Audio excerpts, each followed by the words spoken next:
Well, a very good morning to you all from Sebring International Raceway in Sebring, Florida.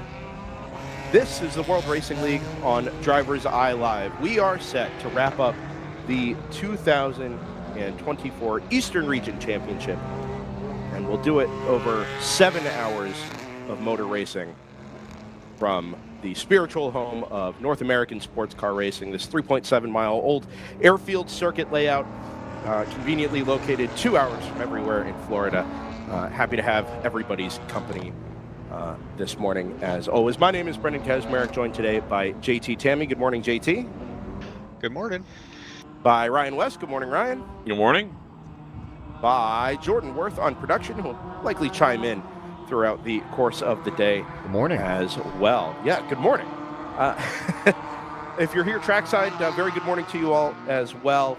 This will be our final spectator event of the 2024 season. Of course, we go to Circuit of the Americas in, about 4 weeks' time, but that'll be live on YouTube to close out the National Championship. Today, it is the matter of awarding 5 Eastern Region Championships across our 5 classes, GTO and GTU, the Grand Touring classes, and of course, General Production, GP1, 2, and 3. First 8-hour race yesterday, pretty well settled by the time we got to the middle part of the afternoon, but it was a race ultimately decided, I think it's fair to say, by mistakes. Some small errors along the way, particularly in the GTO East Region Championship battle. The number 123 found some technical problems very early on. The number 70 never got confirmation, but fairly certain that car ran out of fuel, with the GTO East Championship basically served up on a silver platter. Potential to take 13 or 14 points yesterday. Did not materialize. And we ended up with a GTO result that I think it's fair to say was not one that we ultimately would have seen coming. Number 124 took yesterday's class victory. The number 74 and number 188 BMWs on the podium. I think maybe, except for the 74, definitely a first podium for the 188 Lupe Tortilla fast track racing car.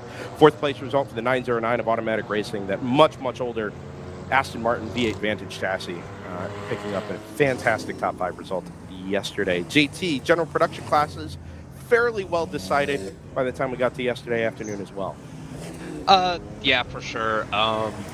We saw a lot of attrition early on in the race for GP2 and GP3. Round 3 racing, by, I want to say, the second hour was the only one that hadn't had problems, and they went on to a absolutely dominating victory. GP2 was mainly open throttle, the 66, staying out of trouble, which is so vital to do. And GP1 was quite interesting. A lot of back and forth. We saw Harrison, who had basically come to a stop on the very first lap in turn 1 to reset their car. Ended up having a good comeback and taking the win yesterday.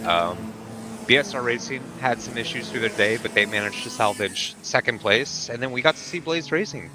I believe that's their first podium for GP1 so far. So yeah, very interesting race. We're going to be a bit shorter today, so it's going to be very good to see. Quick shot here from turn number 9. If you were with us yesterday, you'll notice we had a camera up on the balcony of the Sebring 7 Hotel. Obviously, I won't be there this evening. Headed much closer to an airport. So the camera's been moved slightly, and looking forward to some good high-speed shots here from between turns 8 and 9. Which features new catch fencing. If you haven't been to Sebring in a little while, I think the Cadillac incident from this year's 12 Hours of Sebring prompted a little bit of redesign of the wall over there, but it's given us an opportunity to see these cars at speed, pointed directly at a trackside camera, which we do love here at DriversEye Live. GTU this morning will be headed by the Stratus number 59 from Stratus number 58, Stratus 60, and Heraflight will start in the 2nd row. A big gap back to the GTO cars, where the number 2 from ACP Tangerine Associates will start alongside yesterday's winner, the number 124 of NFC Motorsports. The round 3 racing, Porsche 991.2 Porsche Cup will start 3rd alongside the number 123 of NFC Motorsports. Those 2 cars are the primary cars in contention, the 2 cars in contention contention for the East Region Championship today. More on that later. Random Vandals Racing, number 82, from Kingpin, number 11. Start behind them, 74, AOA Racing, Off-Leash Motorsports, and the Ligier. Start on the following row. The general production classes, 981 for BSR Racing will start in the front row of GP1 alongside the 5 of All-Star Racing. 66 of Open Throttle, 920 from 40-48 competition in GP2. GP3 is Rockwell Autosport alongside Marathon Motorsports TLM number 111. Down the front straightaway for the first time of asking, the final time in the Eastern Region Championship, we are green at Sebring International Raceway. The Stratus 60 gets a great jump from the second row in GTU. A much smaller gap back to the GTO cars this morning. Slightly damp track, just a few puddles left over from the overnight dew down there at turn number 1. Everybody gets through cleanly so far. The number 2 will lead from the 70 down into turn 3 for the first time, and it stacks up much more densely in the braking zone for turn number 3 behind them. Further back, the 82 drops a wheel, as does the number 124, who slips back on the green flag this morning. The 123 has dropped a couple of positions as well. It's a really good start for the number 70 as far as the championship picture is concerned. We head back about half a lap to the general production cars, where GP1 will take the green flag for to kick off the 7 hours of racing today. The green flag waves off in the distance. Harrison Motorsports and All-Star Racing on the now on the front row, because the 981 slips back just under acceleration as they head underneath the green flag. There goes All-Star Racing to the point, with the 981 challenging the 392 up the inside at turn 1. A substantially less orderly start as they funnel down into turns 2, 3, and 4 here. Not necessarily bad. Nobody appears to have hit anybody, but I think less tentative. It seemed like yesterday everybody was quick to move into a single file formation, and today I think people taking a few more chances, knowing that this is going to be your last shot to gain some spots on an opening lap here in Sebring. Yeah, we saw quite a few full course yellows kind of interrupting things yesterday that prevented the race from getting into a really obvious rhythm until much, much later in the day. So the opportunity may yet present itself, but of course we almost always lose a few cars between Saturday and Sunday, whether due to mechanical failure or incident. And it is entirely possible along the way today that we see a little bit less full course yellow interruption. We get obviously 100 or so laps under our belt from yesterday. Everybody's a little bit more confident, and the traffic density dropping will certainly help our case there as well. First lap completed. Back after 2.5 minutes or so on the opening lap, Stratus 60 leads Stratus number 59. They are the top 2 overall, and in GTU, Stratus 58 has dropped a couple of spots overall, and actually the number 2, 70, and the first of the NFC Mercedes, that being the 123, will jump the second Stratus car as well. Yeah, so I think those... Go ahead, Ryan. I think those NPO1s having a little bit of trouble getting the tires up to temperature right now. Between that and the smaller gap at the front of the field today, they're going to be fighting through this traffic for a little while.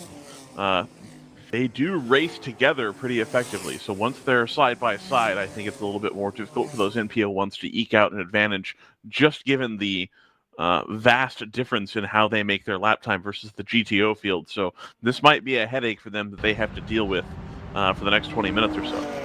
Yeah, we've seen over the last couple of events, particularly if you cast your mind back 3 weeks to Watkins Glen, the really cold temperatures first thing in the morning, 37, 38 degrees ambient temperature, really kind of played havoc with those GTU cars. It took close up to 10 minutes to get those cars really up to operating temperature. We obviously don't contend with that same particular issue here, but there is, it does still favor the GTO cars pretty heavily on these opening laps to be able to push play, as it were, and get them right up to speed. Obviously, the traction control and ABS on most of the GT4 cars, all of the GT4 cars, in fact, will help their case on these opening laps as well. 70 hounding the back of the number 2 from ACP Tangerine Associates through Jean de Bien Bend and down into Le Mans Curve. That's turns 15 and 16, where we've got the high angle view here. 70 packs a good punch down the straightaways, but that number 2 gets really, really nice traction off of turn 16. That's exactly what we see as they head off down towards the 180-degree right-hander over the concrete bumps at turn number 17. The 2's out just a touch wide. 70 is able to hug the apex a little bit more closely, and as they head over the bumps underneath the bridge, I can tell you at the start-finish line, it's right around a car length between the now overall race leading number 2 and the second place Porsche 991.2 Cup.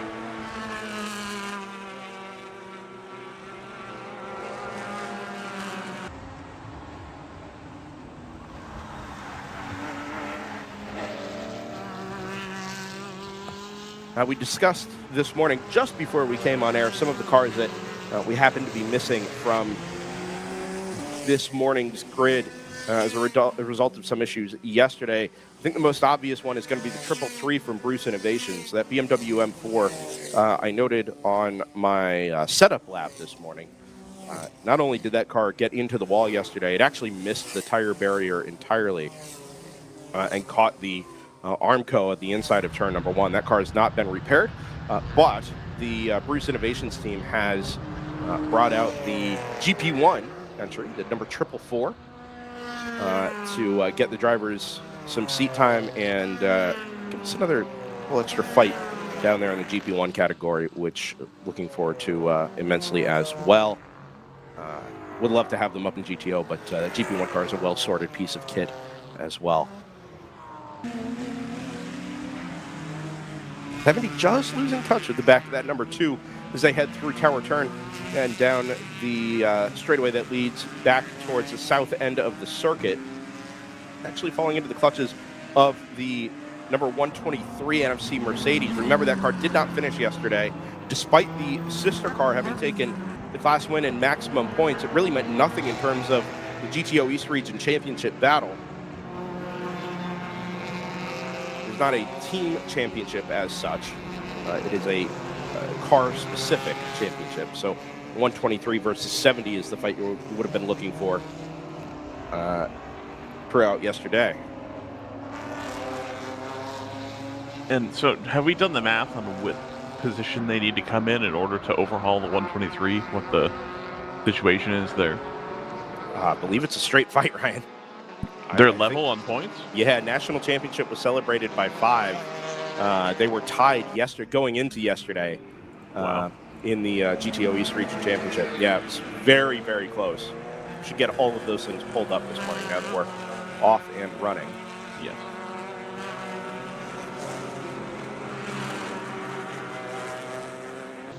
Top 4 and GP1 are still all within 1 second of each other. All-Star Racing leading over BSR, Harrison, and Palomar. A little bit of a gap starting to form back to Blaze Racing. But so far, GP1's still looking very spicy at the moment. As you see going through the shot here.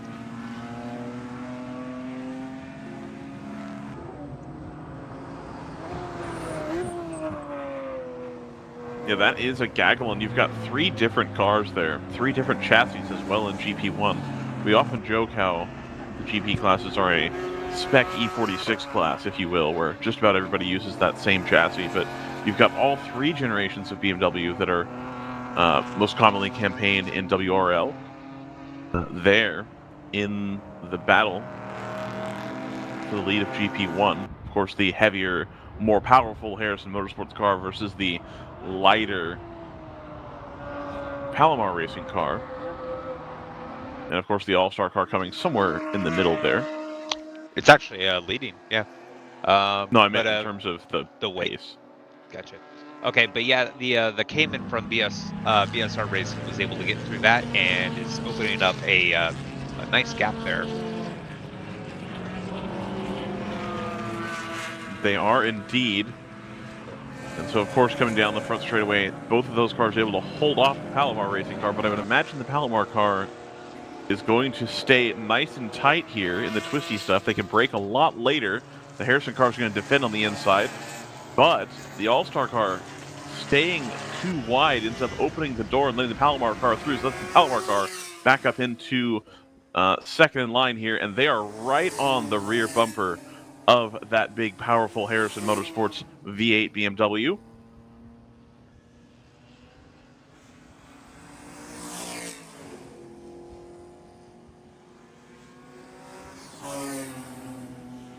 course, try and pick that up as it shows itself later on here. And, of course, the back of the field here, the 333, or the sister car to the 333, the Bruce Innovations BMW. So the Harrison car holds on to the front of this battle. The Palomar car stays in the second in line in the battle, followed by the All-Star car. So this is now starting to stretch itself out just a little bit. I think that All-Star car is starting to hold up the other two at least a little bit, but this will be a good result for Palomar, having done the, what do you figure, Brendan, 2,500, 3,000 mile tow from San Diego to Central Florida here? Yeah, I think that's a fair assessment. Yep. That All-Star car just starting to lose touch with the two other BMWs here. You can just see them starting to eke out a little bit of a gap here, but the Harrison car is starting to walk away from the Palomar car as well. We do come back into the power portion of the circuit here, and again, that Palomar car able to close up just a little bit through the twisty stuff, but as we come onto the backstretch, I think that's going to widen out again. We'll just see as they break into turn 17 here shortly.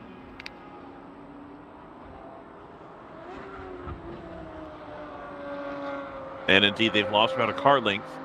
The Palomar car should be able to hold on a little bit tighter here, and indeed they do. They've closed up that gap again. The All-Star car also has started to close up the gap again, so I think that Harrison Motorsports BMW a little bit tentative on the brakes still. You see the All-Star car kind of showing the nose here, but they are not going to make the move, not nearly close enough. Palomar car drawing ever closer to the rear bumper of the Harrison Motorsports BMW. They run a hair wide there, but I think it's going to be all right.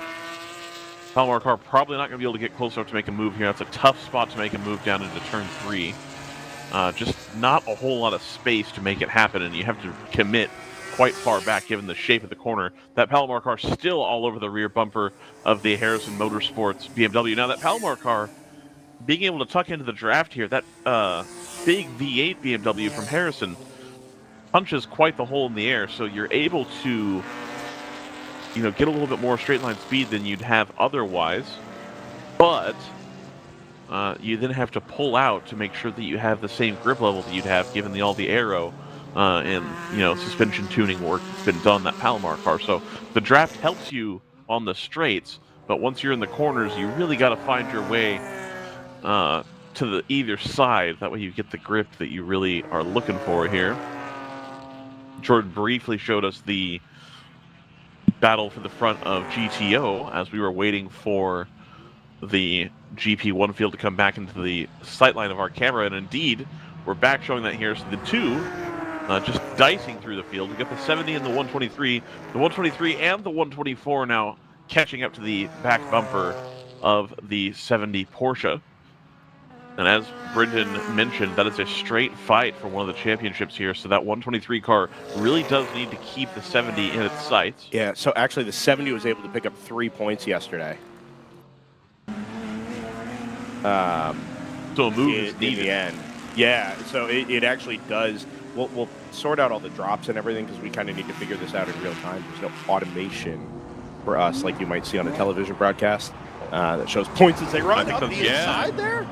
Into turn 15?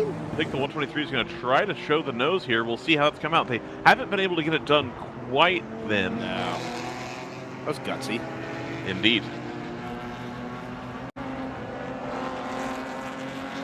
And they are going to come up on that GP1 battle here, which will be some of the toughest of the traffic they'll face because, again, these GP1 cars being piloted expertly by the front of the field.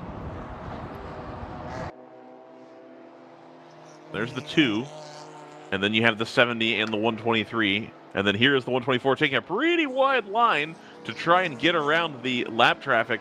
Unfortunately, I think that leaves the door open for that's the 82, right, Brendan? The Random Vandals Racing BMW there? It is, yeah. Yeah. Great start.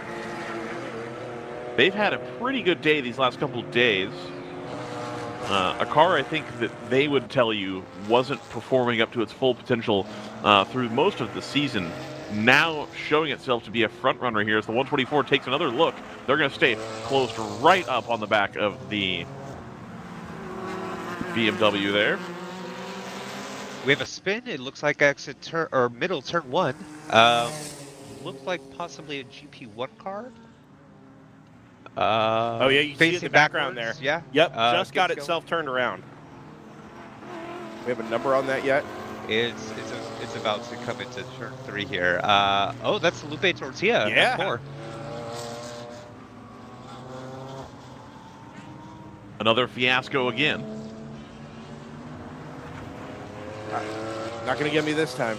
Yeah, I got you. Yeah, I got educated covered that. yesterday. Yeah. And called out on The YouTube. show goes on. That's one of his songs, Brendan. I probably know that. Yeah.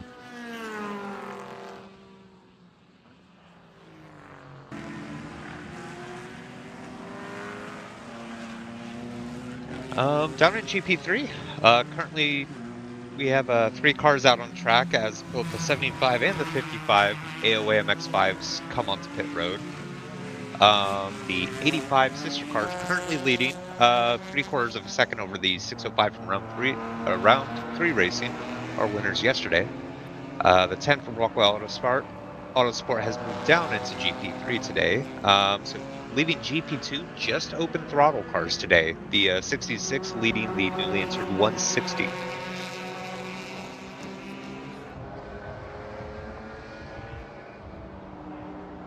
Got some safety vehicles being deployed here.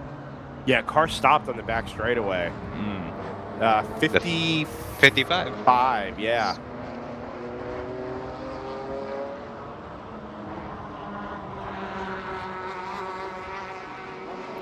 Okay, so they did not make it to pit lane yet. They're on their way though. The Harrison Motorsports car has now pressed home its advantage. I'm seeing now that it's a 4-second gap. I was just looking at the timing chart there. Of course, the timing thing did the thing again because I realized yesterday I was using Edge.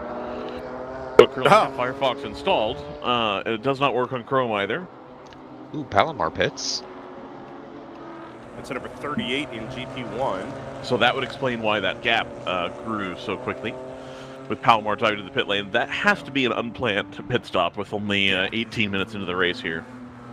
Yeah, they've hit the 52's pit. The 997 has started the race, just a little bit late. All right. That car, I think, in the words of Brad McCall, the fun car. That's out for out there having fun. I don't think they're tremendously worried about the point standing for the 997.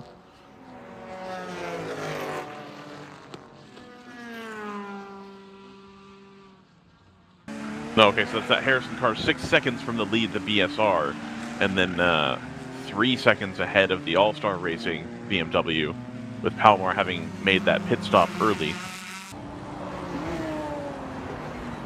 Unfortunately, an 18-minute offset in the strategy in GP1, I don't think is going to make the difference in terms of being fully, off the main strategy. I think that's just them having pitted much too early. They're going to end up having to pit around a similar time as everybody else anyway. Car 163 is in the wall at turn 3, guys. Just reported in the race control log. Now the green flag. Actually, it's just stationary there now, and now begins to wave again. So my guess is it's a little further around the corner here from where our camera is. So in 5 drivers right, maybe? They've taken the cutout, or... There it is. Looking through the grass here. Yeah, slow, but continuing.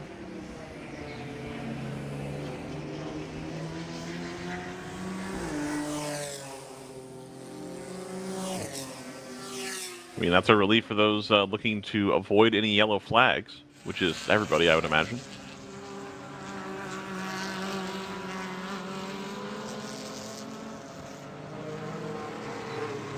That NFC car has made hay. Oh, we're going to full course yellow here. Unfortunately, yeah, I wonder if just that's as I was the about car to in say, the back straightaway there.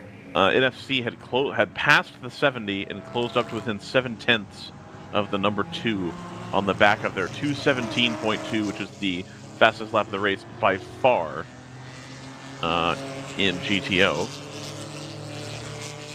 So they had done what they needed to do.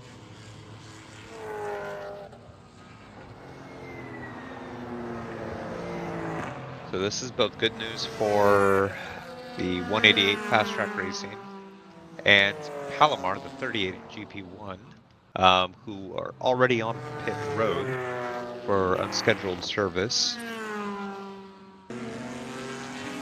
As other cars start to dive in, now the 143, then 233, and 997.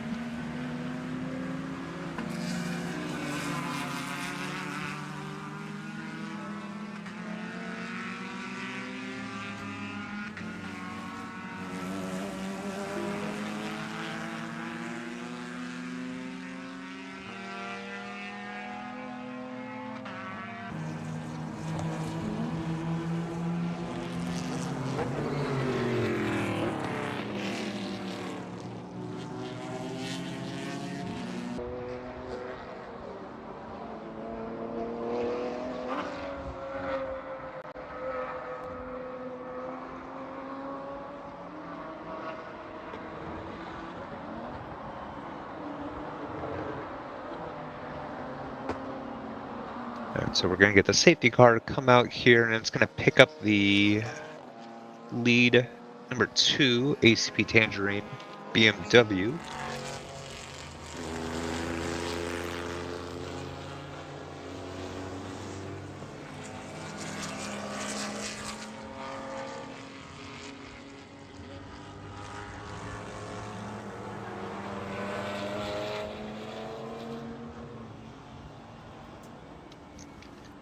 Looks like the 2's hit pit lane, so now it's going to pick up the 70 that just went through the shot here. That's going to be your new overall leader.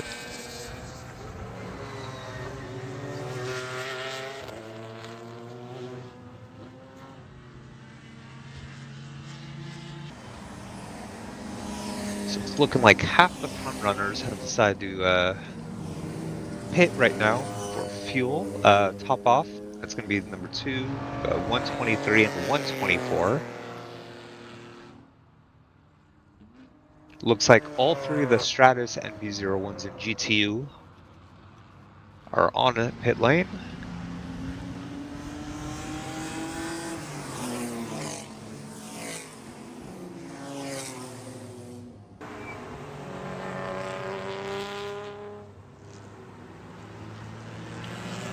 And both Mercedes do come out together still.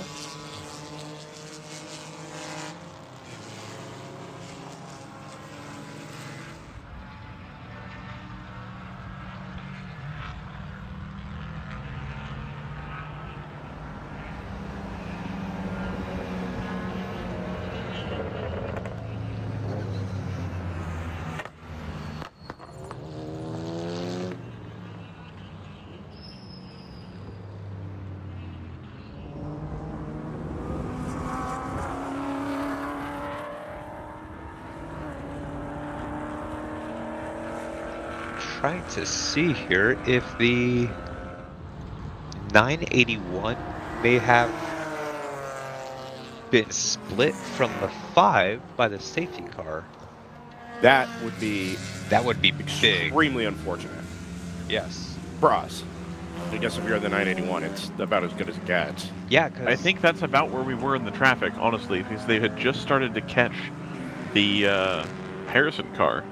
Yeah, the 5 is the 3rd car behind the safety car here. So yeah, that's gonna give your GP1 leader basically about a let's say minute and a half, minute 45 lead over the rest of the GP1 field.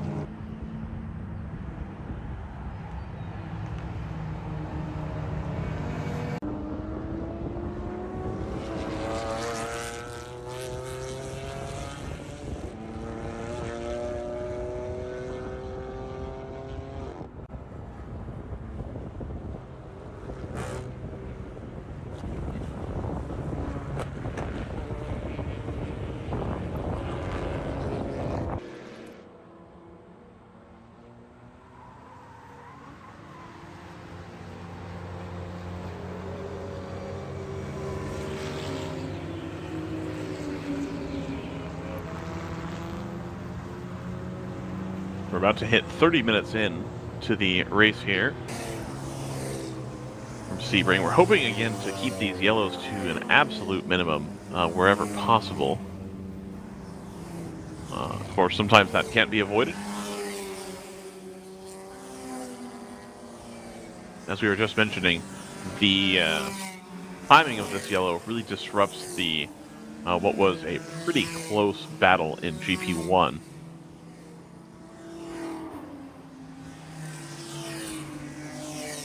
On the bright side, we still have a close battle for the lead in GP3.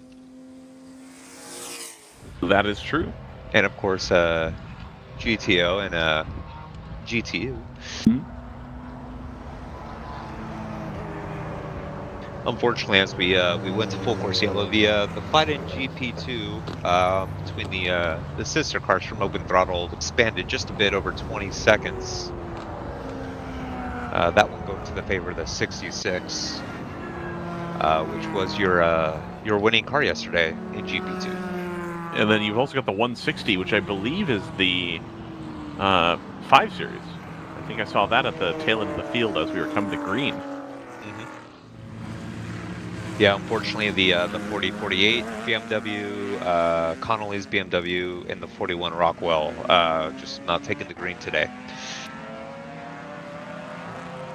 Well, like we talked about yesterday, JT, I do believe that we're seeing end of the season troubles here as far as timing out on parts life, etc. We still have one more race to go, of course, but you really would like to try to keep the car all in one plate, all in one piece, not have to make huge refreshes throughout the season to kind of control your cost basis here. It's an expensive activity. There's no other way around it. So the difference here, of course, is that you don't have very many professional teams that have a shop full of people standing around being paid either way. You have a lot of cars, especially in general production, that are prepped by friends or prepped at, just normal shops. And as a result, you have cars that perhaps don't have the same level of rebuild after each event that one would want. But again, it's out of necessity. So as we come to the end of the season here, we end up seeing that being a potential problem. We're going to come back to green here. The 70 of round 3 race is going to lead the field away after both NFC Motorsports took the opportunity to pit here. So they have now firmly split the strategy at the front of the field. It's going to be the 70 followed by the 82 of Random Vandals with the Kingpin Supra falling in behind in third. And then you see the 123 and 124. They've not lost that much track position.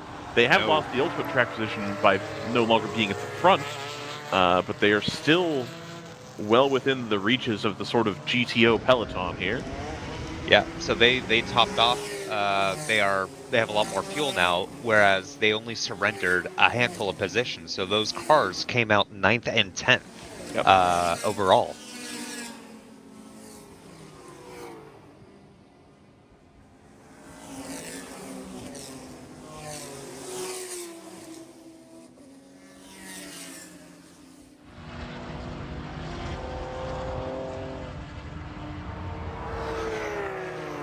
I believe we also saw the Stratus NPO1s, which were trying to stay near the front of the field here, take to the pit lane as well. And indeed, they are a little bit deeper here in the field.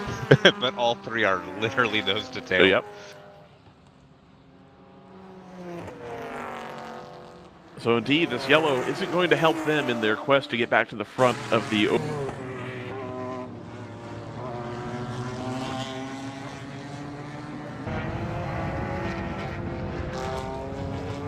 Well, that may have been a conscious decision from the GTO field. Like, listen, guys, we looked at the pace yesterday. There's no reason we shouldn't be competing for the overall today as well. And if we can keep these cars and kind of force them to have to deal with our traffic and race them straight up, then we may have a better opportunity to take an overall lead. And then if you have the overall lead in GTO, you reclaim a degree of stability when a yellow flag comes out with regards to how the gaps play out. Again, yesterday we saw the GTO field get split up quite early by a yellow. Ooh, as the number 2 takes the extreme inside line there and catches a lot of bumps. You can just see the 111, the Triple Light did the same thing. If you stay just hugged to the right side of that turn 17 there, The bump on the very inside is incredibly large.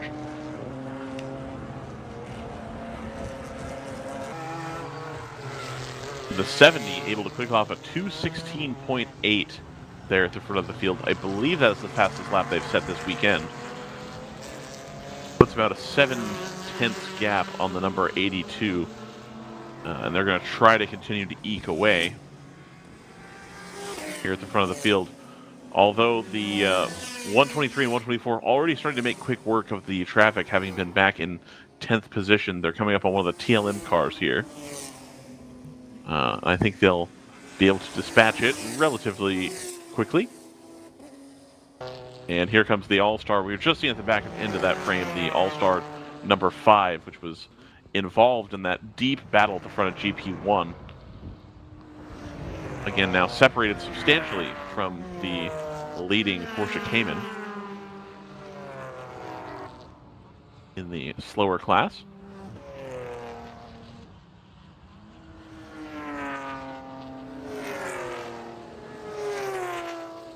There's the Harrison car as well, another one of the GP1 contenders.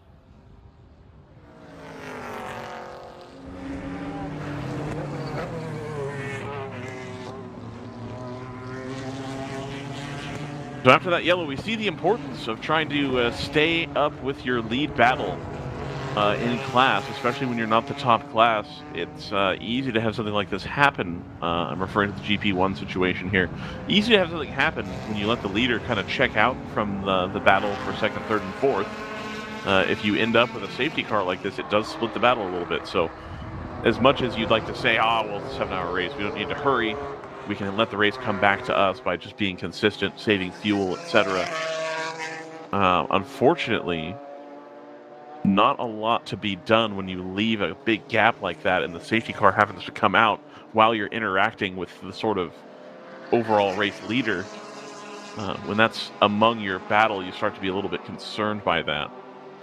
Yeah, but even so, it wasn't a large gap at the time. I want to say BSR had like a 6-second gap or something. It's big enough. You'd feel a lot better if you were within a couple tenths, obviously. Yeah, but unfortunately now, I want to say the margin is now, 2 minutes and 4 seconds back to the 118. 118 minor gap to the 24, who's in a fantastic battle with Harrison's 392 and the 444 from Roots Innovations, fighting for that third step there.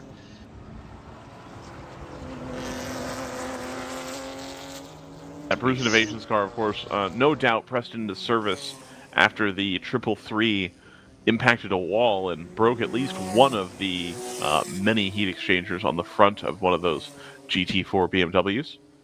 Looks like Harrison gets through here, passing the 24. The 444 is getting a good run out of turn 5 here as they go underneath the bridge for 6. And probably going to set up for an overtake into the hairpin at 7. We'll wait to see them as they come out through turns 8 and 9 here. We'll see Blaze racing first with a couple second margin over Harrison. Looks like the Montgomery car still leads over the 444 from Roost Innovations. So managing to hold on to that position for a bit.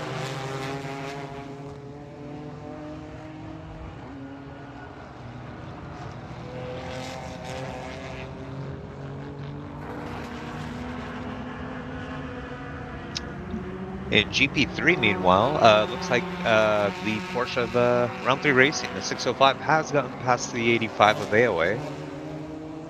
They're still relatively close together, 3/10 across the line this past lap. Meanwhile, the 111 has started the race, now doing 4 laps. That's a Marathon Motorsports TLM entry. I'm wondering if that's similar to the 103 that they had yesterday in GP3. We'll have to get some more information about that car later on. There's one thing I know, there are a lot of cars in the TLM stable that are able to be pressed into service. And this being something of a home race for TLM, doesn't surprise me at all that they've got options available.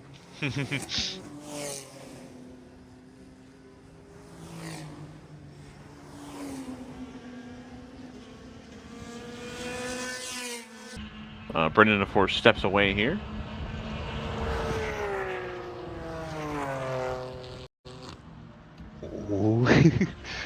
The two 89 Motorsports cars off the leash here, dicing as they come through 8 and 9. The two NFC Mercedes just behind, getting closer. Yeah, but I was going to say, just as they continue to dice, it's going to allow the 123 to have an even easier job to climb the order here.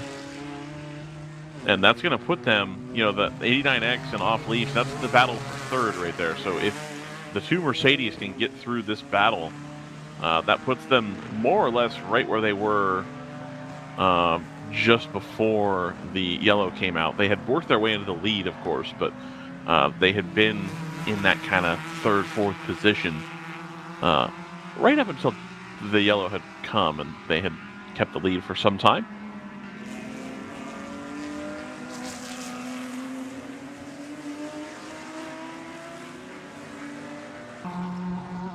Yeah, so let's see. We still have the 70 leading with about a second and a half over the 82. And then it's this battle about 6 seconds further back.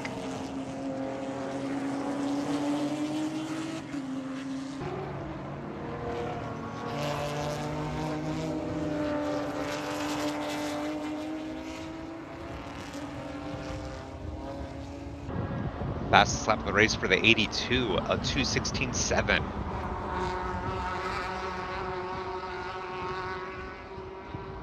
So they've responded here just as the round 3 racing Porsche starts to draw away. The 82 responds and tries to stay, you know, something approaching the rear end of the round 3 racing Porsche. But 1.2 seconds, now you're out of DRS range. You really got to work hard to get back within that second there, obviously. So you get the advantage coming down the front stretch here.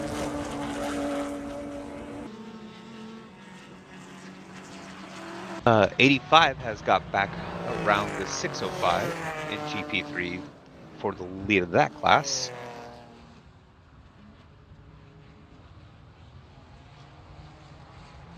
Yeah, 123 has now closed to the bumper of the 11 for Kingpin Racing, so it is now going to try to make its move through this 4-car battle for third. 4-car battle, something a little bit harder to try to work your way through than, say, a 2 or 3-car battle. Sounds obvious, obviously. But all 4 of those cars separated by just about 1 second. Of course, with the NFC car right there, both of them, of course, hogging the rear. The 2 has fallen substantially as well. I believe the 2 also made a pit stop on that cycle. So this pack, these the 2 NFC cars and the number 2 of ACP Tangerine Associates, really hoping that the race will come to them. Right now, the 70, the 82 off strategy. As the Random Valence car closes up the gap again, they're now within 0.7 of a second versus the round 3 racing car. So you see there, they've closed right back up.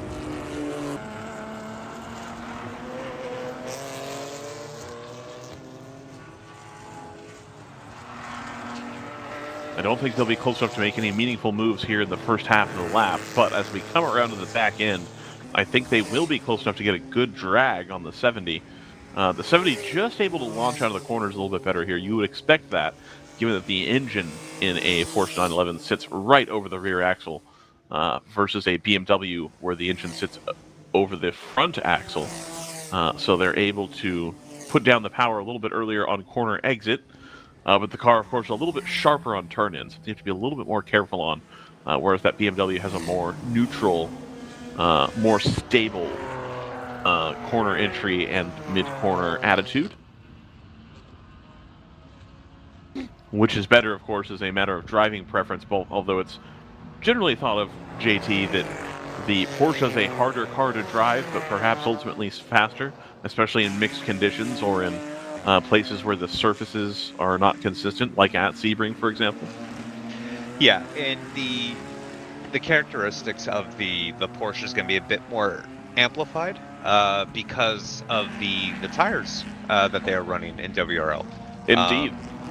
So there's not necessarily as much grip as your massive slicks that you'd be running in like the Carrera Cup Challenge or something like that. Yeah. A car which was only ever designed, I think, to run on a slick tire. And Brad McCall has done an excellent job leading his team into the challenge, frankly, of running a car in a way that there isn't really a setup book for. That nobody has ever done this. Now, you could say, of course, that a Porsche Cup car is broadly similar to the 911 GT3 road car, and in some ways it is. But I think as we got into this later generation car, the similarities between it and the road car started to widen substantially.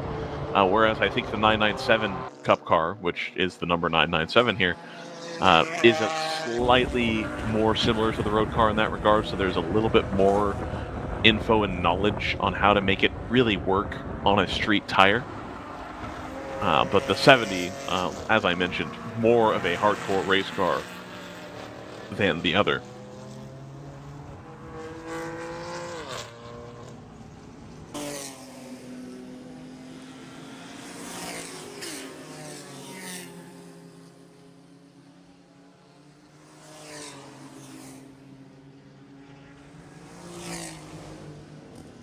So fastest lap for 89X, doing a 2:17.4. Able to pull about a 3.5 second gap over its sister car in fourth, which is currently leading the the growing number of cars behind it.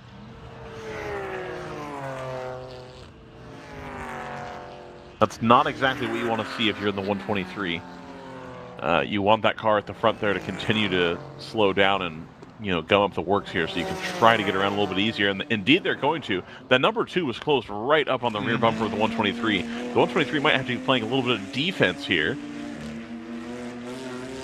as the 70 is going to start to come around to lap the Lupe Tortilla BMW.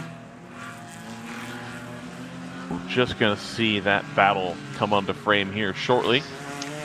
And you do see the leader passing the 85 from AOA, which has fallen back behind the 605 again, as those two cars continue their fantastic battle in GP3. Yeah. They're going to be getting the GTO and overall lead pack of cars coming through here after the top two in the race have already gotten through. Ooh, the 124 lets the Kingpin Racing Supra back in there. I think this traffic and where they've caught the traffic was not exactly anything the GTO field wanted to see here. They would have probably preferred they had caught everybody a little bit later or a little bit sooner and been able to dispatch them on the backstretch here. Which they're doing now. Yep. So. Ooh, that 605 just getting in the mix there as they come through turn 17.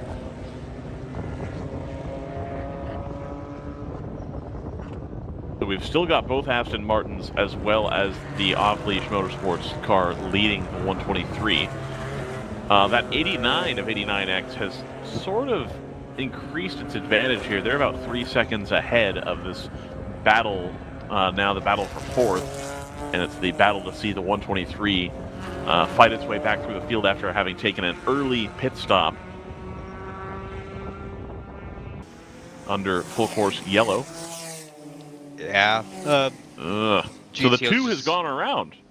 Yeah, so what's happened here is it looks like the Paul Racing BMW has been lapped by this group slightly off pace, which is making things a bit nervous around for these cars coming through to lap it.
Welcome back to the Sebring International Raceway. Here is the final race of the Eastern Championship for WRL. Welcome back. The update here is that the 123 and 124 have dispatched the off-leash Motorsports Ligier. And the 2, of course, has gone ahead of the 2 of those NFC Motorsports Mercedes-Benzes, powered by... Oh, no, they aren't Aston Martins. If the Aston Martin is powered by Mercedes-Benz, these are Mercedes powered by Mercedes. Mechachrome, presumably. Mechachrome? Right? Don't they make the... Oh, no, it's Ilmore. That's what it is. Do you know how many cars were powered by Mechachrome without you knowing it? Probably almost all of them. So many. Yeah. It's like the Cosworth DFB.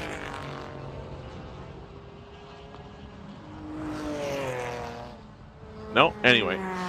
No, that one I'm not familiar with. Well, it's like the Ford engine that was in most of the F1 cars in like the 80s and 90s. They would rebadge. Did you know Mechachrome also builds parts for commercial aircraft? I believe that. I did not know this. I believe... Just play this out with me real quick, obviously, because as any of the other people in the chat, in our personal chat, will tell you that I am not an engineer. But it would make sense to this non-engineer that places which specialize in really precise mechanical engineering stuff, like racing engines, probably also have the expertise to do precise engineering for aircraft performance as well. Right. The application that stands to reason that would be the same people. But the process is still relevant. Yeah, exactly. Yeah. Things are a different shape, obviously, but it's to the same standards.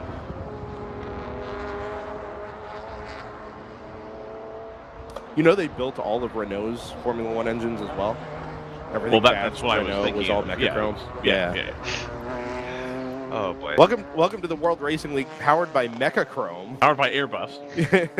Anyways, so GP1... All-Star Racing. Sorry, yeah, All-Star Racing just trundled through the pit lane here at JC. Yeah, and they're not the only ones having problems in GP1 at the moment, because our leader, who had a substantial gap, the 981 from BSR Racing, unfortunately had issues, and they are currently tumbling down the order. They've already lost several laps. That has promoted the 392 to Harrison into the lead over Blaze Racing, and the 444 from Bruce Innovations, who we just saw go through the shot here, has a 1 second lead over the 24 from Montgomery Motorsports, back and forth. So that's shaking things up quite a bit here in GP1. So you have the 5 of All-Star Racing, BSR Racing's 981, and the 38 of Palomar, all front-running cars that are unfortunately having issues very early into this race. We still have 6 hours left to go. Yeah, let's take up a couple of other issues here along the way. Since, I mean, I've been off to the side here for a little while. Did we mention the light smoke reported out of the 118 from Blaze Racing? We have not, no. Okay, so that's a potential issue there in GP1 as well. A little bit always closer. heavy smoke when you're blazing, man. Okay, a little bit closer to the front of the field. The 2 and the 124 have been reported for contact at 8:33 this morning over at turn. We don't know what turn, but that is under investigation. Also for the NFC car and for the ACP number 2. Number 2 and 123 reported for contact between turns 1 and 4. I don't know if that was multiple instances of contact or exactly what there, but that was a little bit later at 8:45 this morning. That was also, or is now also under investigation. Those are per team reports. And being that both of these are listed against the number 2 with multiple NFC cars there, my assumption is that the team report came from the 2. So, to be clear, you were busy dealing with video latency issues, whatever. Yes. But at the time, we had 6 cars nose to tail, going back and forth, back and forth, back and forth, back and forth. So that was both the Mercedes, both of the Aston Martins from 89X Motorsports. We had the 2 involved, and we had off-leash in there, and actually, the Kingpin. Yeah, we also had the Kingpin in there. Off-leash into the pit lane now as well. Sorry. Just as you mentioned, they came through the pit lane. Yeah. So And another instance of contact reported between one of the 89X cars and one of the NFC cars. yeah, That's just at 8:49, so a few minutes ago. It was quite the gaggle. It was something else. Yeah.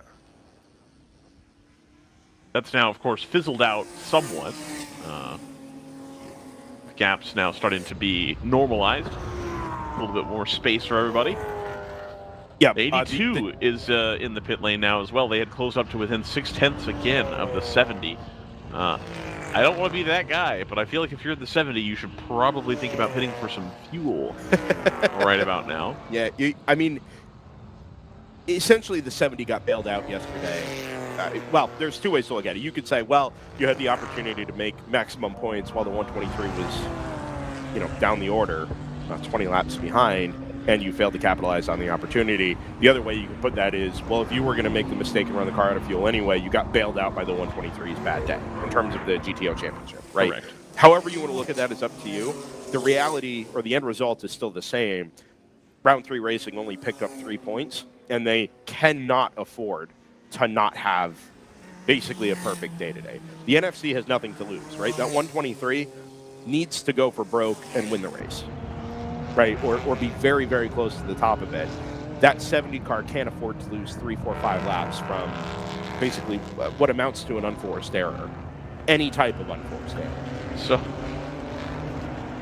I have a statement here, and it was I tried to explain to my wife what happened, and my wife asked me, what is an unforced error? Isn't any error inherently unforced? Because if it was a forced error, it would be malice at that point. Let's say, I think in racing the context is, are you under pressure, right? Are you being hounded by a car behind you, or let's say, you drive off the road, right? Or you end up spinning the car.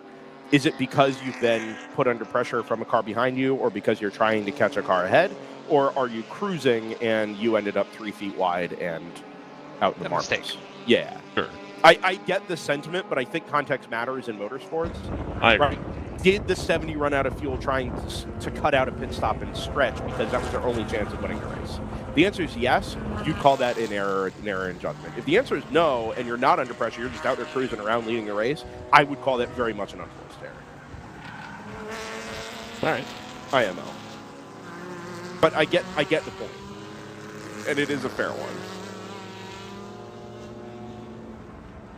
So am I right in saying we had basically no GTO cars into the pit lane, or none of the heavy hitters in GTO into the pit lane under the full course yellow? On the 123 and the 124. Yeah. And the 2. Oh, and the 2. Yeah. yes. Very So nice. this is all bad for the 70 right now. Yeah. So Well, other than the fact that it's romping away at the front of the field. Until they hit here. They're only 20 seconds ahead. Yeah. Yeah, I mean 20 seconds after an hour. Yeah, the problem is they didn't pit, so they took the lead.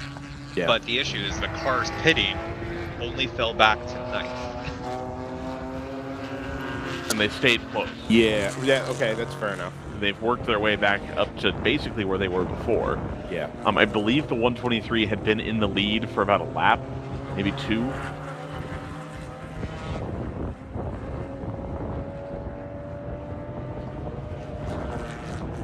Oh, that's the AOA car going to pull off here. That'll be the 55. Yeah. I don't think it's going to make it around turn 1 there.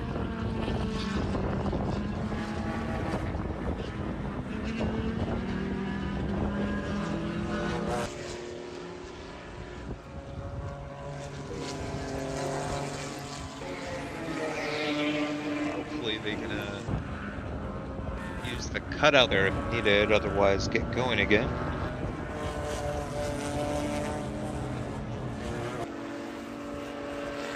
Yeah, 124 from NFC is now all over the back of the number 2 from ACP Tangerine Associates. That's the move, or the show of the nose headed down into turn number 3 there.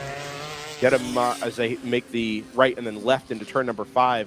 The number 2 is not really balked there by the number 188, but was just a touch offline through that long left-hander at turn number 5. And as they head underneath the bridge, it's basically nothing to choose between that number 2 and the number 124. They're going to catch some traffic on the way into turn number 7.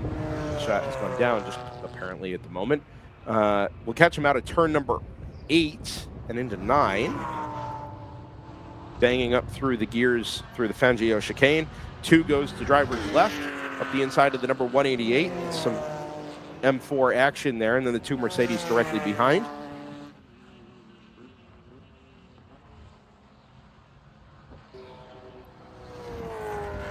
After the, I would say, unusual results we saw in GTO yesterday with cars we wouldn't normally expect on the podium, very much on the podium, and having been there for a long time, we see more of the heavy hitters we'd expect to see at the top in this, just past this first hour of racing this morning. Round 3 racing in the number 70, the number 2, the pair of NFC Motorsports Mercedes, the 289 from 89X, Kingpin's number 11 is up there as well. It's also interesting to note that those cars are all now the top 6 in front of the GTU class leader, that being the Stratus number 59, who slipped to the 7th overall.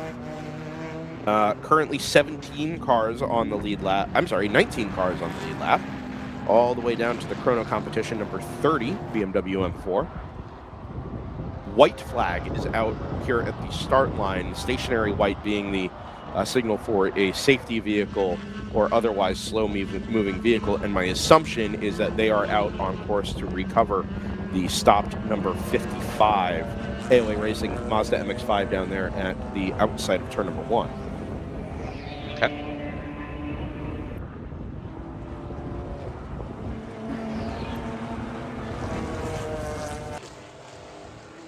I think we got the 981 back, JT.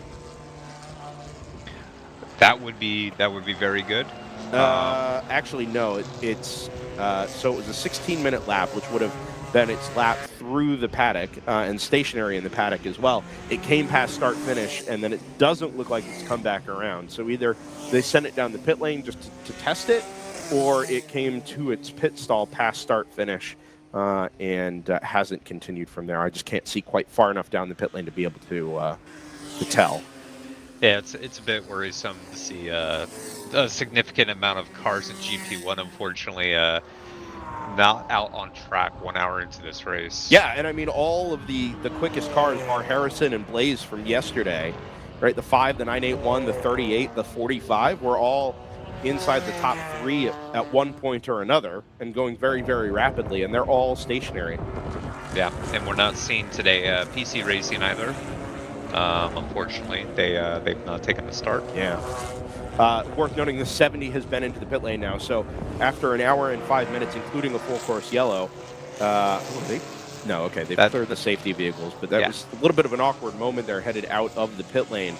And they're going to get held up here by one of the Rockwell Autosport Porsche Caymans, or Boxsters, excuse me. And then what is that car next to it? Yeah, that's what I'm trying to figure out. So I think that's our GP2 entry, the 111 Marathon Motorsports TLM. I think you're right. Yep. It looks like a 330 or something. An E46 chassis. It's hard to tell for sure because the livery. Yeah, if we sound uneducated there, it's because that car didn't run yesterday and it wasn't on the entry list. It's actually a replacement for the 103 that found trouble in various ways throughout the course of the day yesterday. And obviously not being on the entry list, it means there is no data on Race Hero and live timing either. Kind of figuring this all out in real time. Also, because I haven't been looking out the window, dealing with the technical issues, I haven't really got myself up to speed yet. So appreciate it while we get ourselves sorted out here. One of the other points worth making, JT, about the problems with the various heavy hitters in GP1 in particular, these cars all ran 8 hours yesterday.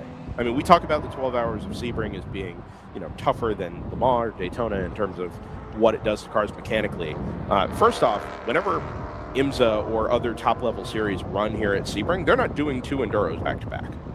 Right? They may have one long one, and the cars are built for that, but you're not running 8 or 12 hours with one car one day and then firing it up at 8 o'clock the following morning and doing it all again.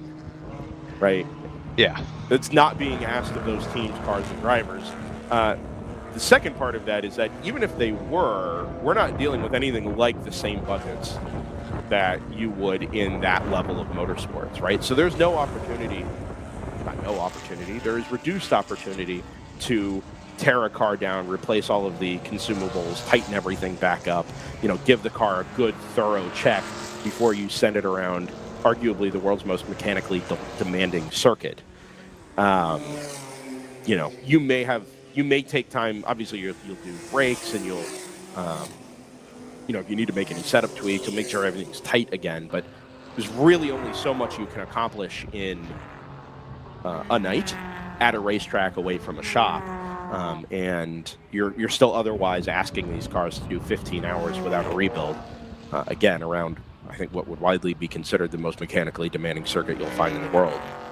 Yeah, absolutely. I mean, they'll also get more track time throughout the week for the 12 hours. But these cars are purpose-built race cars. They are very well sorted, usually before the event. They bring a plethora of spares to be worked on throughout the weekend. The cars are designed to be taken apart relatively efficiently and quickly to be repaired.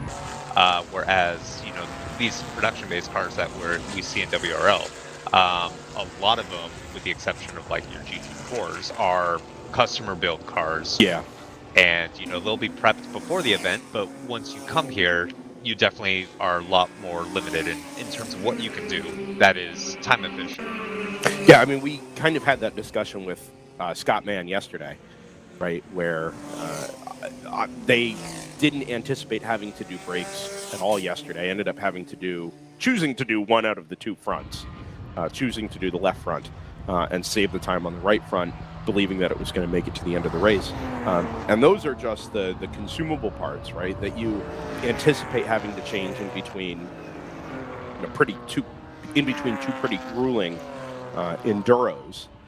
He also talked about having, various nuts and bolts backing themselves out, rattling themselves loose. You pound over curbs here pretty regularly down at turn number 7 on both sides of the car, the exit curb at 13, and they're all very aggressive. So never mind the pavement changes, which are constant, right? The move from asphalt to concrete, new concrete, old concrete, the blocks in the concrete itself. I mean, it is a constant shake and rattle of the car. Things are going to work themselves loose over time, no matter how well prepped and built the car is. You're just looking for enough margin there that, the car doesn't really shake itself apart. Yeah, you'll see it a lot of other tracks. Some of these teams will actively avoid using the curbs, just to prevent, additional stress on their car. You can't really avoid, that stress here because these concrete bumps and everything are just as demanding as the curbs. So this is definitely a very abusive track.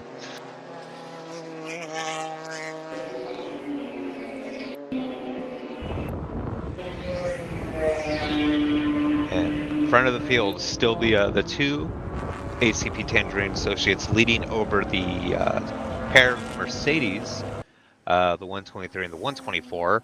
All three cars, as you see coming through shot here, are relatively within a half second. As it looks like the 123 is going to get a good run out of 5. Yeah, headed down into the braking zone for turn number 7. It's essentially just formation flying at the moment for those two NFC cars, which is quite funny, actually, because that's exactly what they do all day Friday.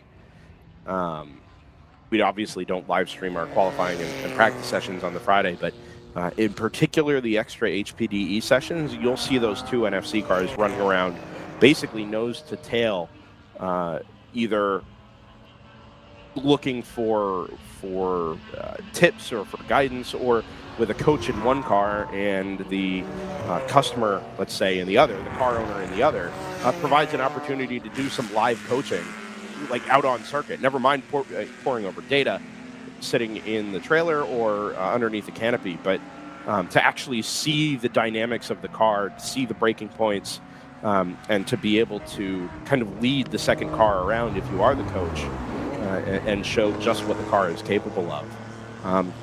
It's actually very clever. Never mind the fact that when you do this sort of thing, it tends to run your races very efficiently as a team. But it does have the applications there in terms of coaching and, let's say, learning as well. Down the Logenbach straightaway, 5/8 of a mile down the Ullman Straight between turn 16 and this long right-hander at turn number 17. Top speeds down there, somewhere around 140 miles an hour in these slightly restricted GT4-based cars up in the GTO class.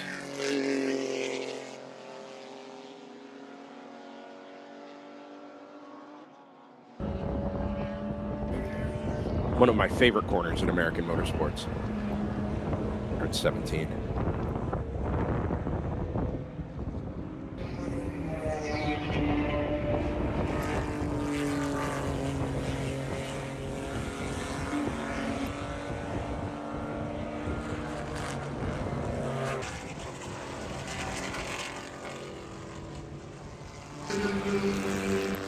Our Eastern Region Championship finale here today. Points championships, race trophies, of course, to be awarded this afternoon after the race's conclusion. And once we get through Tech, of course, the checkered flag falls at 3 p.m. Eastern Standard Time today. Tech usually takes just over an hour. And then the award ceremony usually comes around 4:15 on the Sunday afternoon. Once we've confirmed everything, we've got the points all tallied up. Flashing lights there in the background on the exit of turn number 7. So that's for the 163, taken to the cut there. At turn number 8. Yeah. That's the Random Vandal's sister car. The other one being the 82. Right. Yep.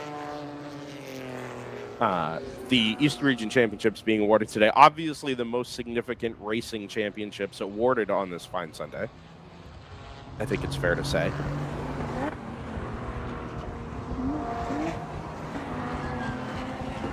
No other trophies will be as important as the 5 awarded at Sebring today. Definitely In the words not. of the Commissioner of Baseball, it's just a piece of metal. Sure. The second most significant were the GT World Challenge Australia Championships awarded last night, apparently. Yeah. Yeah. And then rounding out the top 3 was your Xfinity championship. Yeah, correct. Carried over from yesterday. Yeah.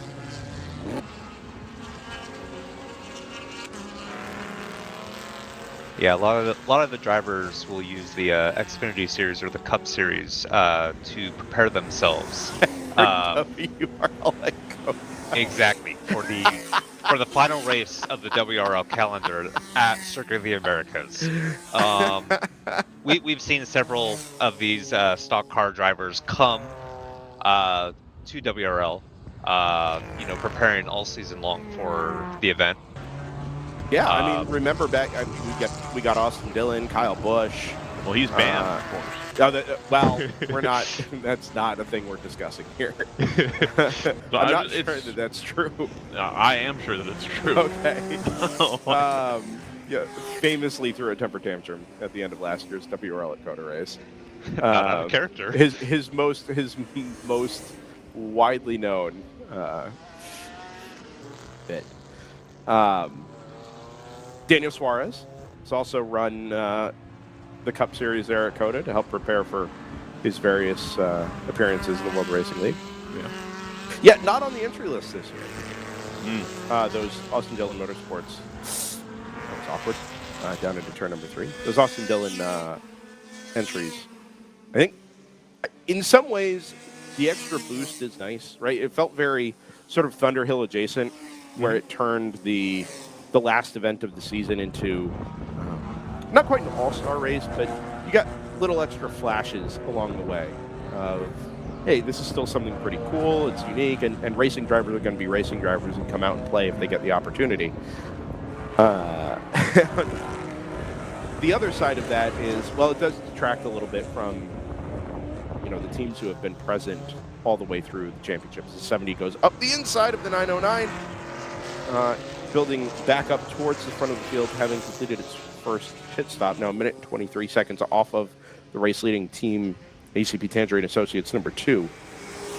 So I am kind of looking forward to this season's finale in about 4 weeks down there at Circuit of the Americas as being a reflection of what the World Racing League is over the course of the season.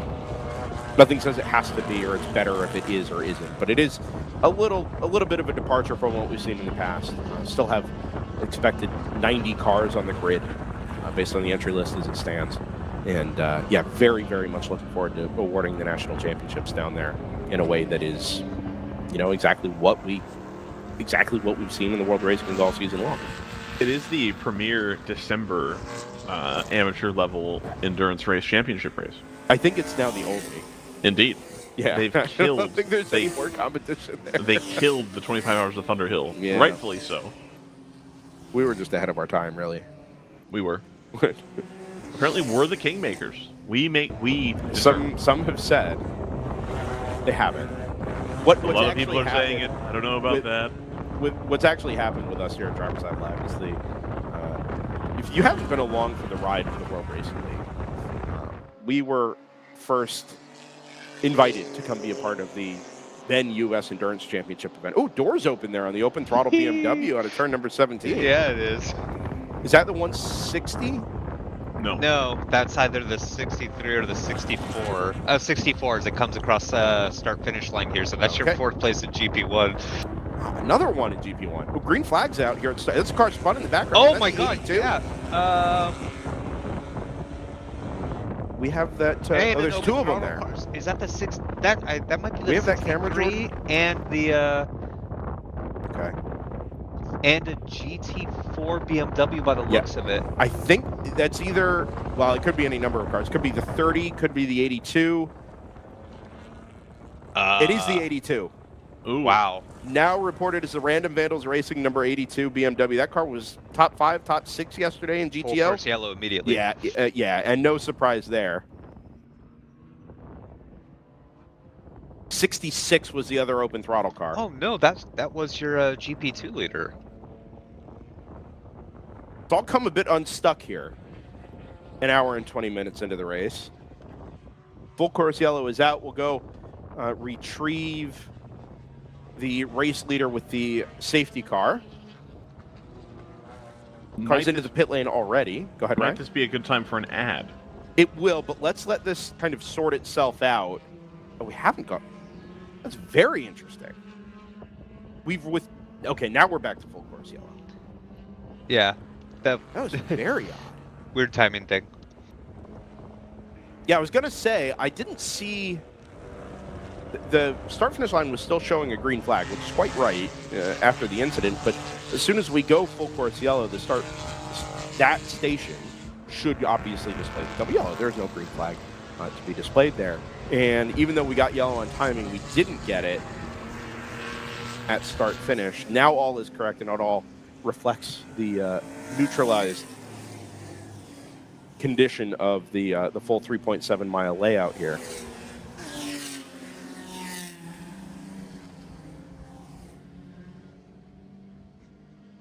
So the hope, if you're...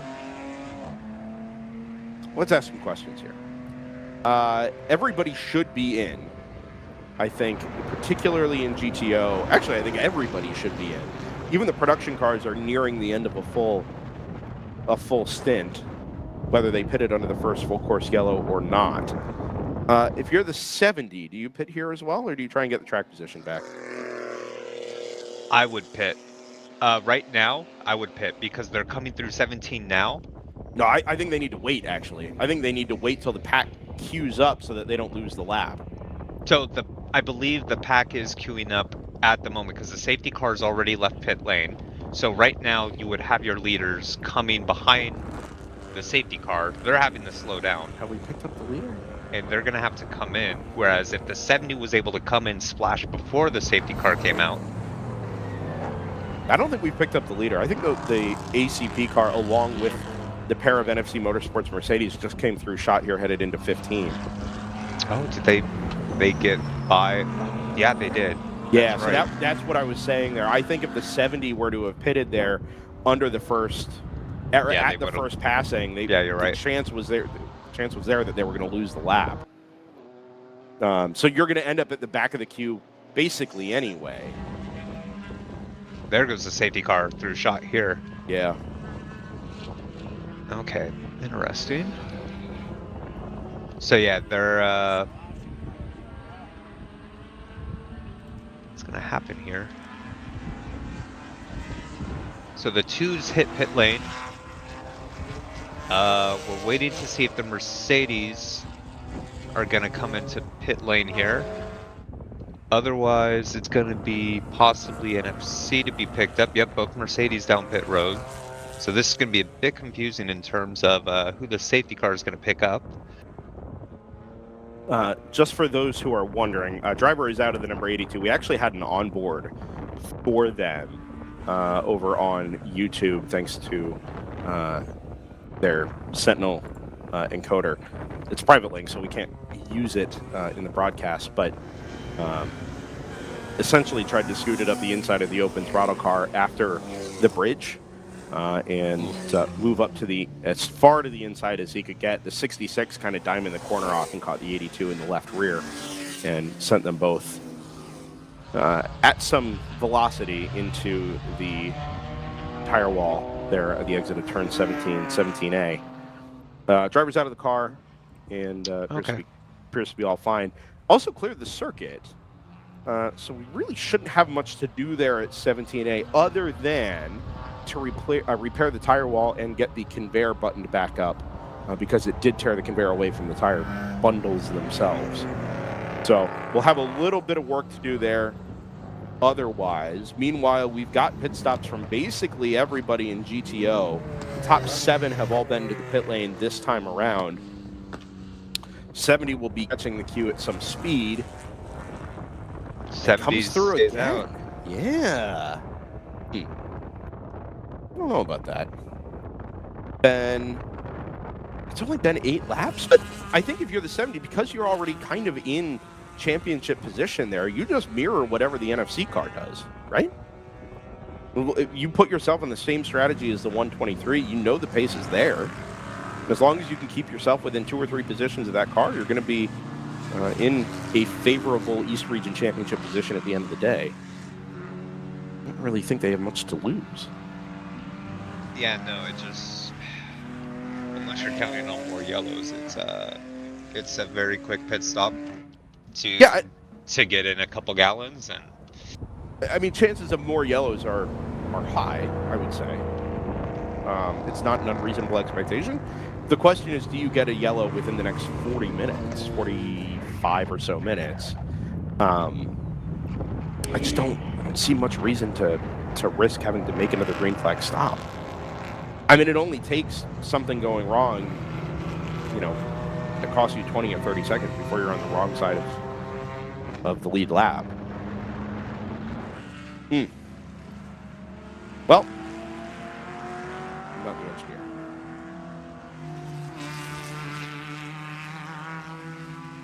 Jordan. Hey, hour and a half gone, hour 25, I'd say, so basically an hour and a half. 5 hours, 34 minutes remaining on the clock with a little bit of tire wall repair. Why don't we go say hello to Continental Tire in our 6 megabit per second, 30 frame per second glory, now that we've got all of that squared away. Say hello to our partner and sponsor, the spec tire provider in the general production categories, and we'll come right on back to Sebring International Raceway and the East Region Championship finale Sunday 7-hour enduro. I'll be back with DriversEye Live in just a moment.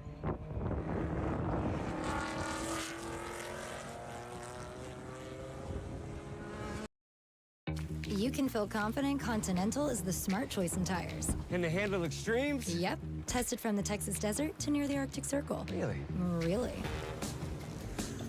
Anything for the guy who finds that one pothole? Yeah, road hazard coverage has your back. For real? Absolutely. Were they made by like a bajillion engineers? Well, closer to 100. Continental. Welcome to the smart choice in tires.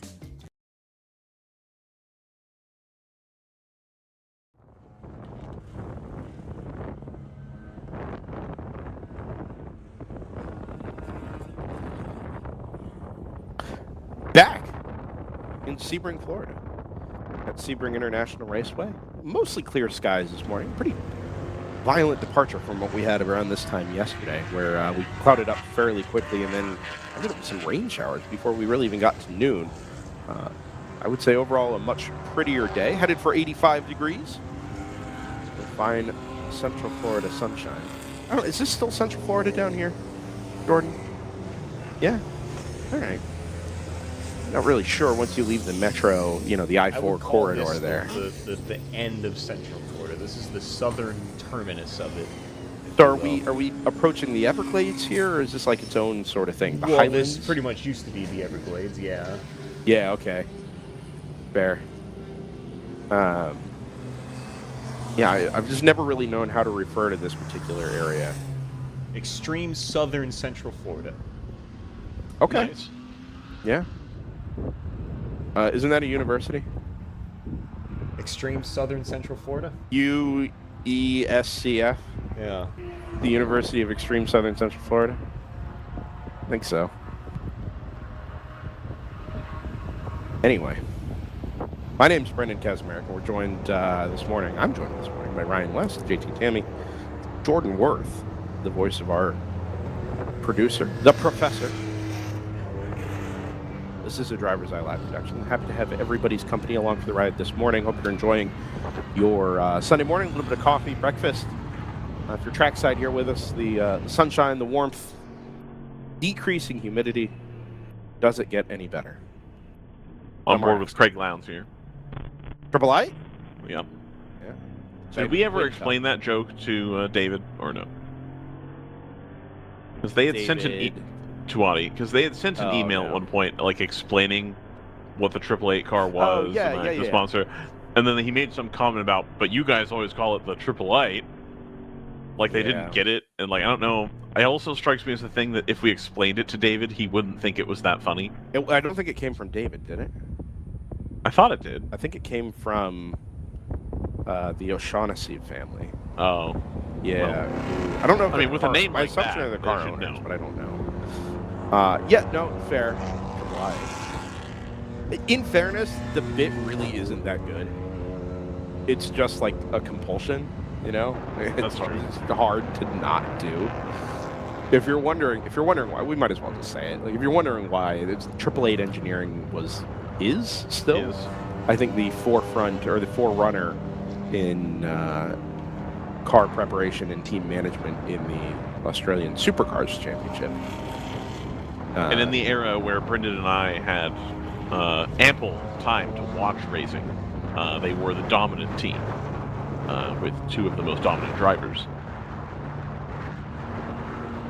Yeah, I think that's fair to say. Sharing a livery with McLaren, which for me, they gave it incredible. Oh, the Vodafone thing? Yeah, credibility on that. It's like, oh, okay, got it. I never really put together that it was kind of equivalent to the late 2000s McLaren livery. It was exactly the same. It's the same colors and everything. Yeah, go back and look at it. It's absolutely the same. It's the pewter. It's like the chromey color with the Vodafone orange red. It's way more orange on the supercar than the F1 car. I think only by nature of the Vodafone logo being enormous. Yeah. Or as Darrell Waltrip would say, Vondaphone. Yeah. I did appreciate that when they first started coming to Coda that they would switch it to Verizon. Like, just so it's like, you know what this is. It's okay. Are they the same company? And they were at the time. I don't know if they still are. I was going to say, you learn something new every day. You don't remember that? No, I did. What, the Coda thing? Yeah, where they would put Verizon on the roadway. All right. I started to lose interest in supercars. No, on the F1 car. Oh. No, okay, I do kind of remember that. Okay. Yeah, no, you're right. Sorry, I thought you meant on the supercars. Yeah, I do recall.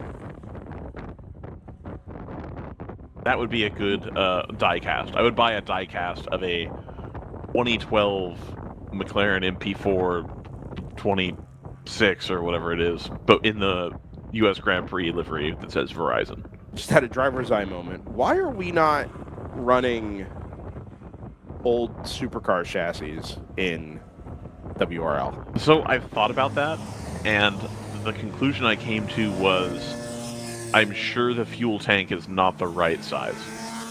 That can't be the only reason. Is it maybe because they don't have they have a live axle rear suspension? I mean, that Cup Or- car does all right. Fair. Well, not Cup car, but the Fury late model Yeah. thing. Fair. And that's not even a symmetrical What are axle. we doing? It's you can if you look at the back of that car, it is a circle track car. Like Yeah. it's not symmetrical at the rear end. So I think we figured it out then. Two-pronged DriversEye Live effort in the World Racing League. Got GTU VW Fun Cup and Oh, a GTO Supercars Commodore Supercar. with an LS, obviously. Up. We're not Ford people here. We're definitely Holden people. You know what I would definitely run is not just a V8 supercar, but that wagon one they ran that had the twin turbo V6 that they ran as like a next gen tester thing. Do you Was it remember a that? Maloo? No, it was a wagon. It was a Commodore, whatever they call it. Oh yeah, yeah. They called it something. Sandman.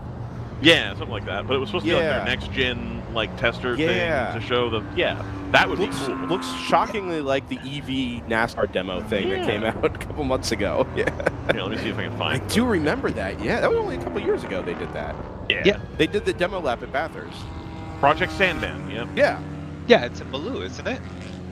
Maloo is Yeah. the pickup. But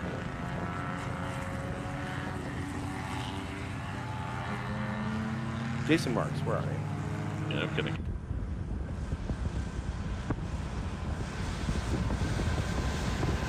Yeah, it Oh, doesn't- JT's right. It is a Maloo. It's only 2 doors.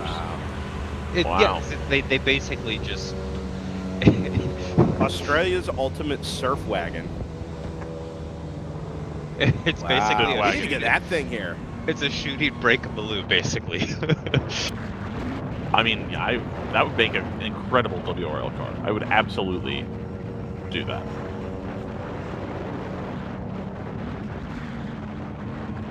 It even has surfboards on the roof. That's quite good. There's actually a company out in Colorado that will turn cars into Maloos for you. Yeah, I saw that. They did a no, because they used the correct VIN from a G8, and Yeah. then they make all the changes to it and stuff. Yeah. It's the only way we can get our Holden Maloos stateside.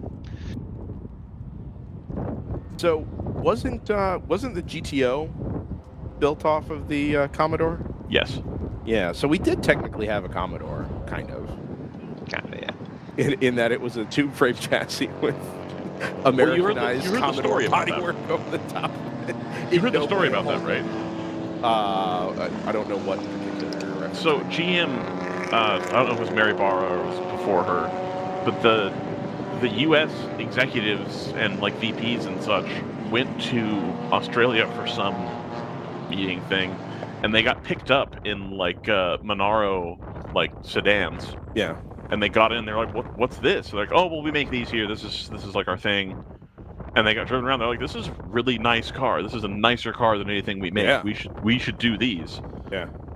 And so they did. They did that GTO initially, and then Is that when built off the Monaro or the Commodore? the Monaro. Oh, okay. And so when the G8 was a thing, it was because there was something with the union where they had to make a certain number of Monaros or a certain number of Commodores, and so they had to export the correct number to the United States because of some agreement they had with the union or whatever, and that was why we got the G8 and the SS. SS, yeah. So I remember the SS because NASCAR. I mean, the Chevrolet Cup car was the SS, With the SS, yeah. which was the Commodore. Yes. Yeah. Yeah.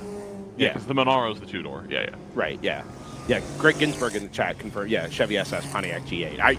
So I remembered. I didn't know about the G8 because I didn't pay attention to Pontiac, but I remember the SS. I think wasn't that. No, I remember the SS Commodore. Like, I forgot about the Monaro being the And the GTO as well. GTO. Yeah. Yeah. I actually forgot about the Monaro entirely. No, the G8 is the cheaper way to get into an SS, frankly. Sure. It's not built as nice. Well, and you can't get was. so the SS Was. is well, it's still much cheaper than an SS, to to get a Sure. G8. Yeah. I can't believe Brad sold his SS. I didn't know Brad had an SS. Yeah, a very Brad nice McCall. one. Yeah. Yep. I occasionally like to go on the forums and look at the the SS for sale. I'd love one of those someday, They're but so expensive. they are. They've retained value quite well. But Here's the yeah, deal, JT. For the same price as an SS, I know. you could buy an M5, the V10 one, and have the engine rebuilt. Is that how much the SS cost? Yeah. Oh my goodness. One of the better ones. Yeah. Good. You can get a salvage title one for like, whatever, 20. Sure. But like, yeah, you can currently buy, ladies and gentlemen, a V10 M5, the first one to do 200 miles an hour, which I believe will be a future collector item, because you can get it with a manual as well. You can get a V10 M5 for about $15,000, and then send it any number of places to have the rod bearings redone, which you could spend a lot of money on if you really want to. And then once it's finished, you have just a nice, noisy sedan. I mean, is there anything better No, than a needlessly noisy sedan? no, nothing better. Fair. A needlessly noisy wagon. You're welcome. If we ran a Monaro or Commodore in WRL, we'd have to run the Donut King over it, right? That ran all over like Or, historics events in Europe. I'm a big fan of Bottle-O Bottle-O. or Super Cheap Auto. Super cheap auto, yeah. Everything auto, much, much more. Green flag. Yeah, here you go. All right, thank God. Green flag waves to start finish, and it's the 172 who's going to lead the field back to green, the TLM USA car, not leading the race in terms of the standings at the moment. That honor goes to the number 123 from NFC Motorsports, chasing the East Region Championship. Number 70 has jumped up into third and now just shows the nose to the inside of the sister NFC car on the way through turn number 1. They're 3 wide in the transition through turn number 2, back to the right, and then left-hander into turn number 3. It's going to stay status quo there, 123, 124, and 70. A couple of cars deep in the queue. The number 172 at the front of the field is on the tail end of the lead lap, and that goes up through the standings as well, including the Stratus number 60, the 909 from Automatic Race, and just up to the 91 of FPRS. I think those are the only 2 cars there that are kind of in that boat, being on the tail end of the lead lap. Oh no, the 91's in trouble, actually. I was going to say, hold on, is the 91 on track? So I thought it was, but it's just come through pit lane doing about 4 miles an hour. So that's Under coming power. back around, I think. Or is it now leaving it? I can't tell. It just should have says come it's in the previous pits on Race lap. Hero. Yeah. Oh, it's 2 laps in a row, yeah. So that's trouble for the FPRS Motorsports, the Ford Performance Racing School Ford Mustang GT4, who's now stationary in the pit lane. As I said, the car is under power. You can hear it running and idling down in the pit lane, but by no means making any progress. Oh, now it pulls forward just a little bit and then stops again.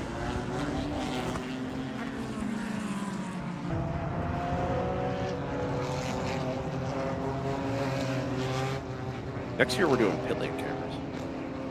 Heck yeah. I think I've decided. Well, we previously put one on the pit entry balcony, haven't we?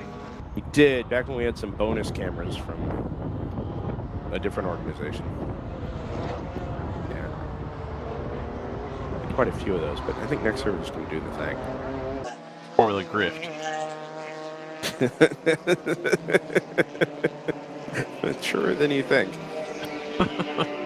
You know, I've still banned our SCCA commentators from talking about them. I believe it. Yeah, they played along very nicely. There goes the Mercedes in the number 70 once again through turn number 1. The number 2 is in there as well. They've actually both dispatched of the number 124, so that is the battle for the overall race lead headed into turn number 3. About 7 or 8 cars deep in the queue. If you're down trackside anywhere in Green Park or in the braking zone for turn number 7, let the first 5 cars or so come through. Then you'll see the Mercedes AMG GT4, blue and gray in color. Then the red, white, and blue Trim Tech sponsored Porsche is going to show the nose to the outside in the braking zone for turn number 7 with the Mercedes defending to the inside. Move is not complete. They actually both get held up a little bit by the off-leash Motorsport Ligier number 40. Come into your living room here through turns 8 and 9. 70 goes to the outside again. That Porsche showing some muscle here down into the braking zone at turn number 10.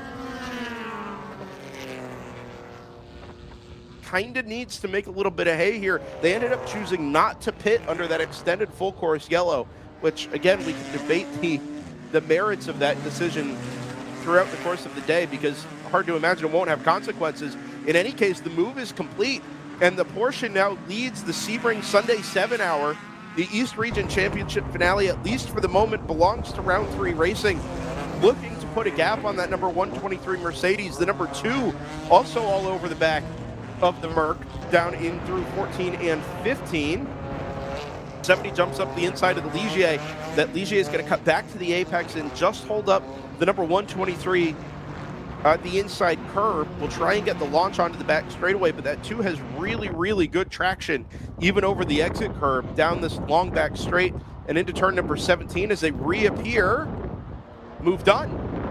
So the 123 in about half a lap's time goes from first to third. 70's going to come through with a decent little margin over the championship competitor. About a second. Still traffic to contend with, and as we said yesterday a few times, it's easy or easier to work through the general production traffic if you're up in a GTO car.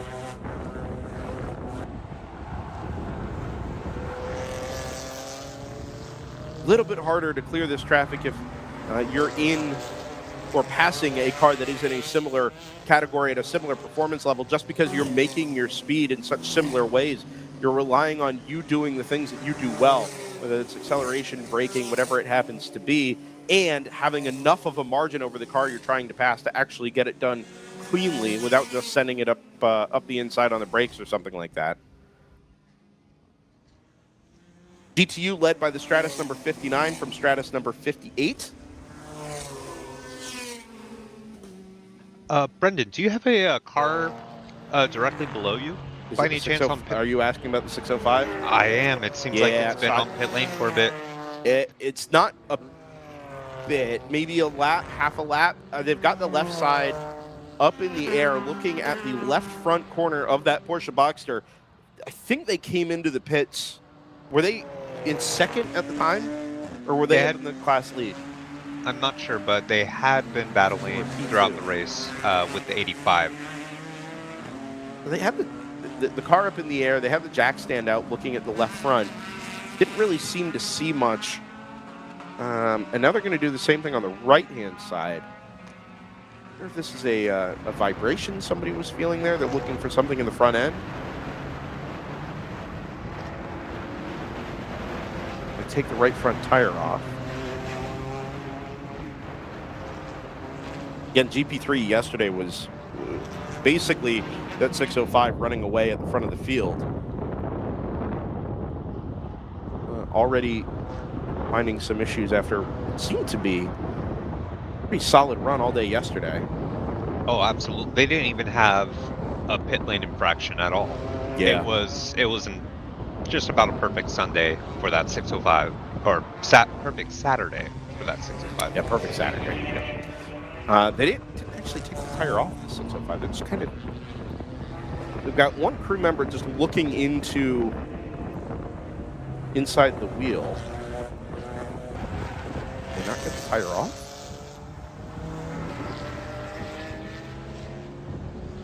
Whatever they're doing down there at the 605 camp, they're not doing it with a whole lot of urgency.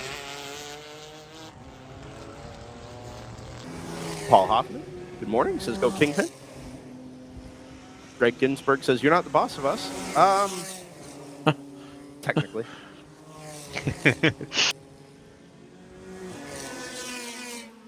Play along. It's going to be better for us all, believe me. Handful of pass under yellow penalties during the full course yellow handed down. The 189, the 40, the 233, Oh, I'm sorry. Those are under investigation. The 888 and the 418 were both confirmed.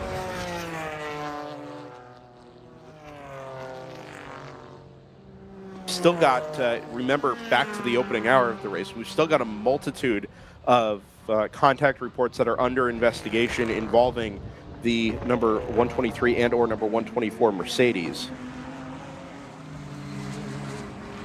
That could yet play a bit of a role in the way this East Region Championship turns out. Remember, the 70 came into this Sunday race with a 3-point lead in the GTO Championship. Looking at the point standings over on Speed Hive, 79 to 76 is the margin between those two main protagonists. In the GTU East Region Championship, Stratus 58 leads Stratus 59 by a point, who leads Stratus number 60 by a point. So we end up with a tie yet there, but the Stratus 58 kind of sits in control at the moment, leading both the championship and the GTU category, up there in 4th place overall. GP1 East Region Championship has already been decided in favor of Harrison Motorsports. The number 392, by virtue of the win yesterday, clinched the championship, 92 points as of the end of Saturday, compared to 70 from the number 44 of PC Racing. So it's a nice cruise today for the Harrison car. Although remember, even though this is the finale for the East Championship, this does still count towards the National Championship, which will be decided in a month's time down at Circuit of the Americas.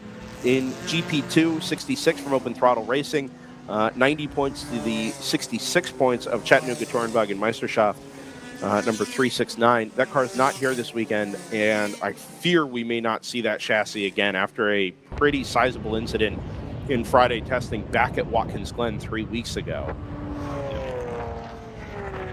Anyway, I'm not sure they would have contended for the GP2 championship, but could actually still hand second place to the 41 of Rockwell Autosport Development. So keep an eye on that number 41 car down there in GP2. Oh, that car did not start. Disregard that. Did run laps at the end of the day yesterday. Did make it to the green today. So that'll leave things all as they were in GP2. Down to GP3, AOA 85 leads AOA 55 by 9 points. And that is how that class stands at the moment. The 605 from round 3 racing, despite being a well-sorted car and having won the race yesterday, has not competed in most of the East Region Championship, and actually was a replacement for the 701, was it not? The GP1 car? Yes. Yeah, so that car basically came into... Ooh, dive with the inside there for the light. That car came into service basically to replace the 701 GP1 Porsche Cayman, and is not really in contention for the GP3 championship there. Only other thing I'll need to work out is the drops for the East Region Championship, and that'll take a few moments later on in the day. But for now, you should assume that the 70 and 123 battle in GTO and the Stratus battle in GTU are the primary championship concerns at the moment, and that'll mostly be a straight fight as long as they sit in the top 4 or 5 positions overall.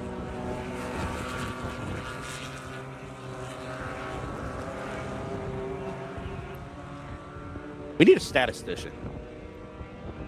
You know?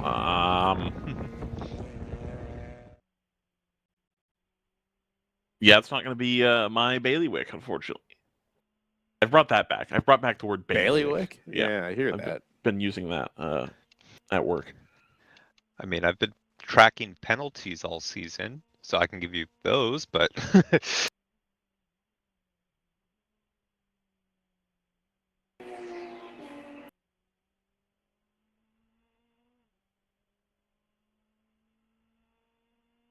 Would you like to teach yourself the WRL point system and drop schedule, JT? That's something you're interested in. 2025. No. Yeah, right. Right on board the Triple I. It's the TLM Mona. Multiple-time race winner this season in the World Racing League. Yeah.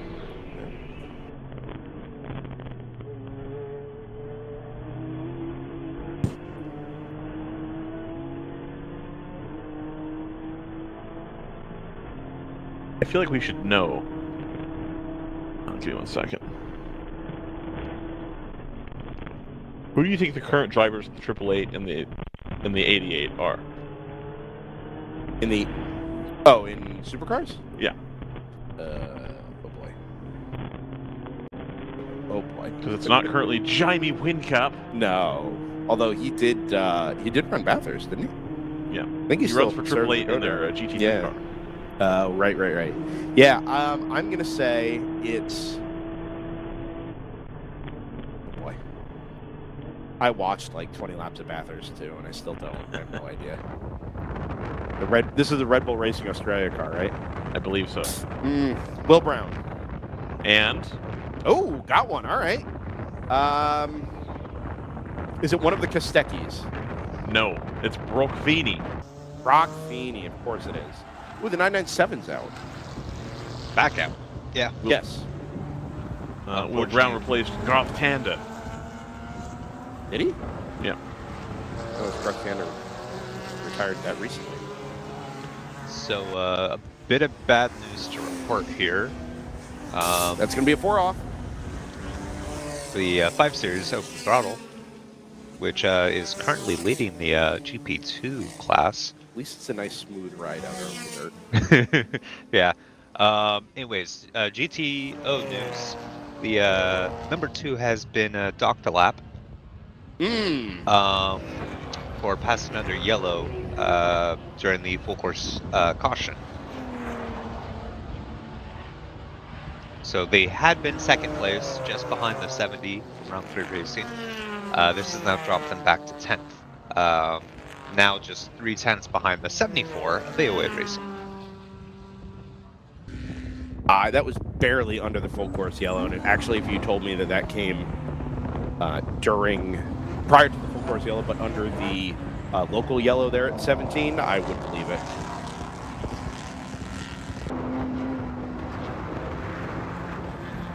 Does still sit second on the road, as you see at trackside, headed down through turn 16 and on to the Ullman Straight, but obviously, as JT said, has already picked up that lap penalty, and therefore is a full lap down to the number 70, despite sitting directly behind it on the road.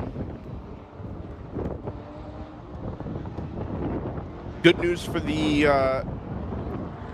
well, for now it's good news for the 123, right? Gives them some extra points. The problem in it is as soon as that goes the other way, if it goes the other way and the 123 takes the race lead, they're going to need more cars in between themselves and the number 70 Porsche from round 3 racing, and not having the number. Oh, catch the tires! That's the 58. Trouble. That's the championship and race leading Stratus GTU Sebico NPO1 in the tire wall on the outside of turn number 17, just underneath the bridge.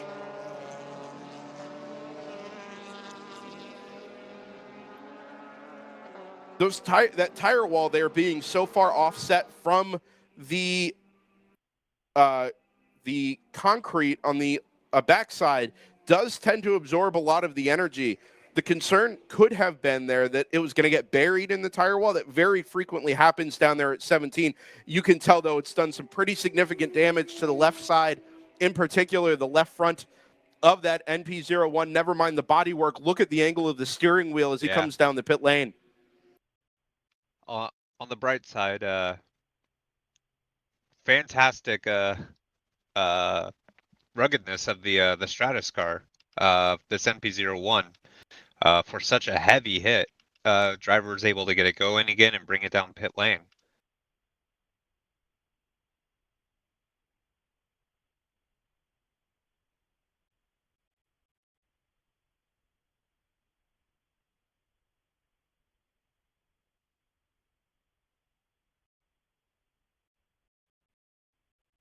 Yeah, I don't know that these cars, I would describe these cars, JT, as being built like tanks, which is always the descriptor of the old Audi prototypes. You could whack them into a wall, they'd be out 25 minutes later like nothing happened. Yeah. But they are kind of taking a pretty methodical approach to getting this car repaired. Bodywork is already off. Oh, full course yellow. So I believe that's for the tire wall. Yeah, I think you're right.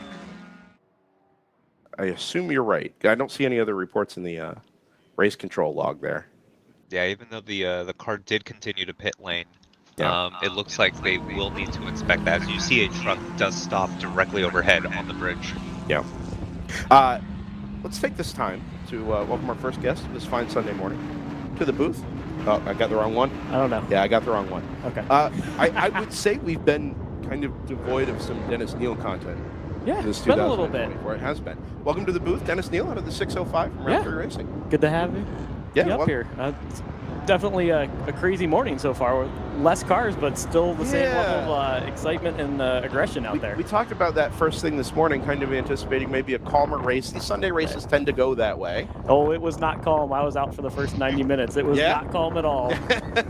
So how did that go? Was it? I mean, did the damp track, the damp patches play a role in things at all this morning? They definitely at the start. I think everyone was really considerate for the first like 2 or 3 laps as we were trying to figure out where the water was and trying to basically we created a dry line pretty much within the first 2 laps. Sure. But then if you started to pass a lot, you go offline. Like down in the 7, the inside was still wet when we started getting the GTO cars coming through the pack. But that always makes it fun because someone's on the wet and having to change their braking. So why? Where do you think that aggression came from? Is there a sense that this is championship day, so it matters? Or I think there's a little bit of championship day. I think it also the weather is a lot better this morning, and the track conditions weren't optimal, but there was less traffic out there, and so people. I think also the 2 starts were closer together than yesterday, which allows more time to have your in-class battles before you get into traffic. Right. And so you're already then dicing up, and then you get into traffic, and then you're just trying to get through as fast as you can because you don't want to lose anybody. That makes a lot of sense. We spoke just very briefly off air. We saw the 605 down just to the right-hand side of our booth here, stationary with attention being paid, but nothing desperate. No, it ended up being our control arm on the front. The bolts came loose, and so they got 2 new bolts, put them in there, and sent it on its way. So it should be okay. I think we're still 3rd. Yeah, 3rd place. So we've got some work to do. 3 laps down. Yeah, we got some work to do to go catch up. But listen, in 5 hours, it's not in any way insurmountable. No, it's not. And I think that's the biggest thing that we're telling our drivers is just keep your heads down. There's a lot of race left. Yesterday there was a lot of attrition. Yeah. Everyone's going to have their issue today, especially after doing 8 hours yesterday on this, bumpy track. And so, it's going to have to be methodical. We're not getting it back in the next 30 minutes. So let's just go ahead and slowly get there. Has there been a sort of team-wide attitude towards dealing with the bumps and the curbs and trying to minimize the stress that you guys are putting on the car? Obviously, you did have an issue this morning. Is that something you've been trying to actively avoid? We always try to respect the curbs. Brad doesn't like us on the curbs. Oh. So after a couple years ago when we had the curb is track T-shirts, that was a fun joke until it wasn't. Yeah, sure. So we as a team pretty much try to be easier on the cars and try to not overload that loaded tire on the curbs and things like that, especially in the GP3 side, where if I go a tenth faster, it's not going to matter if I tear apart the car and end up having to spend an extra 10 minutes on the pits. It does matter. Yeah. So, try to keep the car on track as much as we can. Even if you lose, half a second, it's not going to be a big deal. It's more important to be on track at that point. So I don't, depending on how plugged into the, let's say the mechanical operation, the team operation overnight, are these, you said you had a bolt back out or a bolt fail there on the 12. Is that something that would have been checked overnight, tightened back up before you send it down on track? Yeah, they go across the whole car and check everything. So that is one thing that is just a surprise that it happened. Don't really know why. We have a couple other things going on in the car just in general. We have other vibrations and things, so something like that could be contributing to it. But yeah, don't really know. But we'll see where it goes. Are we going to see you back in the car at Circuit of the Americas? Yeah, we'll definitely be at Circuit of the Americas. We'll have the My wife and kid will be there with Very me nice. too. So, as you Go guys enjoy said, Austin.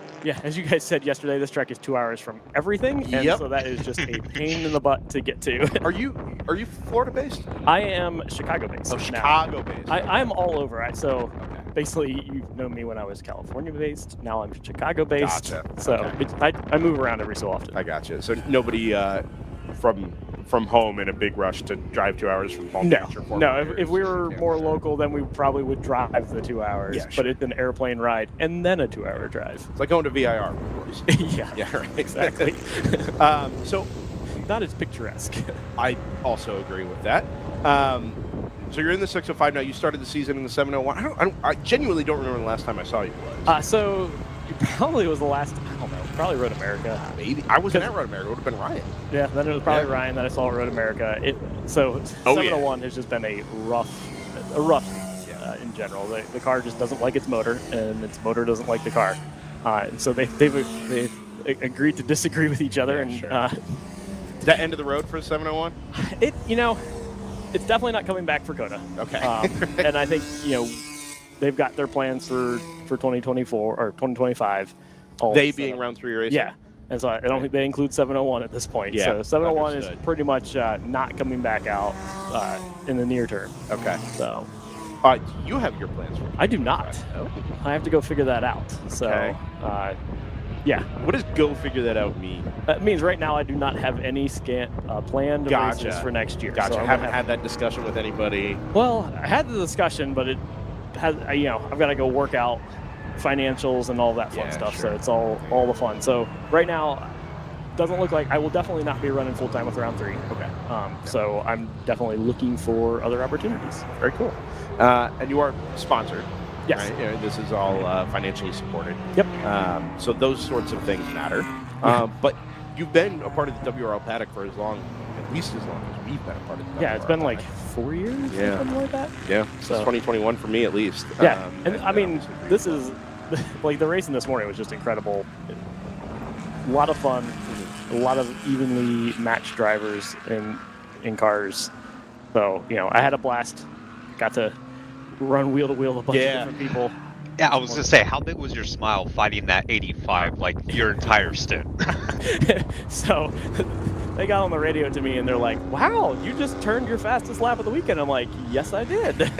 Were you in the car at the end of the day yesterday? No, Who was? that was Dylan. So Dylan's in the car now. Okay. On the last lap pulling the Yeah. 7.5. We did not tell him to do that. Pole setting lap on the final lap of the race. We're all Yeah. big fans. He saw it on the lap timer in the car the lap before, and he's like, "I think I can do this." So he went. He went and tried. Finally, the track had cooled down. The sun had gone back down. The middle of the day, the track was just so dirty. I mean, at one point, the blower blew all the clag and stuff onto the line. Oh, The caution, lovely. so that was lovely. I was like, "What in the world, guys?" But yeah, there's just so much stuff. If you got offline, your tires picked up stuff. And in a GP3 car, you're almost offline every lap. Sure. Not every corner, but every lap. Yeah. Yeah. So you pick up stuff. So we kind of just, gridded it out. I was in the middle of the day, so I just gridded it out for the day. And then looks like we were going back green. I think so. Did you get involved in any of the wet weather early on in the day? Yeah, so I wasn't in the first one, but I was definitely in the second one where it just kept misting, and it got pretty heavy during that full course caution yesterday. Yeah. So that's when I was out there. That was fun because then it got wet, and we all didn't really know what the conditions were going to be like. And then it just kind of spit every couple of corners for probably like 20 minutes. Did it ever really change the feel of the circuit? It did a little bit because it brought the oil up just enough to make it a little slick when it was the heavy It was mist. kind of greasy, but not actually wet. Yeah, it was more of the greasy, and the clouds kept the track temperature down, so it just kind of exacerbated the oil coming up a little bit. How did the Continentals handle that? Sort of. They did okay. I mean, that level of rain, they were fine. Okay.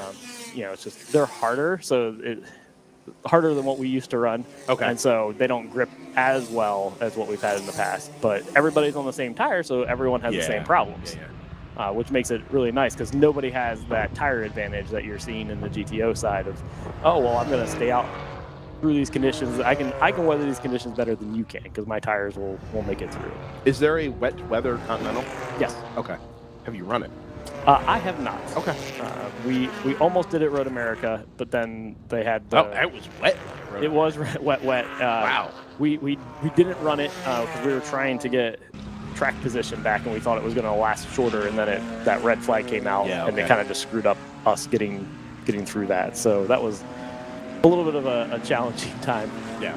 But yeah, we stayed on the dry tire at that point. Interesting. Yeah, so we don't get tire, among other things. We as commentators don't get driver data. We don't get tire data.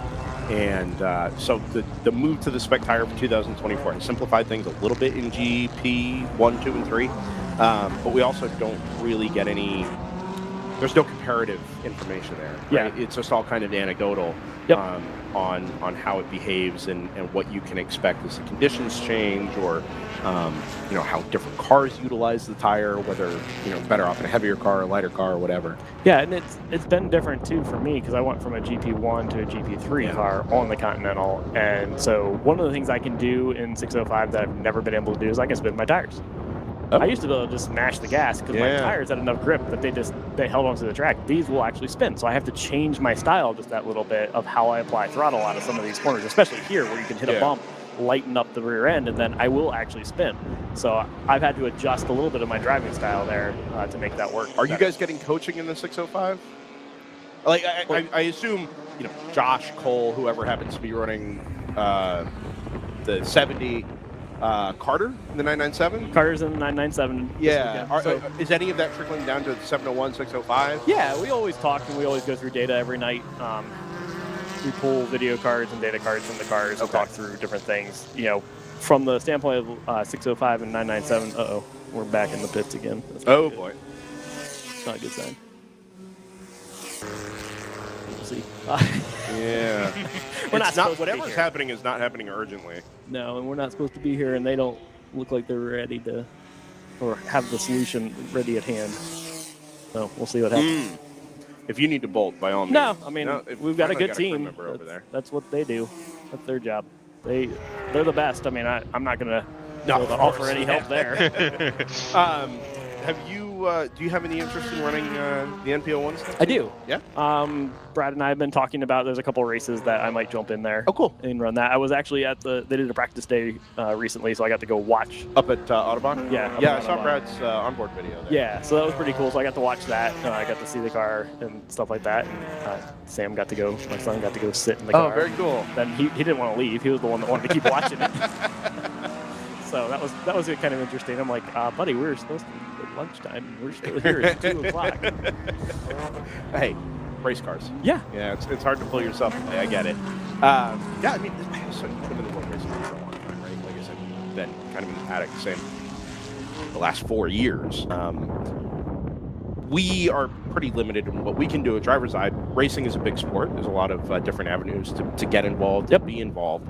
But you've stuck around in the world racing league. Yeah. Do you have aspirations of going and trying sprint racing or some other things, or is the value and the type of racing we do here at WRL just kind of too good to pass up? I definitely have aspirations to do other things, and basically, if it's got wheels, I'll go race it. I don't mind that, but I do love the team aspect of just WRL and round 3. Like, that's been really awesome. And also just love the competitiveness here that, you have to have everything going right. You have to have, things, a well-sorted car, drivers that take care of it. And, it's not just 20-minute race and it's over. And you don't, some of the series I've been watching too, like you have a 20 or 30-minute race and you spend 20 minutes under caution. Yeah. Because somebody does something on lap 1. So, I feel like you get a lot of track time through the way WRL does this through Friday practice and qualifying. And then, I did 3 hours yesterday in the car and then just did an hour and a half this morning. Yeah. So, I'm not going to get 4.5 hours of race track time anywhere else. Yeah. Yeah. And under a variety of conditions, right? Yeah. Competitive conditions. Yep. Right? Yeah, and I had that wheel-to-wheel with AOA for quite a while this morning. And then yesterday, I saw Rockwell drop down to our class, which I thought was interesting. Yeah. From GP2. So I was wheel-to-wheel with them most of the day yesterday, which I think maybe encouraged them to say, hey, we should go figure out how we can get our car into GP3 instead of GP2. Have you, on that GP2, GP3 topic, surveys have gone out from the series to car owners, anybody with kind of a vested interest in those two categories, about the future of those categories. You know, we obviously, WRL used to have a GP4 category that went away as teams took the opportunity to move up, drive faster cars, got more a more stable technical platform underneath them. Do you have any thoughts on, I mean, you started the season in GP1. You didn't necessarily expect to be in this position. Do you have any thoughts on where those two classes stand right now? Are you looking, would you prefer to keep, let's say, the cars in their current structure, or would you rather just see the competitive depth, throw them all into one class at one power to weight number and let them go race together? Yeah, I mean, that's always a tricky question because whatever you do, people are probably going to and it's way more complicated than what one or two people want, but you know, everybody is going to have an opinion. But I think this morning is a perfect example. GP2 has what, 2 cars running this morning, or 2 cars that took the green flag? 3? Okay, 3. Sorry, there was only 2 on the grid when I was correct. 50%. Yes. Only 2 of them lined up in front of me when we went green this morning. But yeah, so when you look at that, obviously we need to do something. So I think RJ looking at that is the right thing to do, and try to figure out, okay, how do we get something where you can take, 15 cars, and what is the recipe that gives the best option to keep as many of those 15 cars together and put them into one class, so then you have a real competitive group. Because right now, like, if AOA doesn't show up, the GP3 field is pretty much decimated. And then, GP2 obviously had a rough day yesterday because they weren't able to even bring back their numbers from yesterday. So, I think it's great that RJ is looking at that. I think that's something that is needed to try to figure out how to keep both classes healthy, because otherwise they'll just slowly attrit down. So I think it's time to look at how to do something, and, whether it's keeping one of their sets of rules and getting rid of one, or it's taking and meeting in the middle between the two. I don't know what that looks like, but those are some of the trades I think they're probably thinking through and working through.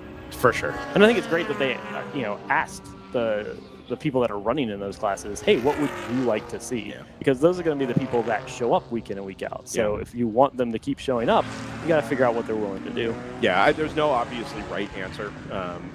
You've got to try and balance as many of the interests that are already there. People are running whatever class they're already running in for a reason. We talked to Mike Gorman yesterday about him running GP2 cars with open throttle and why they're in GP2, and prefer not to make his cars slower. But also, you can't necessarily go make your Boxster, get it 40 horsepower to go run in GP2 or whatever that number happens to be. Well, and the other thing too is it's great that they have the GP2 and GP3 because of people trying to come up through the different series. If you're trying to make the leap from one of the other endurance series to this one, it is already a giant gap between the two series. Really? I think it is. Can you and feel it in the from a overall paddock and environment? Yes. I mean, I ran a Champ Car team. Yeah, sure. For a number of years, and what we could do to be competitive there was a level below what we're at here, because we didn't have any full-time crew people that we paid. We had a couple of guys that would volunteer for us on the weekends, but it was mostly the drivers trying to, wrench on the car between races and get it out there, and we would be competitive in Champ. But then you looked at trying to get here, and if you're coming here on an open trailer, it's eye-opening when you hit the paddock and see all these, what some of the teams are putting behind some of this stuff, and some of the data that they're getting, and just the quality of drivers.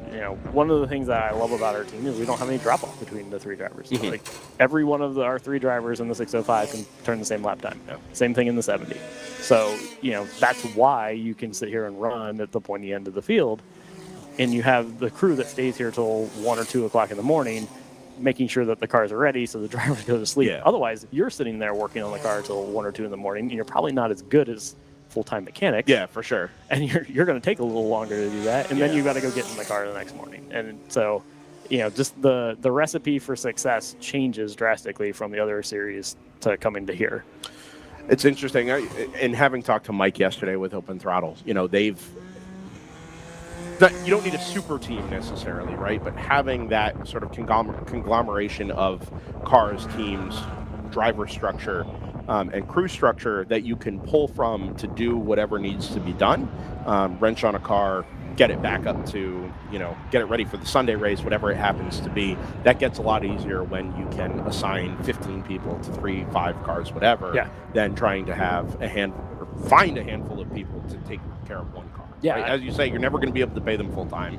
You got to rely on weekend warriors. That's its own challenge. Yeah, and I mean, what Mike has done with his team is incredible. Yeah. Having that, and he found a recipe that works. He found a car or set of cars that have similar parts, so he doesn't have to stock as many spares. Yeah. And you get people that are familiar with this car, and then they can start debugging that car. Round 3 was there not so very long ago, Yes. right? With the Boxsters in particular. Yes. Yeah, a bunch of them. And that was a great recipe of you can just adding another car at that level is not as difficult as like adding an entirely different, make. Even just switching brands is difficult. When we had the BMW and the Porsches, at one point we had the Cayman, the Boxster, and the BMW. BMW was always difficult because we never had the same level of spares that we had for the other two cars. Yeah. So, that was always a challenge when you're just looking through things.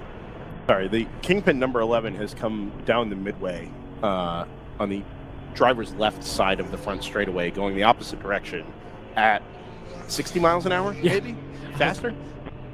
I didn't even realize that car had gone missing. It had. Unfortunately, it sounds like it was involved in contact with the 119 Audi R8. Did it pull off somewhere, or did it get back to the paddock? Yeah, it exited turn 9. Recently? As of 5 minutes ago. So it's on its way back to the paddock is what it's doing. I believe so. With some gusto. Yeah, that was interesting. Yeah. Might have been better off just taking the track, but okay, all right. Yeah, very, very interesting. It was what happens when you, and a lot of drivers don't do this, and I would actually encourage a lot of the young drivers, go to different spots on the track and drive your infield, so you learn what happens when you pull off on one of these. Like, it's great. This track is great. Every pull-off has an orange spot of where you can get back in, which is wonderful. But when you come back in, you need to know where in the world you are. Yeah. Because a lot of times you have no clue. And how do I get back? Like, how do I get back to where I want to go? Like, Daytona is another one of those. Like, when you pull off, there's a couple of spots where you can pull off and go back in. But where am I? So go learn that. That's people think that's dumb, but no, go learn your infield because you might need it one day. Exactly. And it'll save you some time. It saved a lot of time in some cases. Otherwise, you're on the radio going, "Where am I?" Yeah. Well, one time we had to actually send somebody to go find our car because our car was lost. They could not. Oh my God! It gosh. was driving around in the paddock somewhere. So we put a guy in a car driving to go find them, and we found them. And we're like, "Hey, follow me. We'll get you back to the paddock so we can fix what your problem is and then send you back out." I can honestly say, like, I've obviously had that thought showing up to a new venue, having to go set up cameras or whatever. I have never once thought about that in a competitive application, but you're absolutely right. That does at some point matter, especially in endurance racing. I'm all about optimizing everything. Sure. People at work and my wife know, like, I will optimize anything. And that was one of the things where I'm like, you need to learn the infield because if you don't know where you're going to pull off, and we have those conversations, like at Road America, you pull off at 5, you know where you are. There's always someone to tow you when you pull off at 5. You just have to get their attention sometimes, but there's always a tow truck right there, and they will pull you back up the hill. Yeah. So, like, think through that. Don't stop in, turn 3. If you can coast down that straightaway and get down to the hill, down in the 5, go through those tires and go get pulled back up the hill. It'll be way faster than waiting. Yeah. It's interesting. You can worry about setup and fight over tenths or a second here, a second there on the racetrack, but somebody, especially as you go into the production classes, because you're not working with purpose-built race cars, you can end up in situations where, those minutes are going to matter, right? Yes. Losing giant chunks of time like that because you're lost in the infield roads, Yep. or because you don't know where a cut is, or you can't get the attention of a safety worker to tow you somewhere. That does matter in the results, right? And having 5-6 minutes saved by pulling up next to a tow truck and getting pulled straight up the hill, or knowing exactly how to get back to your garage, those sorts of things can make a difference in the end. Yeah, well, and like at Daytona in the infield section, don't pull off driver's right. You're on an island. Yeah. There's no way to get back. And they will let you sometimes get hooked up and sit and wait as they try to pull you across. Yeah. Don't do that. Pull off driver's left. Obviously do it safely, but pull off driver's left. Yeah. Because then they can pull you right off and back into the paddock. In the same vein, we never really got any confirmation. We never saw Brad yesterday. Did we Brad fell in. Well, there's an elevator. He stepped in a hole. I heard. He just sits. He needs to elevate and ice his ankle. So he sits doing strategy with Jim on the pit box. Right? Yeah, I saw the picture they posted.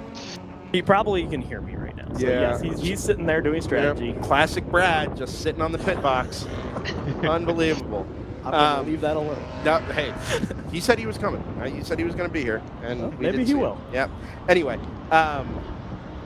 do we know if the 70 ran out of fuel yesterday? Yes. Okay, we thought so. There is a world there where that kind of goes to what you're talking about, right? If you know where the cut is and you can get yourself quickly back, instead of coasting it down to turn 15 like they did and have to go through the support paddock and find a gap in the wall, Yeah. Well, you can pull off at 13. Yeah, the problem there was it bobbled that, and it basically gave no warning. So we had a couple. How do you not know you're going to run out of fuel? Well, there was a comedy of things that happened that Swiss makes it cheese happen. model. So Gotcha. the fuel Okay. gauge said we should have been good. Got So it. we should have been on. We were. It was boxing that lap. It should have made it. So not Okay. exactly sure why it didn't, Yeah. but it didn't. And that was the result. And that's not an actual read on. Yeah, it just tells you how much it's used. Yeah, okay. And so, we have a bunch of different ideas, but yeah. Got it. Just, it should have made it back, and it didn't. Yep. And that was unfortunate because that kind of set the day for that car. I gotcha. Yes, and they always run out of gas as far away from the pits as possible. Yes. No, there is no. I mean, there's no good time or good place, but you're absolutely right. Last year I ran out of gas coming out of Daytona banking turn 2 and had to sit out on there and could not get myself back around. And I'm like, I can see the pull off road and I'm like, I'm just not there. Yeah. And they're not going to want to back up to me. Like, So the downside to all that is if you do find the access road, maybe they don't throw the full course yellow you need to not lose 6 laps. Well, there's that right? too. You only lose 3. I'm not saying that should be it matters, but there are series where like you know, you need that full course yellow. But a lot of times they let you sit anyway to see if you can get yourself going again. Sure. And when you're out of gas, you're out of gas. You're not going to get It's not yourself going happening. again. Yeah. So that's just an annoying thing in general because you're like, I'm going to sit here forever, and they'll sit and wait to roll safety just because they don't know, they don't want to roll safety if they don't have to. Yeah. Especially here where we'll do hot pulls, so they're going to be a little bit more reluctant and just wait for a second to see what are you going to do, are you going to move or not. Yeah. So it's another good thing of going and grabbing your official that's standing in front of or somewhere nearby your pit box and telling them, hey, here's what's happening with me. Radio it up to control so that way those guys know here's what is the problem. Yeah. I'm not going to move again. So it's all those things that you want to, these are, you're saving tenths on the track and you're saving minutes by doing different things. Exactly what I just said earlier. Exactly the right point. Yeah. Yep. Yeah. Not something you think about often, but for sure something worth considering. And particularly this kind of. It doesn't stop having a bad day, but it does make the bad day more manageable. No, and we often see margins 3, 4, 5 laps, right? Sometimes it's 55, but usually it's in that sort of 3 to 8 range, and that's where minutes. And this is how you get back into the top 10 to score points for the day and try to do things like is saving. It's a what. I don't know what the GTO cars are pulling, like 215s to 220s. If you can save 2 minutes, you're saving a lap overall that you have to then go try to make up later on. Yeah, where the margins there are much, much finer as well. Yep. Dennis, thank you for stopping by. Yeah, you guys complain that you don't have people come up on Sunday, so I figured I'd come find you. And I saw you at 7:30 this morning generally putting true. Turn 7's camera out. So I did have to go fix a camera. Oh, you saw me out here? Yeah, because Are you at the hotel? I was at the hotel, so I looked out. I'm like, oh, there he is. Yep. Yeah, sunrise, little sunrise work. Yeah. My day starts at 6 whatever. Well, you get to drive your SUV around the track. I got yelled at yesterday. Oh, did you? What'd you do? No, well, I always take care of these things when I get to the track on Thursday. The folks on the 4th floor, the Sebring staff, the safety amazing. dispatch, they're the best. Yeah, They're so I love helpful, them. and it's such a quick conversation, no nonsense. You tell them what you need, and they say, yep, I'm going to start telling the safety team today so they know to look out for your car in the morning, in the evening, whatever. It's the best. It is the best. However, sometimes that message doesn't get passed to the entire security team. And so I cleared the track yesterday at turn 17, had a guy in a golf cart pull up and say, hey, I need to ask you not to drive your personal car on the track. I was like, no, it's okay, trust me.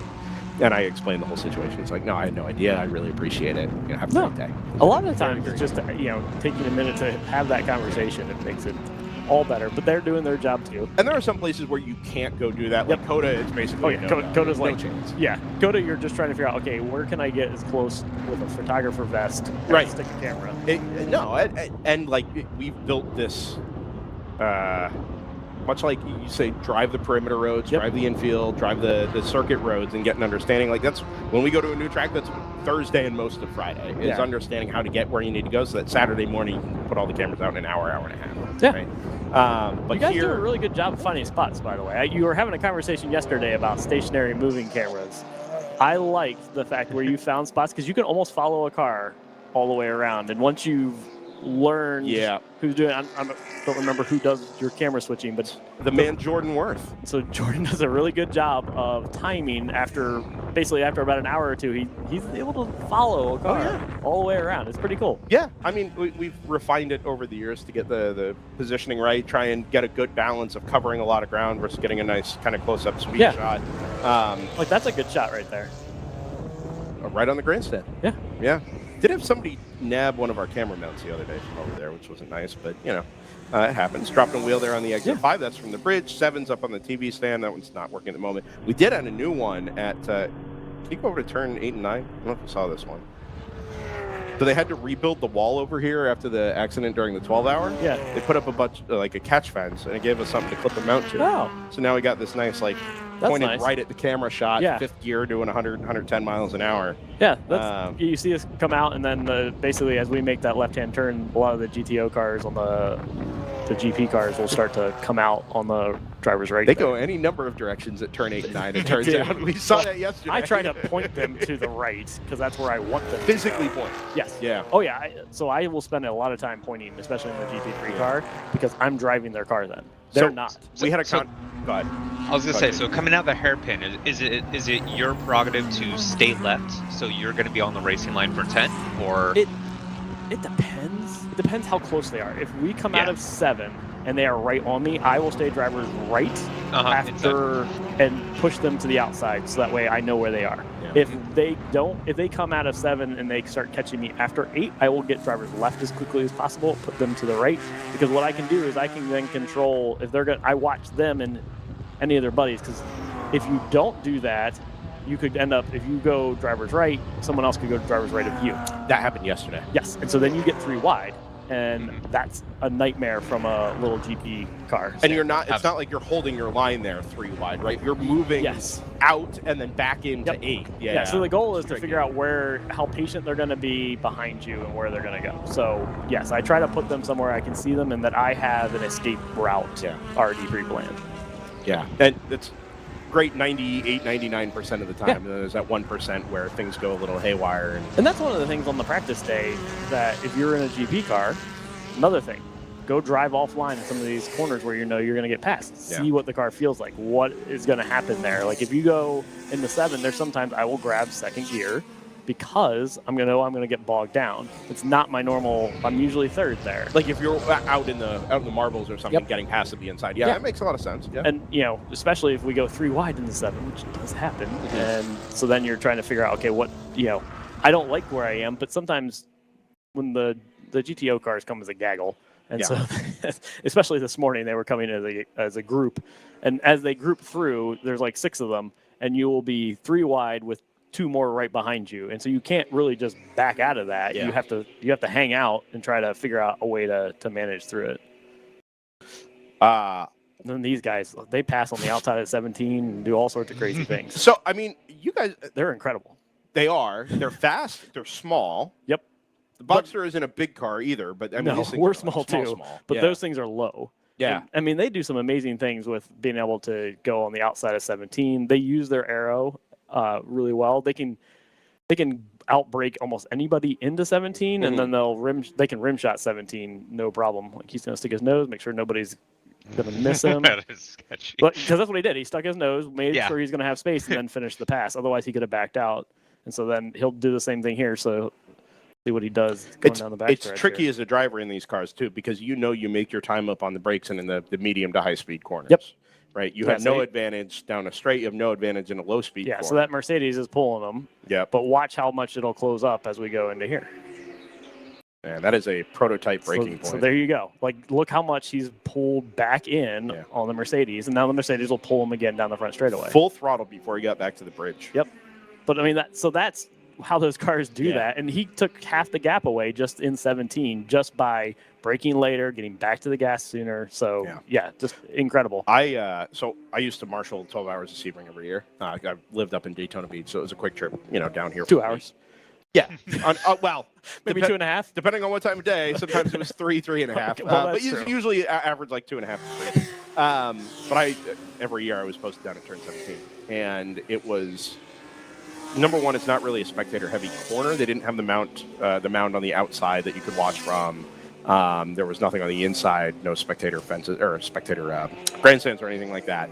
And it was such a unique place to watch top-level racing cars, particularly the ALMS prototypes, Peugeots, Audis, those sorts of things. They were braking after they passed the flag station. Yep.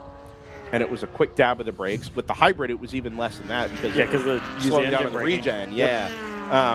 And they were off the brakes by the time they kind of made that arc back to the inside wall. Yeah. So it was literally like maybe 150 feet. They were actually on the brakes. Insane amount of speed carried into the corner. Insane. That's what aero does for you. Yes. Yeah. When you can, and you want to keep your speed and your momentum going, so your aero stays in effect. Because if you go too slow, then you lose that aero advantage. Yeah. Dennis, we've taken up entirely too much. Sorry, making up for it's lost air time conditioned here, so I'm getting cooled off. It's fair nice. enough. We need a plug-in for your cool suits up here. You should, because get a box. I could just plug right in, just cool right down. Not a bad idea. Since I come right from the car. Did you really? I did take like 10 minutes, but I came here pretty quick. That's fair enough. You are a funded driver, so if you have any sponsors, any partners you need to thank or would like to thank, by all means, please do that, and then we'll let you go kind of find out what happened to your team car down there. Yeah, well, at least it's back on the track. But so Speak With People, it's a communication company, so that's really awesome, where we're trying to help people be able to have better communication with their clients and with their colleagues. So that's one of my sponsors, and then Reunion Church is also one of my sponsors still. So really appreciate the two of them coming on board and helping me out as we be able to do this World Racing League thing. Very good. Dennis Neal, thank you so much for stopping by. Great chatting with you as always. And we'll hope to see you at Circuit of the Americas. Yeah, should be there. Very, very good. Dennis Neal out of the 605 from Round 3 Racing, Porsche Boxer down in GP3.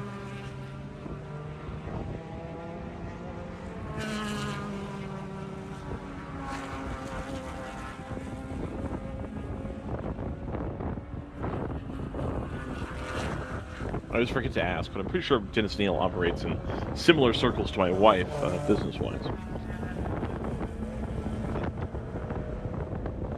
4 hours and 26 minutes remaining here. I think it might be a good time for another ad if Jordan has that at the tips of his fingers. If there's one thing Jordan has ready to go, it's ads. I have the ability to do that. Let's make it happen. So we're going to send it on over to Uncle Continental. We'll be back shortly here on the DriverSeye Live radio network.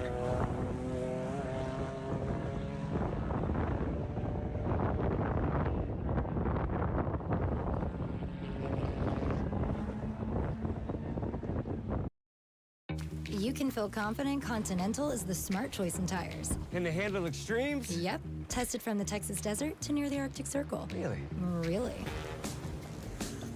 Anything for the guy who finds that one pothole? Yeah, road hazard coverage has your back. For real? Absolutely.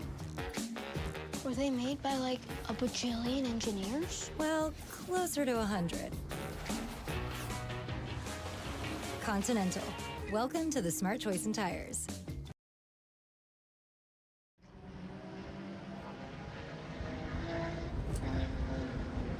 Back at Sebring International Raceway. 2024 World Racing League season rolls on, closing up the East Region Championship with this Sunday 7-hour enduro. Still, of course, our season finale to come at Circuit of the Americas in a few weeks' time. But we have more important things to handle at the moment because we have a stopped Aston Martin to the inside of Turn 5. That is the TLM Mona AAA. In 10th place overall at the moment, that will be 8th place in class. I can confirm this is not a fuel-related issue. They were in at lap 46. We're at 59 now for that car. And immediately, the Alan J safety team comes to the attention of that Aston Martin V8 Vantage. We are going full course yellow. Yes, we are.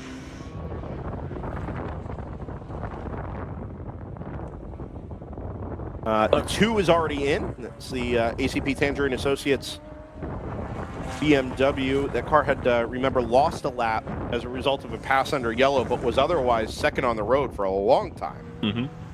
And worked its way back up into 6th. Well, while we go into this yellow, I have a question for Brendan as well as Jordan, seeing as both of you have local-ish knowledge of the region.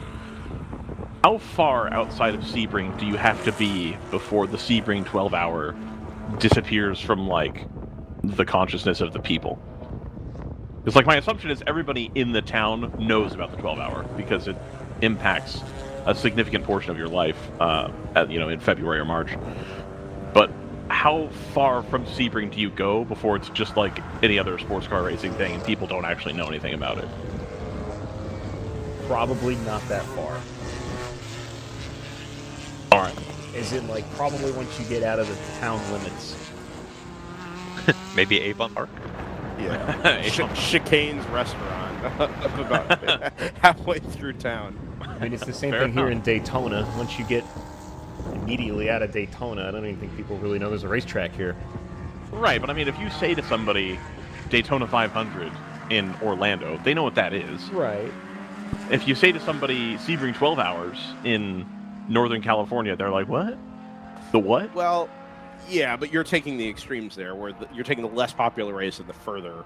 Sure, but that's why I want to know, because like Yeah. everybody in Willows knows about the Thunderhill 25. That's because it's the only thing in Willows. I mean, this is the only thing in Sebring. Other than Wong's Foods Togo. And Casa Ramos. That's not the only thing in Sebring. I mean, it's the biggest thing in Sebring for sure. So, I'll use this example. There is a brewery. I haven't checked. No. It's called Turn 2 Brewing. It's like the one corner Sebring doesn't have. Right? And so were they using Turn 2 as like a play on, is it meant to be a Sebring related thing, like a racing related thing? If they are, like, I don't know, I think it's pretty obvious that Sebring doesn't have Turn 2. And that's in Sebring. Sure. All right. So if we're talking about like the overall awareness of the track and the race and everything, like there are businesses in Sebring that reference the race that are using like references that just don't really work if you know Sebring. Sure. Am I being too? Is that too? No, I mean, I kind of get it. That's reasonable. I will say, like, there are billboards and there are references to the 12-hour all over town. I don't know if you went south to Lake Placid or you went north to whatever else is north, like Wales, maybe. I don't know what's up there. I don't know that those references continue in any way. All right. Fair enough. They're all over the hotels and stuff here, though. Fair dinkum, as they would all say. over. I mean, you have to be. Quick look over to the race control log. The 124 did have a couple contact notes inside the log here. That one was essentially just resulted in a warning. Another one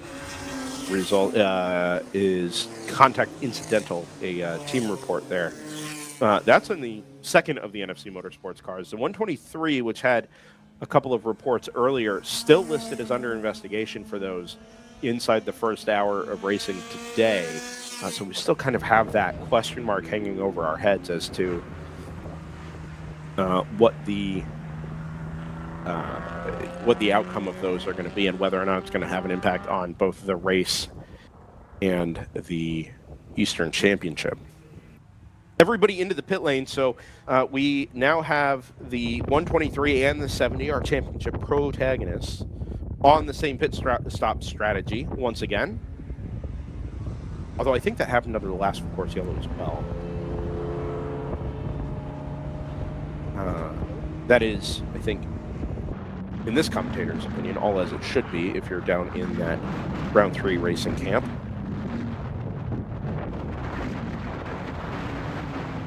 .124 has already been in, as has the 909 from Automatic Racing, the 89X. I'm sorry, the two 89X cars, including the 89 189 was not in, actually, so that may drop a couple of spots here. 188 will jump up. Good run again for them today, despite the spin earlier on. 74 AOA Racing down, rounding out the overall top 10. Good run this morning for the shift up now by AE Victory Audi R8 this weekend, or this morning as well, after a pretty tough day yesterday.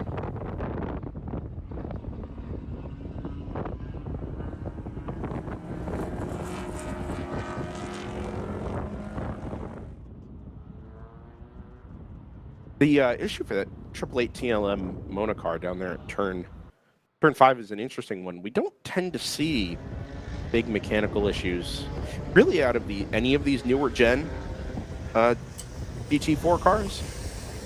Oh, it's coming back on a flatbed. Yep.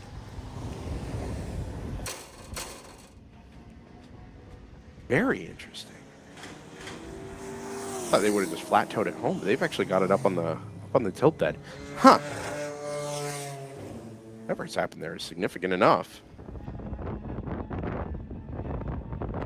Right, did you say earlier you made a chicken sandwich for breakfast? I did. I manufactured the chicken patty, if you will, the chicken slab last night, and then pulled it out of the fridge and put it in the toaster oven to get it nice and warm. And then What kind of bun are we talking about here? I used a King's Hawaiian roll. I actually used 2. I was thinking just that thing. Heck yeah. Big fan of those types of recipes, like the King's Hawaiian slider. You know, you just make a sheet of them and then cut them up. I have done that before. It was pretty good. Chicken parm, pesto based, anything like that. We're big fans of, yeah. No, this was just simple. It was, a couple pickles, some mayo, some mustard, and then some tapatio directly on the slab-o chicken. Should we talk about stuffed shells? We make stuffed shells. Stuffed shells is too much effort. It's really not. For the return, when you could just make a normal pasta dish with the same ingredients. But what if you weren't filling it with pasta-based thing? What if you were filling it with something more creative? Like meatloaf? No, it doesn't have to be. Why? No. I mean, I'm envisioning like stuffed bell peppers type situation. You could put like rice and meat into a stuffed shell. It's a good idea. You chop up some peppers, make like a stuffed shell, stuffed pepper.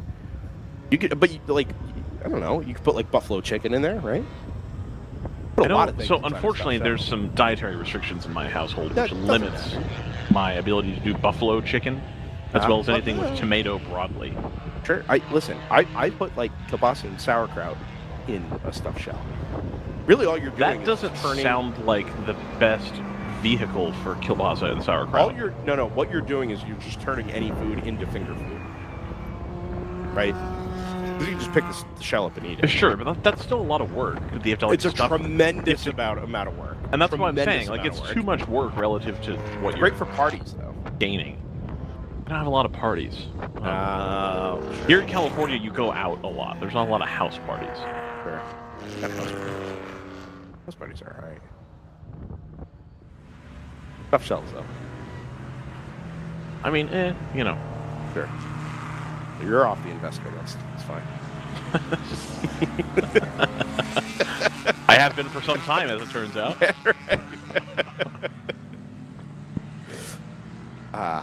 Almost to the end of hour number 3. Indeed, we are. It has been a day. I always get a little, like, this point in the weekend. Today started out a little challenging for us, technically speaking. But the racing, the weather's nice. Not dealing with the same sort of stuff we did yesterday. And I always find myself not really wanting the weekend to be over yet by this part on Sunday. Oh man, we're kind of almost there. I can't believe the weekend's almost already over. Like, I could call another couple hours of racing. Enjoyed the weekend so far. Some of them we could stay on. Some of them could be really challenging, race. right? No, I'm not doing that. I'm driving in the direction of Palm Beach. And how much would that impact Jordan's employability moving forward if he was doing a bootleg commentary NASCAR, of the NASCAR race?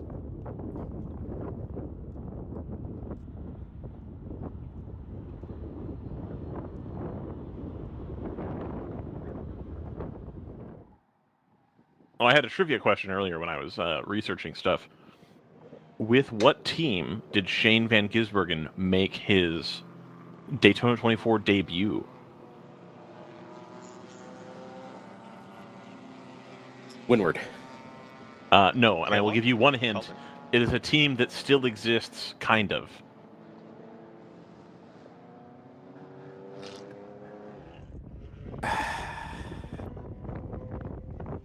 Give me Is it not Colleague or?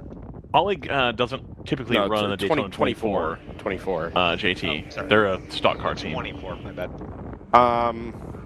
what class? This is GTD. I believe.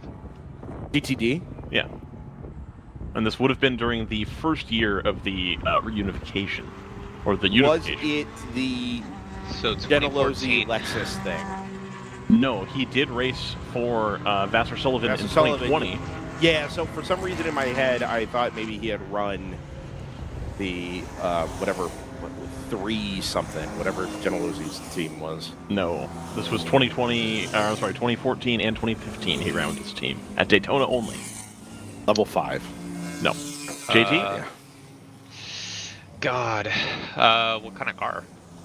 That would give it away. Can't give you that. Okay. It was a Grand Am team. I will tell you that. Ooh.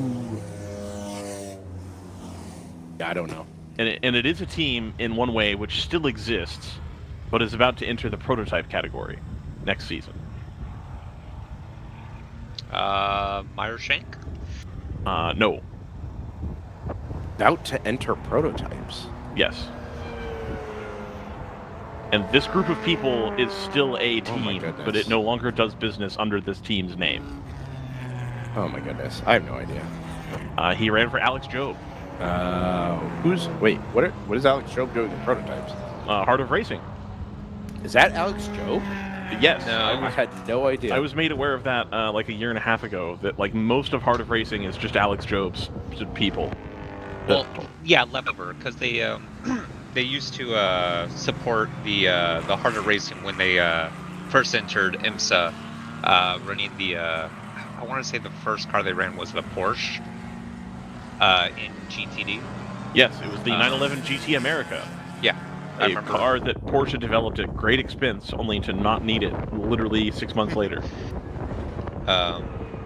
And they, I remember because they had an open house up here in Seattle that a couple of us went to go see the team's facility.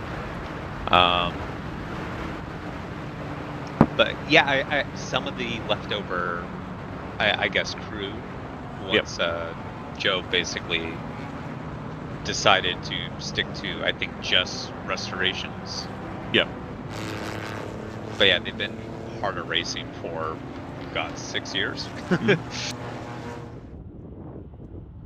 I'm not sure Alex is part of that program at all, though. He is not. I do understand that it's most of the race day crew is the same, though. Okay. Let's go green. Let's do it. So it looks like the 9-4 Motorsports BMW is going to take us to the green flag. Is that correct? Indeed they are. The Endurance Radio Orange BMW M4. I do miss the 9.4 Motorsports Lexus cars. Those I think Lexus- those were Yeah, they're good cars. unique in endurance racing. I miss the NPO1. Yep, that too. I missed their Corvette. I'm pretty sure they still have That the was a NPO1. great car, JT. That GP1 Corvette was amazing. Ooh, that's the 60! Up the inside and with the rear brakes fully... Oh, that's a standing yellow. Did that car go around? Nope. There it No, is. 111 car stopped. So that it's rejoined. That's that black and orange thing right there, I believe. Yep. Oh no, it's the 119. 119. Oh, I no. just said. What did I They were just having say? they were having a good run. Now I feel bad. Curse of the So commentator. this is interesting because the 119 actually just came out of pit lane. So I don't think they took the green flag on track. You may be right, but that car was stopped after the green flag. Yeah. Yeah. That's if you're over in that turn 3 area, you'll see that red, white, and blue Audi R8 LMS GT4. That car, as we said, under the full course yellow, is just outside the top 10. Has already dropped down to 18th overall, excuse me, and made a brace of pit stops underneath the full course yellow. One initially as soon as the full course yellow came out, and then an extended stay and a long lap just during the FCY. And now, obviously, that car has ground to a halt. We're trying and hustle to get that car out of the way here. Had, from the time it happened, about 2 minutes before cars came back around. And with the short course cutout, the north course cutout right there at turn number 3, there is the opportunity to get that car tucked away behind a barrier before this angry pack of 40-something cars gets back around to that point on the circuit. Rapidly running out of time to do that, though. Yeah, 3.5 seconds is your margin now for the race lead. 123 leads 70, same as it's been for most of the morning. The Stratus versus 70 situation down there at turn number 3 obviously didn't result in any contact. Everybody carried on their merry way. And as we get down here to turn number 3, yeah, we're going to do this under green. Haven't gotten that car out of now we're towing it out of the way. There we go. Yeah. All right. Yep, everybody playing fairly nicely there. Yeah, they've been willing to do a couple hot pulls this weekend, which is always appreciated.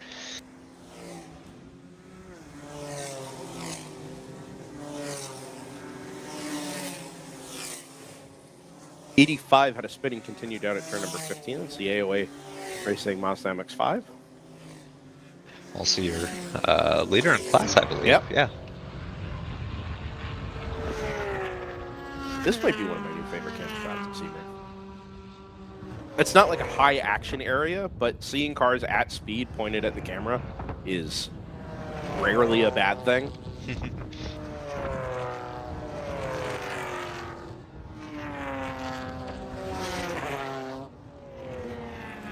And turn 10 is still a dead zone, so...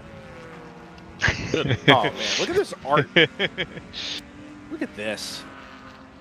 Yeah. Charlie, we're everywhere. I think the only way to really get a turn 10 shot that works is literally to mount another camera where you mounted that turn 8, 9 camera. Yeah, so the problem is, JT, the wall... Oop, out wide there for... No, it's not a CHR car. 14, Paul Racing. Gotcha. No, maybe. Anyway, the problem there is the wall angles back from the support pit lane, the short course pit lane, towards the turn 10 apex. So you're actually further, if this makes sense, you're further right away from the track than the wall is further up the road, which means you're not looking at really the backs of the cars at all. You're seeing it all from kind of this 3/4 angle with a wall in the shot if you're trying to get the apex at all. You might be able to do something on driver's left. The problem is the closer you go to the left, you get closer to the industrial park, which is the cause of the loss of cell signal there in the first place. So yeah, I was mainly trying to think of areas on the inside. That's how I ended up there at turn 9, is because I saw the catch fencing. I was like, oh, it's the place to actually mount a camera. As long as the cell signal holds, it'll be all right. But the further north you go up towards turn 10, the worse and worse it gets. And there's really no equivalent type of mounting opportunity there. Unless you just throw it on the concrete, which, again, is fine until you remember that the wall is back towards the left. And then you're kind of back to square one. Maybe further back towards turn 9? If you go south, there, that might work. Ooh, it was aggressive from the number 60. Looks very dramatic there in speed. The 60's got grip to spare. Those typical NP01s at speed, you're not really at risk of slipping on a banana peel when you do that kind of move. But it really looked very dramatic. Curious how the turn 10 exit, driver's right, as you would be going, I guess, the 11 left-hander. There's catch catch fencing there. There is. So this camera is mounted. The 9 camera is It's mounted similar on the like this. end of the catch fence, like on the pole. Whereas if you go over to 11, you're having to shoot through the catch fence, which is not a bad thing. I've just never tried it over there, so I don't know what it's actually like. Yeah, that's me troubleshooting. Yeah, it's no trouble. Takes some time. Something I meant to bring up a bit earlier during our discussion. We did get to see the 66 from Open Throttle come back out on track. It's currently on the pit lane, I believe, back in the pit lane, but it has been out circulating a bit. It was good to see that car at least initially come back out after its incident coming out of 17, as we have a standing yellow. Oh, that's the Spun Fast Track Racing BMW. And one of the 89X Camaros there as well. That's very awkward for the... I'm sorry. 89X Aston Martins. I did it. The 926, it was very awkward rejoin. Yeah. There's plenty of pavement over there, but you are pretty unsighted there if you end up on the inside, just because of the shape of the walls and the shape of the corner.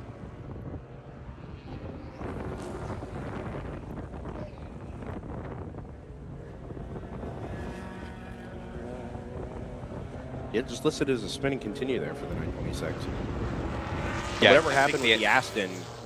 I think the Aston was avoiding it, and it went super wide and had a very odd and awkward rejoin because of that. Yeah, and it looks very dramatic if you end up at the outside there at 17. Yeah. Just because it's such an unnatural place to be. Well, it's weird because of just how wide it is on the first initial entry part, and then it just funnels in as you get towards the bridge, especially with that tire barrier that sticks out a bit further now. Like, it's crazy the amount of concrete you have during the initial turn-in point by the Marshall post, and then just all that concrete there.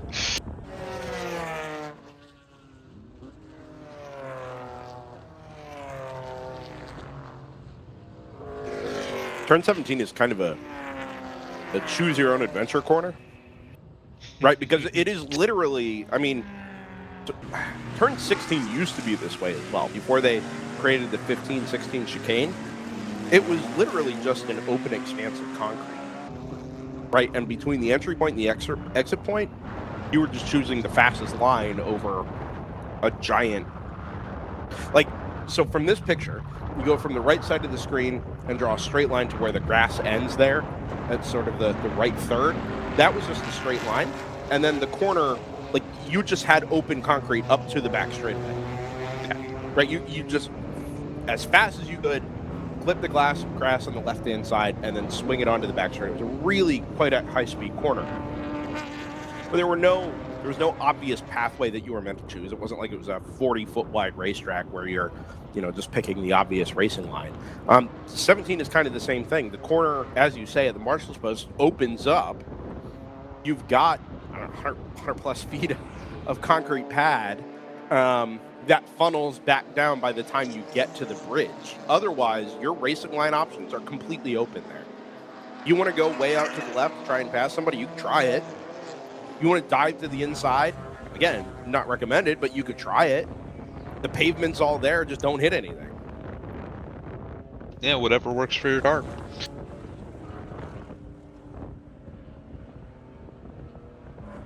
Doesn't matter, you're all going to be miserable over the bumps underneath the bridge anyway, so...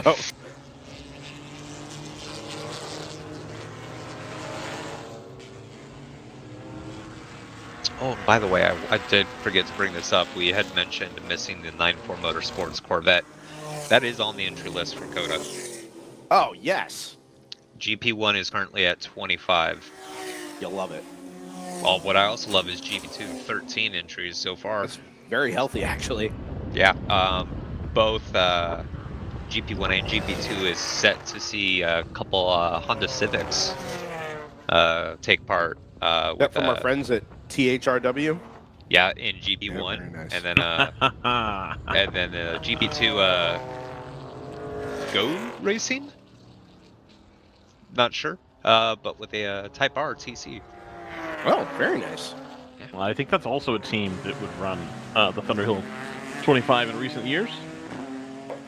So I suppose some of this was inevitable, that you would, you know, much like ourselves, well, I have the weekend off, right? Or I do this at this time of year, might as well just find a different place to go do the thing. Honda Research West was, they were forever present in 25. As long as we were there and well beyond. Yep. Civics or, did they run anything other than Civic? They used to run Acuras, didn't they? Yep, TSX. Yeah. Those were nice cars. And we've seen them up at Road America before. I mean, it's not like they haven't run WRL events, but No, they'll do a handful. when you have that December date that was so, for so many years, linked with the 25 Hours of Thunderhill, that now is, you know, solely the property of the World Racing League at Circuit of the Americas, the National Championship event. Yeah, some crossover there is inevitable. Jordan, do we have the onboard of 60 working? There we go. All right, so directly heads the 59. This is the fight for the GTU lead. All right. We're going to be seeing a lot more of these NPO1 onboards next season. Hopefully, anyway. Well, hopefully for Coda. Well, one for Coda for sure. Right? Yeah. We the debut of Round 3 Racing's first Sebico NP01 should be down at Circuit of the Americas. We know they're intending to add a second car for 2025 as well. Closing speeds there. Automatic Racing, we know, is rumored to be bringing at least one, possibly two NPO1s to the class next year. Currently DriversEye Live will be bringing a VW Fun Cup. If only. Well, you know. Brendan, we can find somebody to get a cage into your car. We could get that at GP3. My 3 Series? Yeah. It's not automatic. So what? There's adapters out there. We can make it. I would much rather just sell the 3 Series and buy a Fun Cup. That's not an equivalent financial. I was going to say, I don't transaction, think by they're the way. same No, price. It's To be not fair. how that works. The Fun Probably Cup's get a not B-spec expensive car. enough. You probably get a How B-spec much? car. How much would? No, I'm not racing anything for any reason ever. Aw. It's not happening. Mazda 2, come on. It looks like fun. To be clear, like the racing looks excellent, but I don't want to. I would rather have bad racing and go 140 miles an hour than have good racing and go 90. You're my assuming opinion. the car can get to 140. Oh, the Fun Cup? Yes. I mean, No, neither. No. Top speed is like 198k. Well, yeah, but that's assuming it's running well. Yeah, your 3 Series is going to have a hard time How getting dare to you. 140 as well. So, I'm just using 123 miles an hour. allegedly. Top speed in the Fun Cup. Hey, unshipped my W8 got to 170.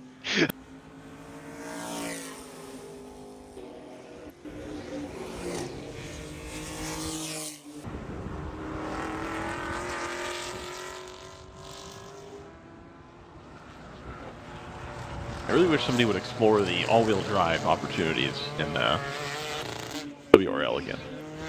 Give something else to talk about when it's raining. Have we had an all-wheel drive car in the WRL with any recency? Yeah. Not recently, no. What was the last one we had? A WRX. Oh, yeah. Remember when Tanner Faust showed up to the Thunderhill 25 with a Gallardo Super Trofeo and thought that he would just walk the whole field, and they came like That 11th? car looked so miserable. I remember having a conversation with Mark Miller about that car and saying, like, I've been watching onboards from this car for a couple of weeks in preparation. I said, it just looks like it wants to kill you, like, all the time. He goes, no, it does. The thing is, like, it's terrible. But it's It made all-wheel drive.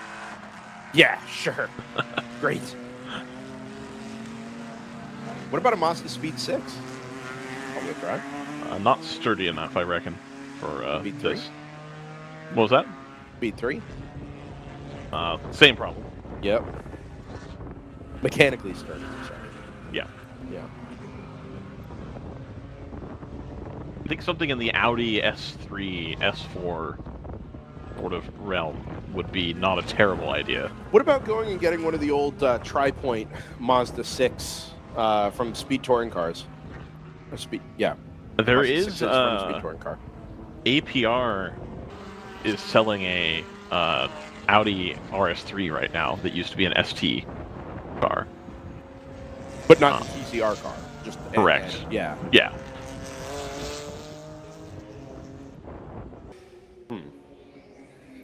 Who used to run the Mazda Speed 3 in Tony Challenge, Pilot Challenge? Cork Sport? Question mark? No. I know they run Mazda 3s. I don't know if they ran that one. It might have been Cork Sport.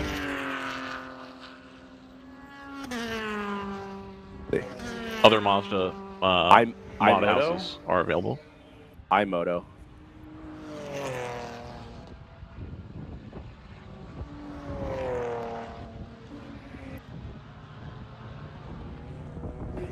Huh. I don't know, man. I also think, unironically, a Porsche Macan would be a good opportunity here. Who the specs are in the World Challenge Mazda 6s? Speed Touring car Mazda 6s. Maybe an older S60R? So those are not reliable, JT. Oh, okay. And there's no parts.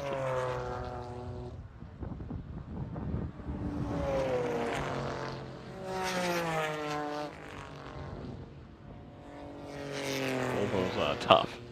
Same with like a Saab 9.3. You know, like that's a funny Lemons car, but I think at this level you'd have a hard time.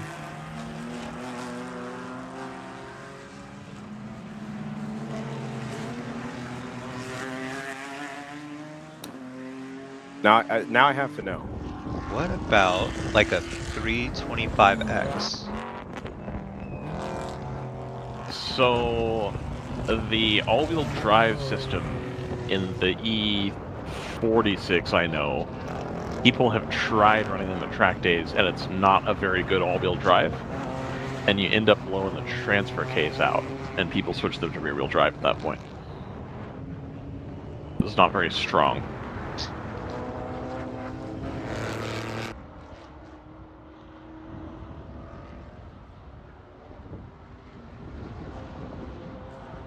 You could get a 240i X-Drive.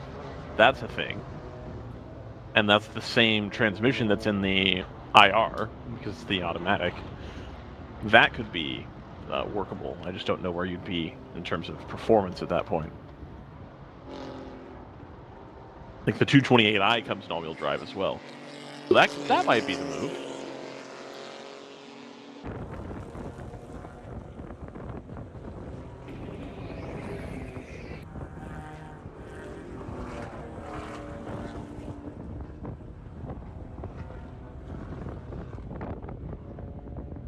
I wonder where that Mercedes Grand Am SD car is. The C230 or whatever it was. Oh, the hatchback thing? Yeah. I think that might make a reasonable WRL car. Yeah. So you could get, without a restrictor on the Speed Touring car Mazda 6, you could get 340 horsepower, allegedly. I just Question is, don't what does it weigh? I don't think that's gonna. I don't think a 300 horsepower or 340 horsepower Mazda Speed 6 in racing trim is gonna last 16 hours of running, frankly. The only one way to find out, right? Well, I don't like your attitude. That's to light $50,000 on fire. So, indeed, there is one way to find out. You could run 2.5 VW Fun Cups for that kind of price. You could. Chat's had a few suggestions, but Apical actually raced an A4 in WRL for a few years. All right. See? The venerable 2-liter. When Chip Herr is done running his old Stasis Audi in the SCCA. You think we can bring it over here? Yes. He's still winning championships in that thing. That's like 20 years old. It has been racing for 20 years. The B5 was a great chassis. Could you get a C2 car to fit into GTU? When you say a C2, I mean, like Group C, C2, the like slower one. oh, from the 80s? Yeah. Gotta be close, right? How different was that from GTP Lights? That is a good question. Not very is my assumption. Yeah. So the Spice Acura Lights car, 425 horsepower. I don't know how much it weighed though. Like 900 kilograms, like all the other ones. Coming through shot here. Orange BMW leading white, 7-8. black, red, blue. That's a good fight between 94 Motorsports and Forza Motorsport. Currently battle for 13th in GTO. Excellent. Forza just being slightly quicker at the moment. Be nice for that 9.4 car to Part of the Forza Motorsport game. Also, the It is a Lola game. Mazda B08 60. Oh, the BK car? The Dyson one, yeah. The B. Oh, I believe so. I think it's... I believe it's the Dyson one because I think that's the model that they have, and they're just reusing the same model they've had for the last 10 years. 'Cause there's very few actual new cars in the Forza game when they do DLC. It's all just stuff that's been in the game before that they've upscaled.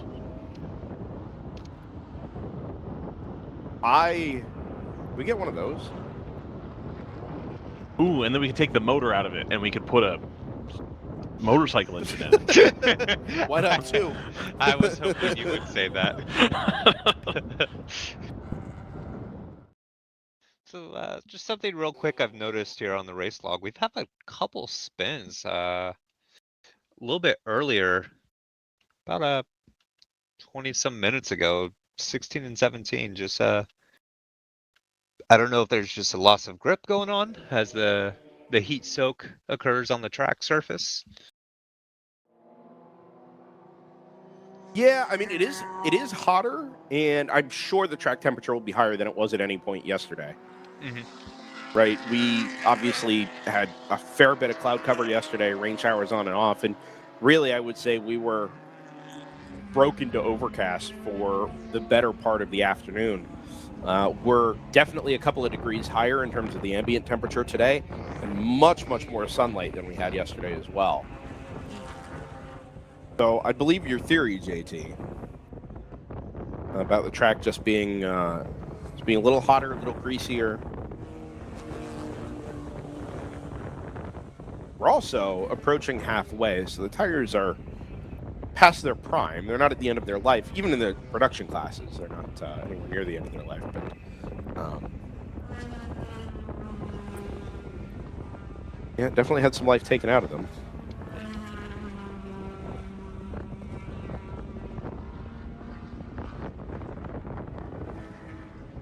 Just to close the circle on that,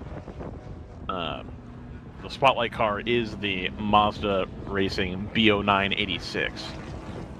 B0986. So LMP1. It's the LMP one with the scoopy nose. I believe that's the last one before they switched to the like more normal looking LMP1 car that like the Rebellion ran, for example. Yep. No, that came in 2011. It says 2010. The scoop nose? The closed off nose? No, this is the Scoopy boy. Yeah, the one with the scoop with the air intake at the bottom of the crash structure. Yes. Yeah, no, that ran. I mean, it ran for a long time, but the Rebellion closed off nose ran started in later. 2011. Yeah. Yeah. was when they made the aero change. They threw the Formula Nippon or the Super GT or Super Formula engine. Yep. In the back of the Lola. Yeah. Yep. And they're also adding K or whatever. The number 55 Orica FLM09, which is oh man. which the number 55 of course is. That is the biggest tragedy of WRL not allowing open cockpit cars. They can show up with an FLM09. Not just an FLM09. Other The Courage, a level 5 motorsports FLM09. other Courage C60 base chassis are available. And there are legion. And then the following week, they're going to have the 2015 Chevrolet number 10 Daytona prototype and the 2015 Ford 02 Daytona prototype. Did you so this weekend is has been the Jimmy Broadbent race for mental health fundraiser? Sure. Yeah, that's right. The 23 hours of Zolder. Zolder. Yep. Yeah. I did one before. This year, the top class is the C7 DP. Yep. Excellent. Yeah, I think it has been before, or maybe they did it? the right. I'm pretty sure they did, and I think they've also done the Riley Scott I was one gonna as say well. the Riley Mark 20 or whatever it was. Yeah, the whatever. Original, the Gen 2 DP. Yeah, Those I cars were such garbage, man. I think when I did it, we ran the FRS. What's stopping us from running a Picchio in GTO? Lack of availability Money. of a chassis. Gen 1 DP? But you'd have to take the modifier for it being a tube frame. I don't care at that point. At that point, the point of running a DP in GTO is not winning. Ooh, they're also going to have the B1280, Brendan. Is that the Rebellion car? No, Like that's later the Rebellion car? LMP2, like the Dempsey and the Mazda. Oh. I P2. hate that era of LMP2. I mean, I don't love it, but like at Those the same cars time, were dogs. Hush, child, hush. Skyactiv diesel. The post-2011 LMP2 cars were bad. They were underpowered. They were stock block engines. Like, it was not. I think I remember Lucas Luer saying something about that after, 926. like, he had lost the Muscle Milk ride and then also wasn't part of Audi anymore, and so he was at like a Spa WEC round, Yeah. and he ran one of those. I think it was in the Morgan. And Yeah. he said on the broadcast, he's like, wow, LMP2 is a lot slower than I remember. Yeah. So 926 coming through shot here, just left pit lane. Came on pit lane, I believe, to check out the car because 2 minutes ago they had a light impact in the turn 17 wall. Oh. As that was, we were having this discussion just a few moments ago about, the heat soak and track being a bit more greasy. Just shortly after that, we had the 926 in the turn 17 wall, and then also the 85 having a 4-off in 16. That was more side by side. With the 926 picked up 10, and won but- that penalty for its trouble as well. Yeah, for speeding on a pit road. Unfortunately, they already had a warning earlier for improper fire gear. Yeah. So yeah, any subsequent infractions is going to be a one-lap penalty. But considering the scary moment the driver encountered going into 17, I think they're quite well off at the moment.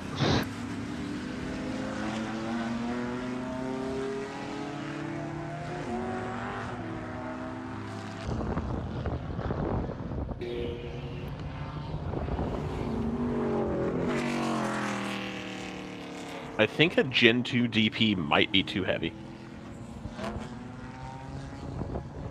No. For maybe GTU, No, but GTO. Oh, for GTO, okay. Got Yeah, it. yeah. Yeah, that's No, fine. for sure it'd be too heavy.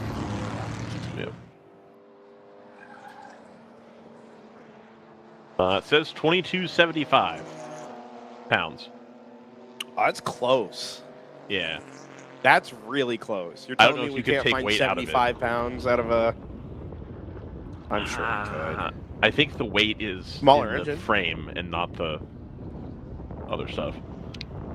No, you get a smaller engine in there, right? Smaller doesn't necessarily mean lighter. You usually end up with a heavy block. I think their solution would be to take the EcoBoost V6 and just That's have fine. it Yeah, have it yeah. tuned really low. Obviously, Where's what's FPRS on right now? let's get him in the booth. See what's going on.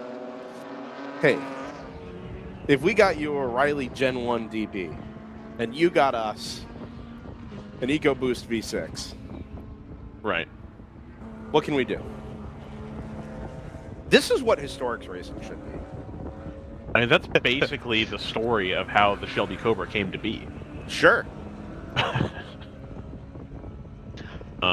Welcome It's also back, the story. Palomar. It's also the story of how the entire Daytona prototype era went, except they were all boring V8s. Not Hell, except Action Express. Yeah, coming through turn 1. No, Action Express literally changed the Porsche engine to the V8. Yeah, I know. They Great. killed the inline six. They killed the flat six. But The yeah, flat six. Sorry, yeah, not the inline. Duh. Yeah, the flat six. Yeah, they're boring. not great. Now I'm heated about Daytona prototypes. The great. Chip Ganassi ran the EcoBoost for a while, yeah? They did. Yeah, but that was in the Gen 3 era. I'm talking about like the Gen 2.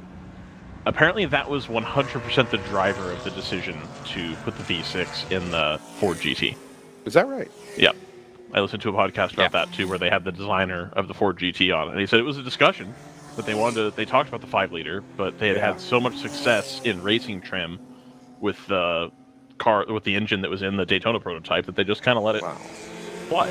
Yeah, I mean, and who among us can EcoBoost. forget the Project Libra LMP2? Is that the diesel radical? No, that was the one they ran. A different one. Yeah. No, that was the one that ran that V6 motor in an LMP2 car Oh yeah. for about 9 seconds, and then it exploded. No, I think Ian Dawson, Yeah. One of his Yeah. multiple adventures. my man. The dude showing up with a radical and like, hey, let's throw a Touareg engine in it and see if it goes. Welcome back to the 90s, I mean- 2000s sports car racing nostalgia hour. That should be how sports car racing still works, though. And like, it bums me out that that's not how LMP2 works. So, what is it LMP2 should 100% be pick any 300 to 400 horsepower road car motor you want, because there's a bajillion of them, and put it in the chassis, and we'll see what happens. So, what is the pathway towards having a WRL type category for something like that? Right, because the 300 to 400 horsepower range is going to make prototypes too quick for what we're doing here. Sure. Right. I mean, 250 to 300, but so Scott always has this theory that I'm still not sure that I agree with, but also Scott knows what he's talking about, so, you know, it is what it is. Where he thinks that all WRL GTO cars should just be time attack cars, because there's no limit, so why would you No, not on the just aero, yeah, for have sure. a total aero car? Yeah. So in that regard, you could theoretically put a really slow motor in an LMP2 car, and that should work better, in theory. But I feel like there's more to it than that. With the DP. The Right. problem is most prototypes, you're going to be limited to like 225, 250 on horsepower. Right. And that's a challenge. It is. Ooh, where is the Delta Wing right now? No.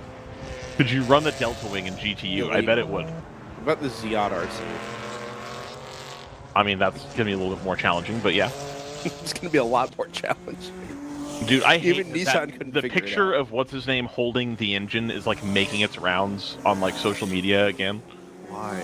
Even though they proved that that was, like, a fake thing. That didn't actually happen.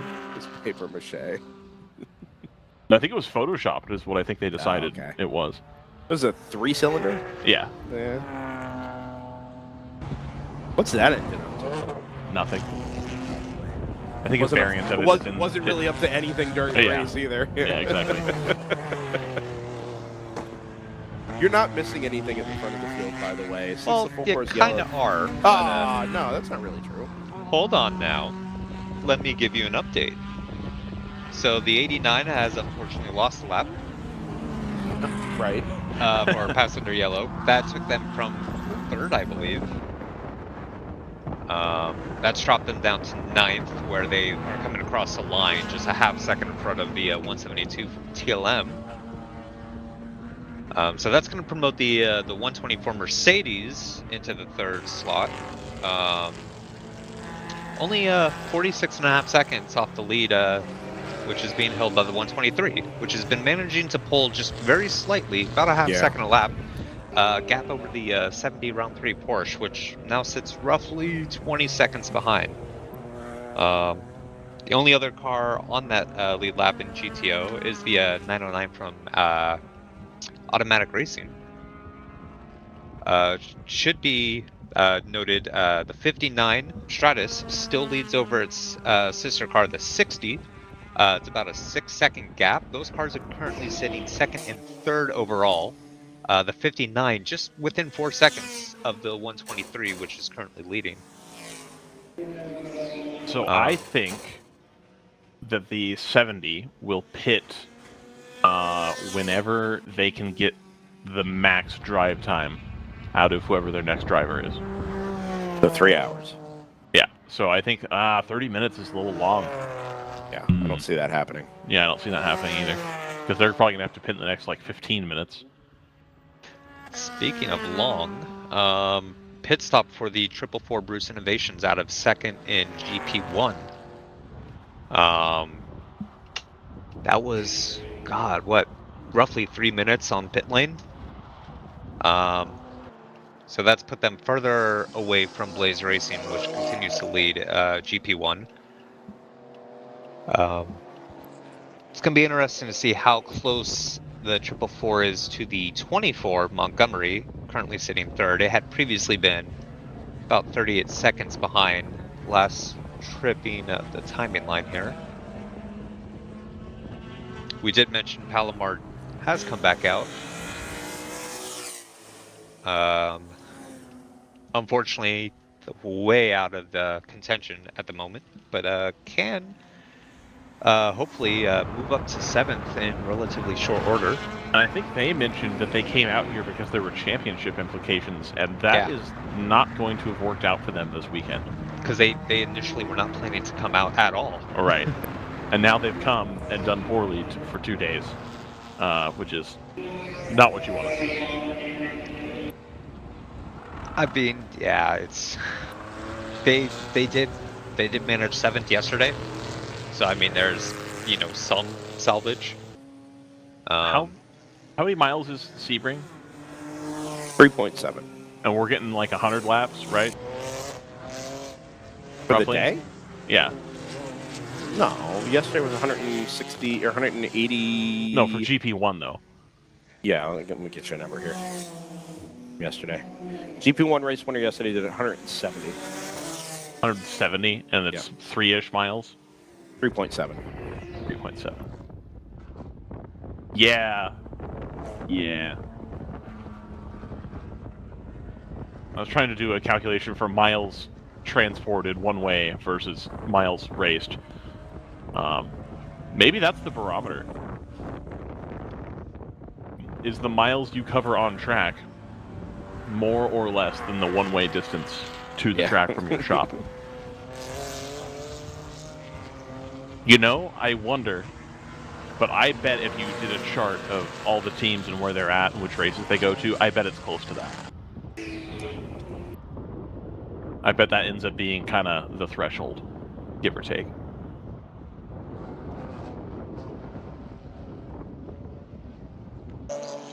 Sorry, I'm actively trying to do points math. That's okay. Yeah, I was doing the same thing. Yeah. I was looking at PC I'm doing useless math, so that's fine.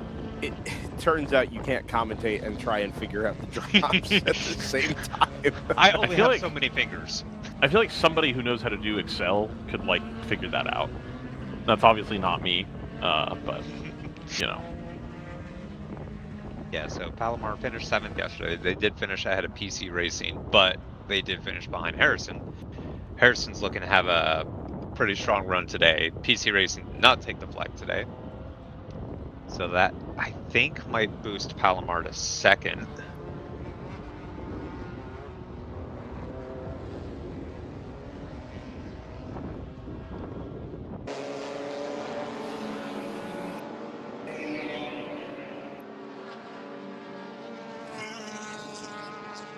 Ooh, reports of the 118 stopping turn 10 of a broken right front. Ooh.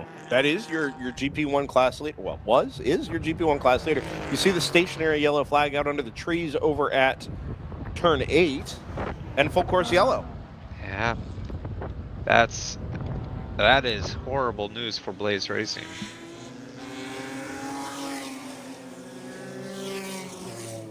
Man, GP1 is having a day.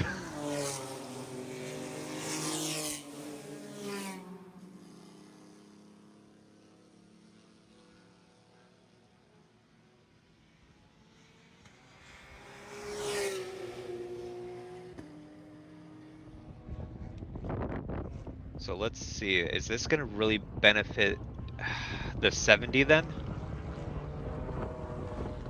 Well, because everybody was on the same strategy here, the answer is probably yes, if only because it closes the gap back up to the 123. Everything else was kind of standard. 124 is already into the pit lane, wasting no time.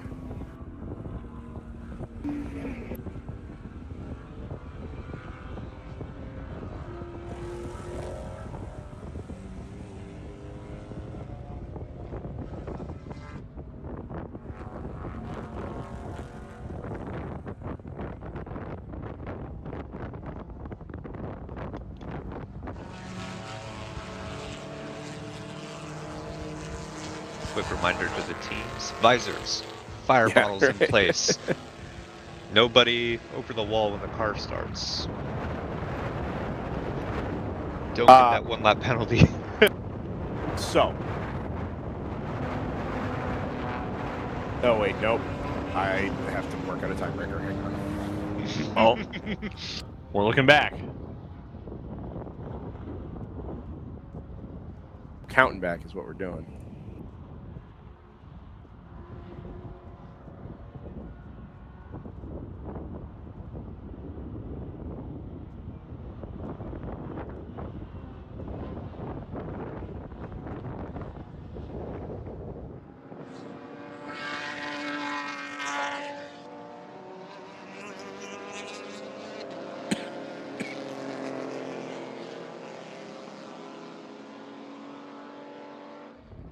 Alright, so under full course yellow for the 5th time today.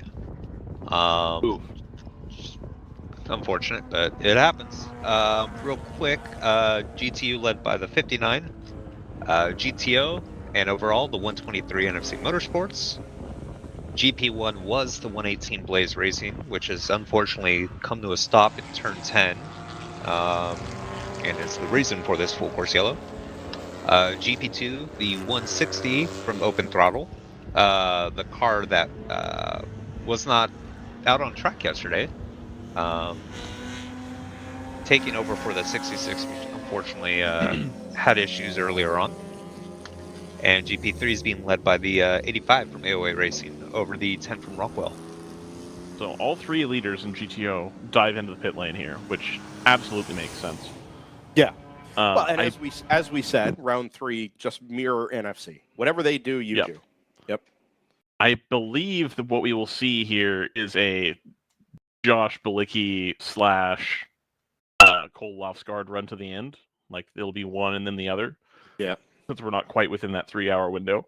But this is a pit stop that they were going to need, I think, rather shortly. And now that puts everybody kind of back on the same strategy. The 909 is in as well. I believe, based on where the safety car is, that's going to put all of them reasonably close on track, including the 909. Yeah, everybody should just catch the back of the queue here. Yeah. Just quickly, before I lose this or forget it. Sure. I do have it in a notepad. Just a moment.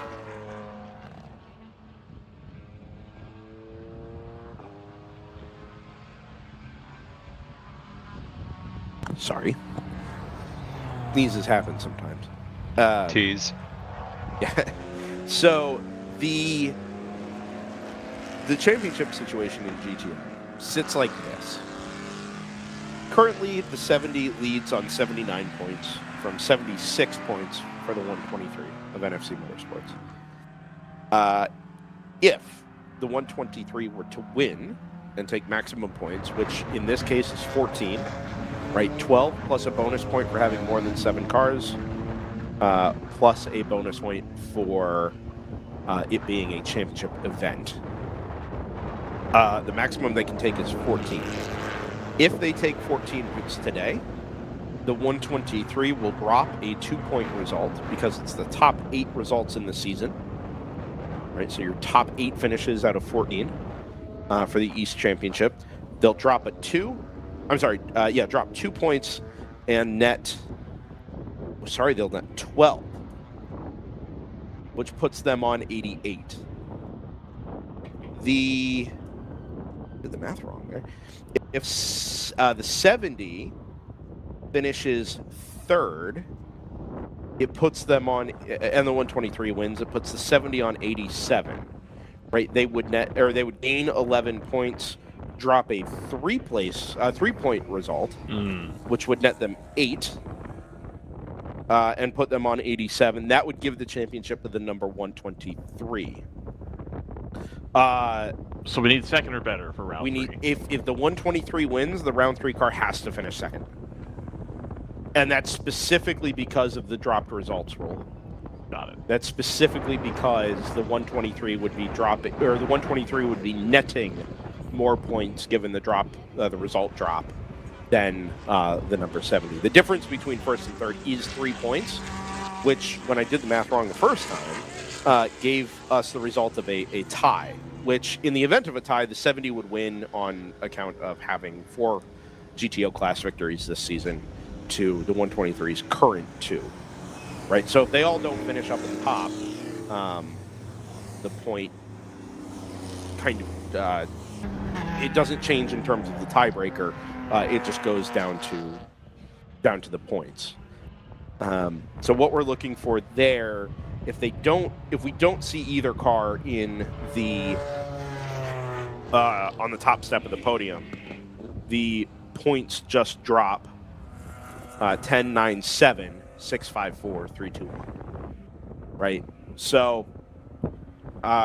the 70 can basically only handle a 2-point differential, is how that works out, and still claim the championship. 2-point differential. Just keep that in mind.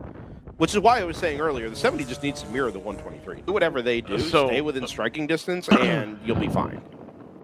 So there is a world where the 124 matters. Well, so that was why. So this is why I was assuming the 70 would finish 3rd, right? Because let's say the worst case result is that 123 and 124 finish 1st and 2nd. Right. Right. If things go really, really well for NFC the rest of the day, and they're able to get the 123 into the race lead, the 124 into 2nd, that bumps the 70 down to 3rd. That situation would result in a 3-point differential, which they can't accept. They can only accept a 2-point differential. Right. Yeah. Gain but the 124 winning and the 123 coming 2nd doesn't do it. Or does it? 124, I can't imagine a situation, Ryan, where the 124 is in 1st and the 123 is in 2nd. Oh, well, I mean, if the 123 is right behind the 70 and the 124 is up the road, oh wait. You gotta let Cooper win. I mean, I agree, but if you let Cooper win, if in slowing down you accidentally don't get the 123 by or the 70 stays there, then you're hosed. So, but it goes from 9 to 7, right? For 2nd and 3rd, right? So that's the 2 points. That's the 2-point differential. So they would still win 3rd to 4th. No. It's 3rd to 4th. 3rd to 4th. Okay, but if it's 124, yeah, so the 70 is enough. So it would need to be 3rd and 4th. Okay, got it. Correct. They can't. If the 123 finishes 2nd, the 70 has to finish 3rd. It can't finish 4th because that's a 3-point differential. Okay. Yep. So stay within 2 points today of the number 123 if you're down in the round 3 camp, and you've got it. The 123, their best shot's going to be to win the race, right? Sure. It really is kind of that. And they need the 1-2. Simple for them. Is really what they or they need the 909 to come 2nd or something. they'll need somebody else to come second. Yeah, I mean the team car, the 909, however that works out. Sure. Could have been the 2, but they, This is where this. I mean, we knew it at the time yesterday, but the loss of the running out of fuel yesterday for the 70. This is where that really stings, right? Because now the pressure is really on. You can't make a mistake. Chances of making the NFC Mercedes making a mistake are already very slim. They kind of gave you the opportunity yesterday, not because of a mistake, but because of a problem, right? And couldn't capitalize, and now the pressure's on. Right? I think if you're the 70, you just have to assume that the 123 is going to win the race, and you got to stay in second. Yeah, just straight up. And here they are. The here they are, right as we were talking about it. Yeah, all 3 of them actually. Yep. By virtue of the 124 getting into the pit lane first, as soon as the full course yellow came out, they've actually jumped both the team car and the number 70 Porsche. Yep. The 909 is vaulted up into 4th. The 289 now sits 5th, although it's missing one time. Oh, it's because they're in the pit. Everyone gets long laps right now. Yeah. And the 909 is at the back of this GTO group here. So that car, of course, as we mentioned yesterday, not a pace car, and indeed about 3 seconds adrift at the best laps, put down by the 123 and the 70.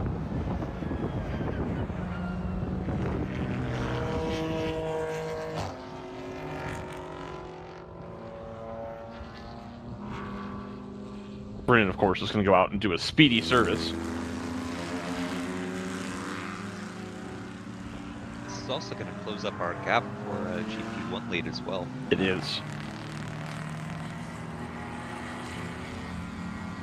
A completely different group of people at the front of GP1 versus this morning. Now the 444, the 24, and the 63, whereas before it was the 392, the 5, the 981, and the 38. Sort of inverted. I'm actually wrong in that matter. So the 24 is right here, so it's roughly 7th or 8th in line. Yep. The 444 had just crossed start finish line just about 25 seconds ago, roughly. Oh wow! So they will have a they're gonna have good a huge... minute and a half gap. Yeah.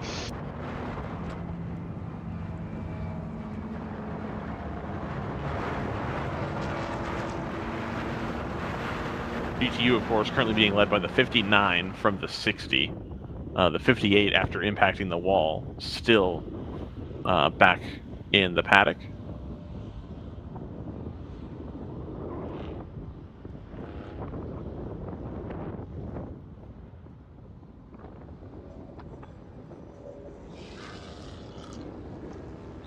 And we are going to do one more lap under the pace car, which is going to allow the 444 to claim the lion's share of that lap that they'll be ahead. This blend is perfect for full course yellows. It is. It truly is.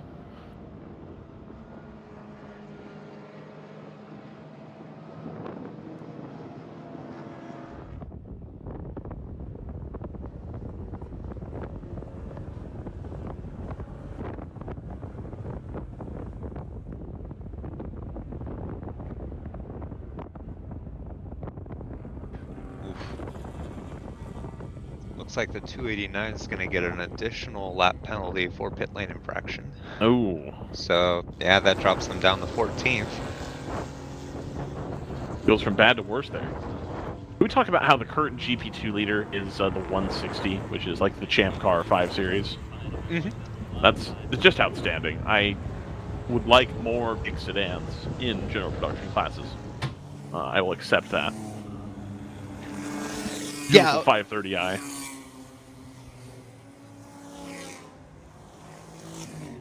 Go ahead, JT. It's been basically just lapping out there. It wasn't as quick as the 66 was. By any means. The 66 unfortunately had that mistake down in turn 17. Yep. With the 82 from Random Vandals. They got that car repaired, back out. also suffered a 2-lap penalty for it, but now they're only 4 laps out of the lead. Right. Well, it's a good result for that 160, given that that's not an optimized car for GP2. It does fit into GP2, but I think it's probably closer to being a GP 2.3. You know, GP 2.2. Not quite the speed they would want to be in this class. Although I do think I remember Mike Gorman telling me at one point that the 5 Series wasn't actually any heavier than the E46. Okay.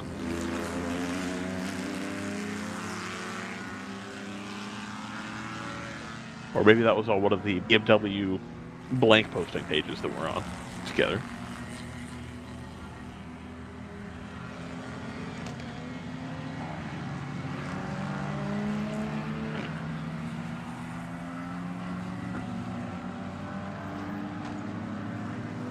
So Brendan requested an ad at some point, and I think it would be really on brand if we were trying to be like NBC, if we did the ad right now as we're about to go back to green. I think that would be excellent. I think if they stay under yellow here, we should do an ad. Yeah, lights are still on. Okay.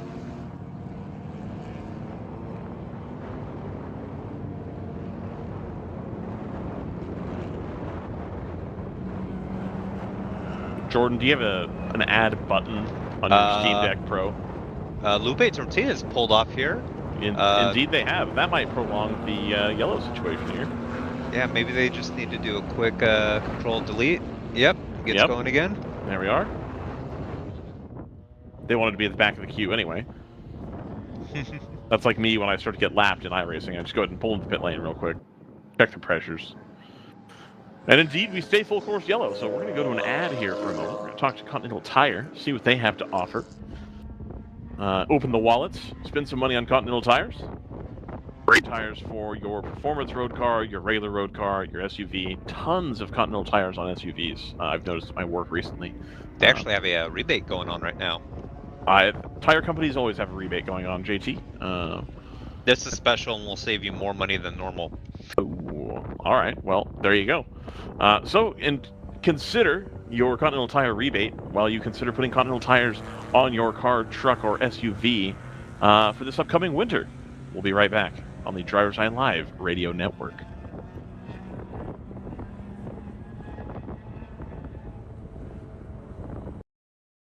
You can feel confident Continental is the smart choice in tires. Can they handle extremes? Yep. Tested from the Texas desert to near the Arctic Circle. Really? Really. Anything for the guy who finds that one pothole? Yeah, road hazard coverage has your back. For real? Absolutely. Were they made by like a bajillion engineers? Well, closer to 100. Continental. Welcome to the smart choice in tires.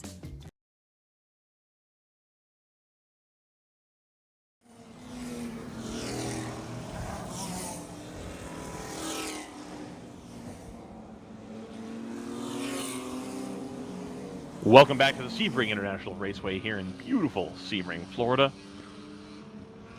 Just adjacent to the airport there. JT, this used to be a B-17 training base, did it not? It did. There we are. Anybody who has seen, what's the Apple TV show? What's that called? It's really good. I watched it all in like one sitting. Not one sitting, but like in 2 days I watched the whole thing. It was outstanding.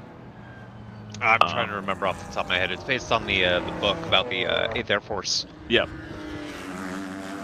In any case, I think they talk about learning how to fly B-17s in Florida. Jordan's going to bring us up a little weather update here. And indeed, it's a good thing we're not at NOLA. It's a good thing we're not at the LSU game yesterday. It looks a little rainy. Gonna level with you there. Masters of Air, that's what it was. Masters of Air, thank you. Yep. Masters of Air, Masters of the Air. I think just Masters of the Air. Masters of the Air. All right. Anyway, great film. Or great series, rather. Very reminiscent to. It's like very Band of Brothers-y, I think.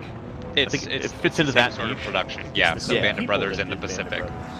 Is it? Yeah, it is. It is. I didn't know that. Oh, Yeah. well, all right. That's okay. Tom Hanks involved project. Interesting. Well, there you go. That explains a lot of things. You know, I've found recently that all the television that I've enjoyed is the same, like 3 or 4 writers that just kind of hop in circles and do things that I like. As we're going to come back to green here. The front of the field, of course, is not the leaders. They're broken up by where the yellow came relative to the pit stop cycle. And indeed, the 124 is going to get a huge jump on the 70 and the 123. That is the main battle we're focused on right now for the overall race, as well as the GTO lead. We're going to fan out here. We just pick out the Mercedes. Yep. Oh, and the 70's closed right up, but so is the 123. So that 3-car battle, the 124, the 70, and the 123. Very tight here as we come down into turn 3. Just going to pick them out coming through right here. And the 70 is going to try to grab on, but it looks like the 123 was able to get back down the inside. So that's going to be the 1-2 situation. And indeed, they have done the Cooper McNeil move. The 123 takes the lead as the 124 steps aside, but importantly, the 124 slides back to third, and that is not good enough. We need the 124 to come in second position in order for the 123 to secure the championship here. I think it's still a little bit too early. Yeah, it's opening lap. There's still a lot of traffic here. It's going to ebb and flow a little bit, of course, but now those 2 cars together. You can just about see in the background here. Well, indeed, I can't. Yeah, they're right here. There's the 2 Mercedes. They're behind the 70. The 70's in front of them. The 70's in the lead, which is all they need to do. The 70 needs a win or a second place, and they can virtually guarantee that they have the championship in hand.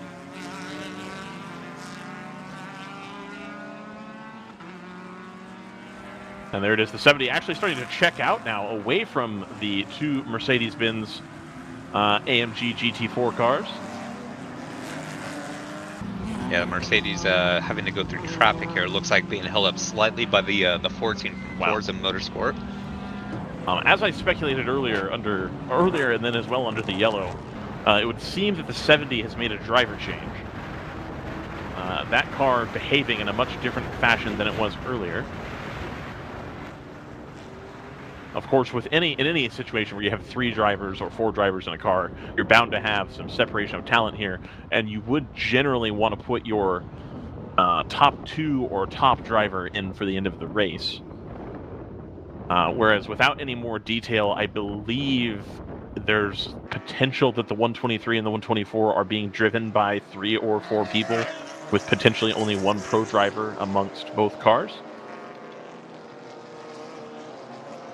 So the 70, after that opening lap scrum, a 3-second lead over the 123. So that's quite a hill to climb. And again, the 124 has been held up awfully there by the lap traffic. So just to recap one more time, the only way that the 70 doesn't win the championship here is if they come third and the 123 wins. So even with the 123 win, the 70 has to finish third or worse for the 123 to get the championship. So again, it's imperative here that the 123 and 124 are able to get around the 70. Now the 909 had closed up on the back of the 124 as well, so that's also in play. Yeah, it's already through. That was the pass for position into turn 3 there. The 123 has definitely pulled a large gap already from those cars behind. But yeah, the automatic car did get around there, as we see with the 89X Motorsports also trying to get its way past the 124. That's not going to be for position, but that's track position, hoping to get whatever they can back.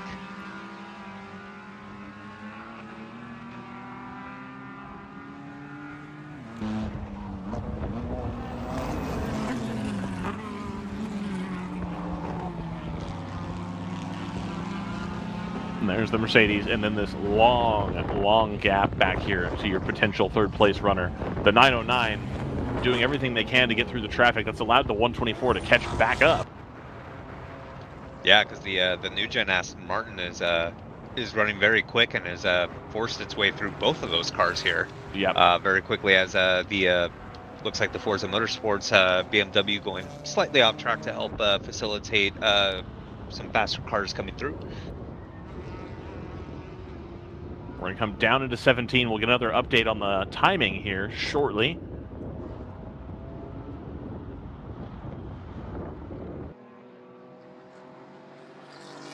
Uh, 1.8 seconds to the round 3 car. So that 123 is doing everything they need to do to close the gap back in on the 70. The 909, 8 seconds adrift of the 123. And then the 124 only about a second behind the 909.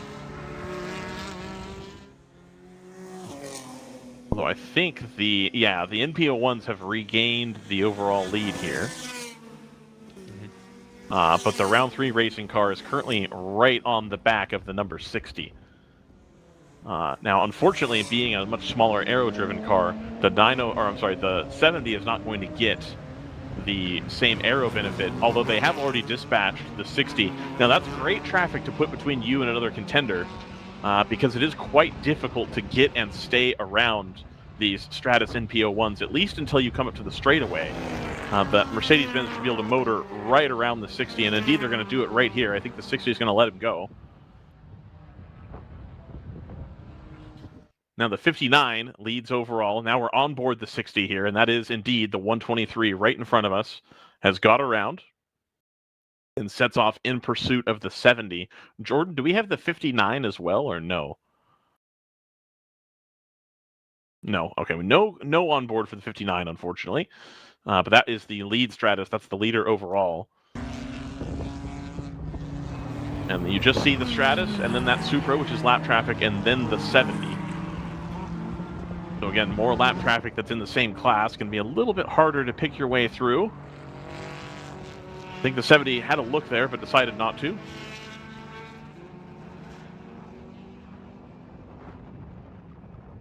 Now, fortunately, because of the way the 70 is close to the overall leader of the 59, a yellow right now would not have a huge impact on the standings of the race here. We say that. It might. Why is that? They're going to pick up the 59. So we need to see what's going on in turn 1 right here. Yeah, waving yellow. Reports of the 44 as we go full course yellow. Impact drivers left into turn 1. Hopefully the driver's okay. That is concrete there. As you see, it's sitting there. It has rebounded off the wall by the looks of it. Bit of debris in front. That was your GP1 leader. That is horrible for Bruce Innovations. That is unfortunately 2 incidents this weekend in turn 1. That's just a double nightmare there. Steps into the backup car effectively, and still has an awful weekend.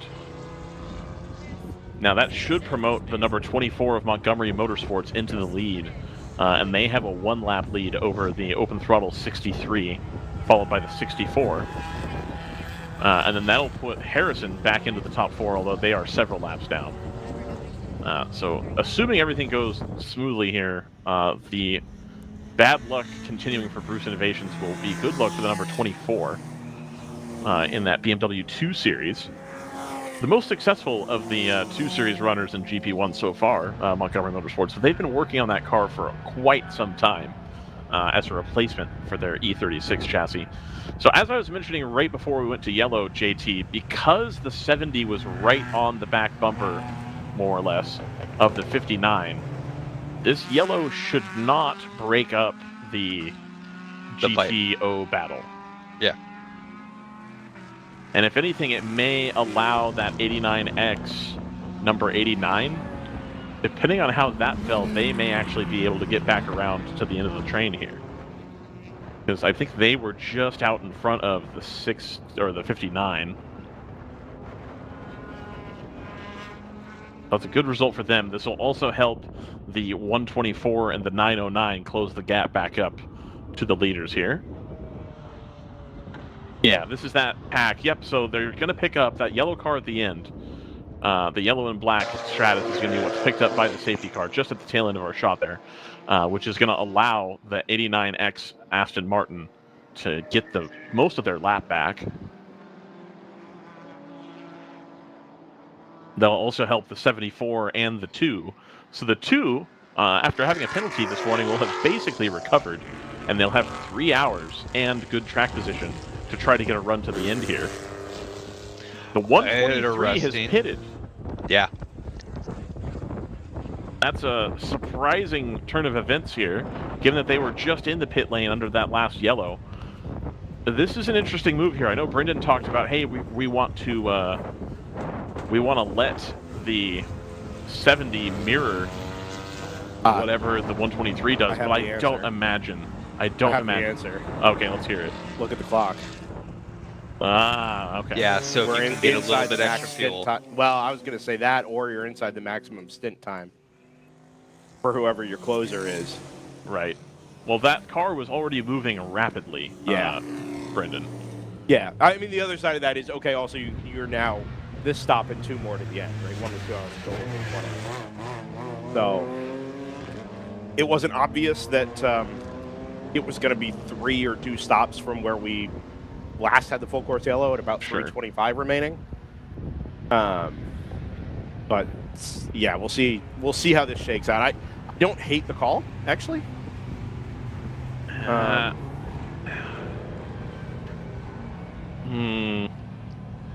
For the 123 or for the 70? For the 123.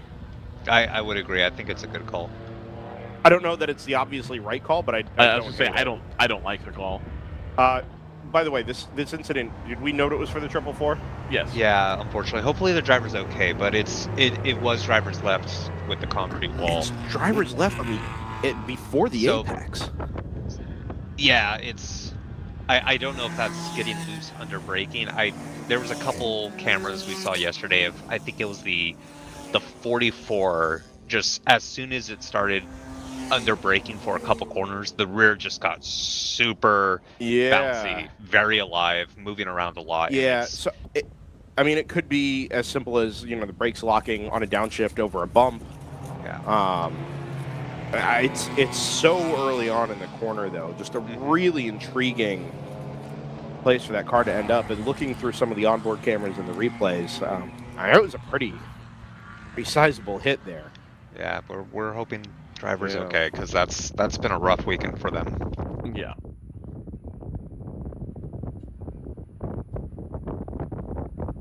So if you're the 70 here, do you respond? Because they needed one more driver change at some point, regardless. I just think you want to let a little bit more fuel out of the car before you make it. That doesn't matter, right? Because it's going to be 2 stops to the end, basically, no matter what you do. Right, but this stopping now doesn't save a stop. You're just giving up track position. Well, it might save a splash at the end, depending how it goes. No, it's not saving a stop. What it's saving is you dropping all the way off the back, right? Because if you have to make the equivalent stop under green, everybody was going to be 3 stops from 3:25 remaining. Right. NFC 123 chooses to make the stop under yellow. They catch back at the pack. If we were to go green from here on out, it's going to be 3 green flag stops for the 70 compared to 2 green flag stops for the 123. I don't know. I mean, I literally just think you mirror the 123. I thought if you take a stop now, you only have 2 stops left. No, but what I was saying is it's from the last stop, from 3.5 hours remaining, the previous full course yellow, it's 3 green flag pit stops to the end for the 70. Now that the 123 has done one of those stops, it's 2 green flag stops to the end. But the gap has essentially been reset, or near enough reset. I don't think in this case, based on the frequency we've had full course yellows with today, I don't know that the track position matters so much, but the risk for the 70 are the green flag stops. If that's your biggest point of risk, then you need to minimize that. Here. Did not hit. Oh, it went pink. Oh, but ooh. Well, a lot of cars are pink. Everybody else did. The 124 and the 909 came in. I think this was actually a very good call for the 123 to seize this, because everybody behind started pitting. So by the time they came back out, they were 5 cars behind the 124 and the 70. Yeah. So they're gonna They're with the 909 and the sister car pitting now. Basically, your gap is going to be what, 3 cars? Well, so And there's the Mercedes of 123 is going to have the fuel advantage now. well, yes. The flip side of this, or the other consideration here, is 70 has done 4 green flag laps since they pitted last, and that 9 total. They're saving a bit. 94, 10 total, right? You're saving a lot.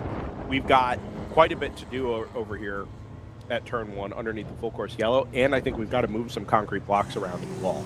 You can actually see the front end loader there in the background doing a little loop. Oh, so do we think the 70 might just wait a little longer? You might try to get into not that not fuel that window I better. would trust the fuel indicator on the number 7 right. this weekend, but Right. I think there is a chance that you could potentially stretch that out if it stays green or you catch yellows at the right time. Yeah. Right? Because if you get a yellow at 2.5 hours, you basically have to come in. And from there, there's no guarantee you're going to be able to make it on one more stop. In fact, it's highly unlikely you'll be able to make it on one more stop. Right? So that kind of messes that plan. It's possible this all comes out in the wash at the end. I think it's a good call for the 123. I would have mirrored it as the 70. Like, I would have just done exactly what they do every single time. So this doesn't have the chance to happen, or something bad doesn't have the chance to happen. But it's not the wrong call to stay out,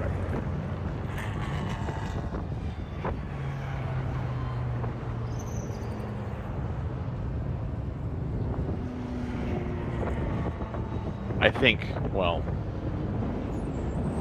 I think if we're still under yellow at 245 and then you pit, I think the 70 is in a much safer fuel window. Let's put it that way.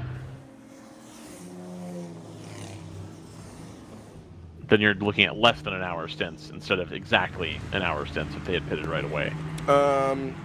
True, but there was still going to be yellow to follow. I don't know. Right. Yeah. It's our job in a way to kind of project this stuff out. It makes sense. I think there's healthy debate. We've split the 2 leaders, the 2 main championship protagonists in the top class. It is obviously worth analyzing and discussing and debating. I happen to be of the opinion I think the 70 should have just simplified things and pitted, but I don't know that it's the obviously wrong decision or that it really hurts anybody in any meaningful way. We'll see. It certainly breaks up what was shaping up to be a close, interesting battle on track, which, you know, is a bummer. I think I'm going to hit the thing, though, which under yellow is meaningless, obviously, but... Oh, the thing doesn't work either! Hold on. It will in Firefox. Oh, there we go. I clicked the wrong. Yeah. Okay, we're good.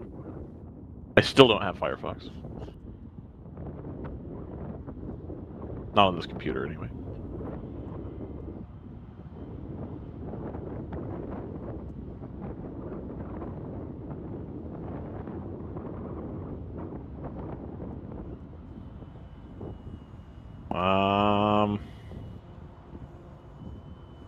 Lots for the overall. Ooh. We're bullish for the 123 here. Very bullish.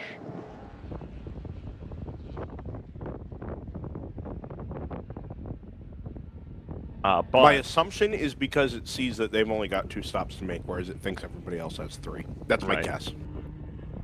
The 70, though, is as good odds to come second as the 123 is to come first. But the 124 and the 2 are currently split for third position here. Obviously, we'll do this again once it goes back to green and we get the pit stop situation all squared away.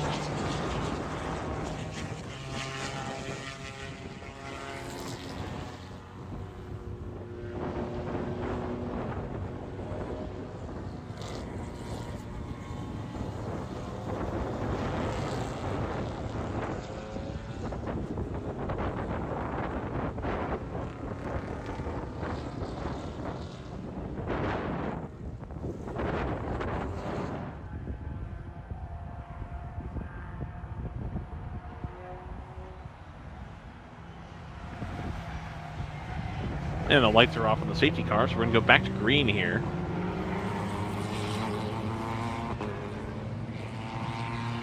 Pretty good, actually. I able to reset a camera, acquire and eat lunch while missing like 3-4 laps of green flag racing.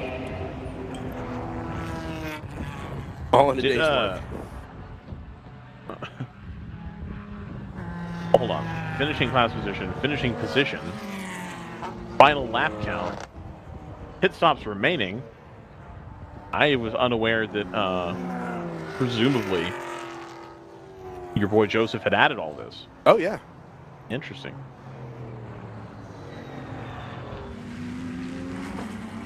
Yeah, it's been I would say, a steady development. All right. Up until this time last year. That stuff's always been there. Like, Oh, I literally have last never. year. Oh. Well. Yeah, it's not just I mean, there are things that go into predicting the finishing position, but the raw sort of, or the outcomes through each of those steps are all included in that outcome as well.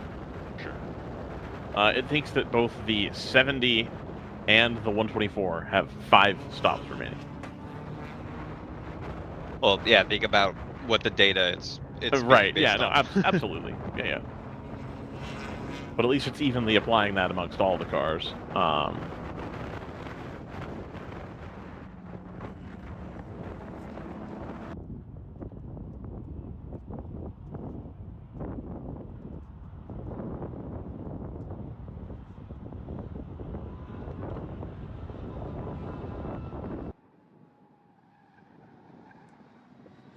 All right, clear track for the round 3 Porsche.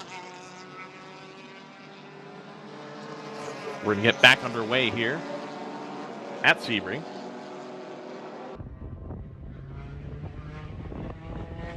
As the green flag waves at start-finish, completing lap number 96, that red, white, and blue Trimtex Porsche 991.2 Cup heads down into turn number 1 with the overall race lead and GTO class lead in hand, and with almost perfect timing. I'm happy to say we've been joined by Chris Pies, who I'm reliably informed is fresh out of the number 7.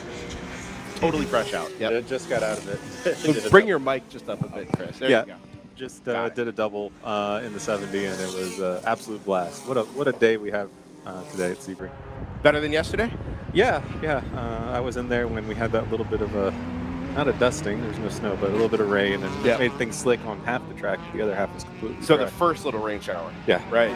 Were you in the car when it came to a halt at turn 15? No, I was not. I was Okay. already out. I didn't even know what happened until later on. Somebody told me what had happened. Yeah. So, but that was an unfortunate incident. But no, everything else from where I've sat and from the laps I've driven over the past few days, it's been pretty respectful and pretty clean out there. Very good. We've had some. So you were at Watkins Glen, right? I was not. You were no. not. Okay. No, So we had some differing opinions at Watkins Glen on how traffic was handling or it was being handled and how things were going there. But by most accounts, it seems to be a little bit better this weekend. Today's been a little start-stop, I think. Full course yellows. It has been, but it's. I guess it's a strategist's dream. Yeah. It's. I think the folks on the box are the most important people right now, because it's just a yin and yang or back and forth between a lot of the competitors, including us. So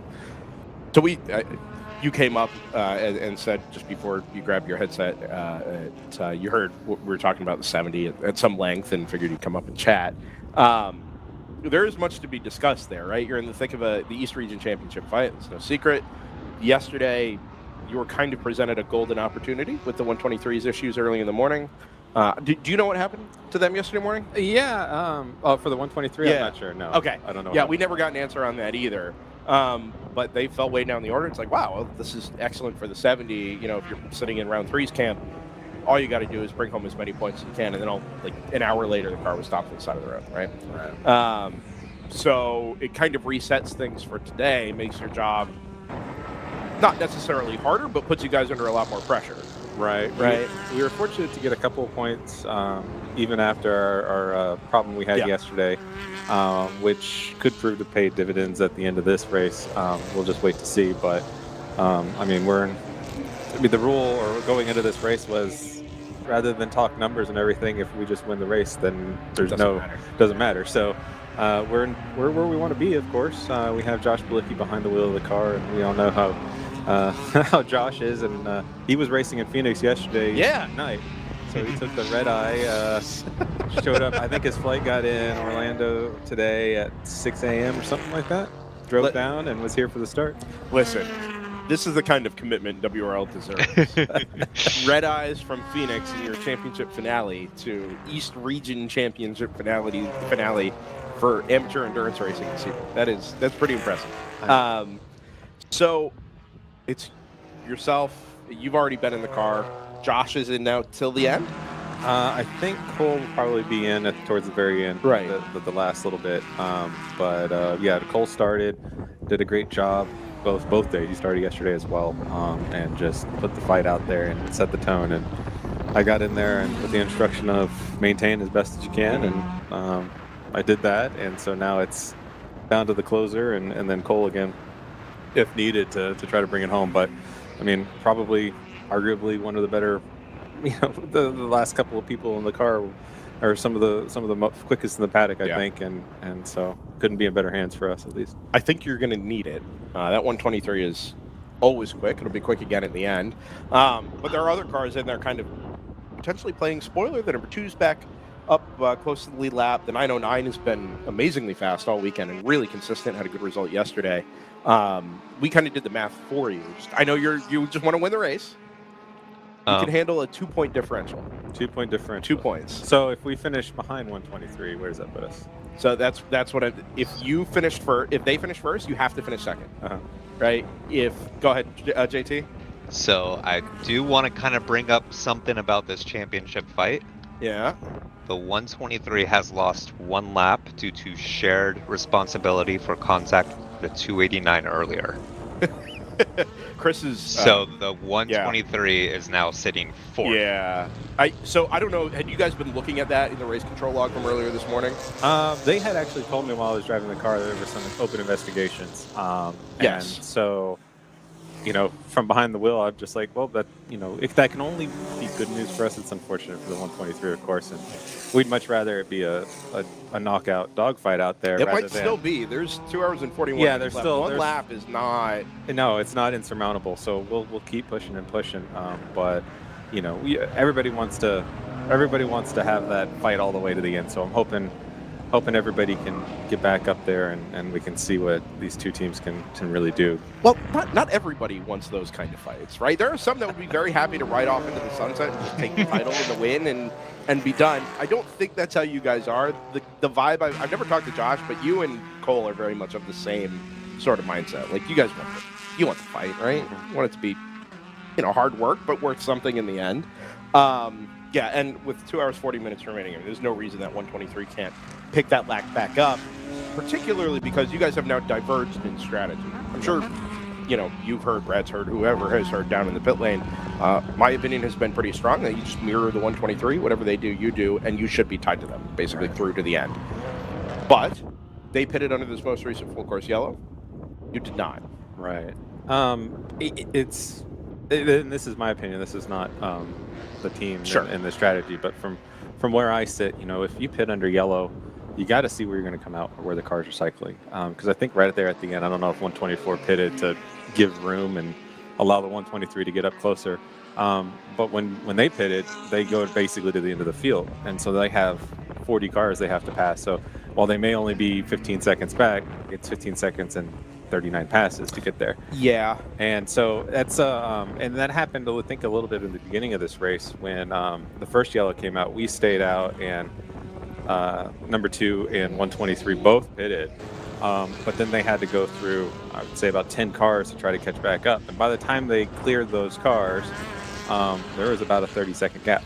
So but it's still not worth a green flag pit stop, right? It's not. But understanding early in the race, the next stop we take would be a full fuel, and the next stop they take would be a full fuel. Right. You start to see how traffic can play in it. So even if you get the cheap green flag or a yellow flag pit stop, the pace of everybody that's out there making passes on cars, especially out here in turns 2 through or 3 through 5 and such. The technical bit where you have to just kind of be online. It eats your lap time, and you can create gaps that way. So track position means a lot, especially at a track like Sebring. And so far, both Brad and Jim Patak have been calling a fantastic race for us, and there's no reason why that won't continue. And I have full trust in them and to bring us home with a good result. So when we talked to you last, I think was it Road Atlanta? Have I seen you since then? No. Yeah, it was Road Atlanta was the last time we chatted. I think so. You were behind the wheel of the 997. Yeah. You had... Or I talked to you at High Plains. I was at High Plains. You were? I did come back. We talked to so many people at High Plains. It all just gets lost in like a giant cloud of 9 hours worth of interviews or whatever we did. You were running the 99...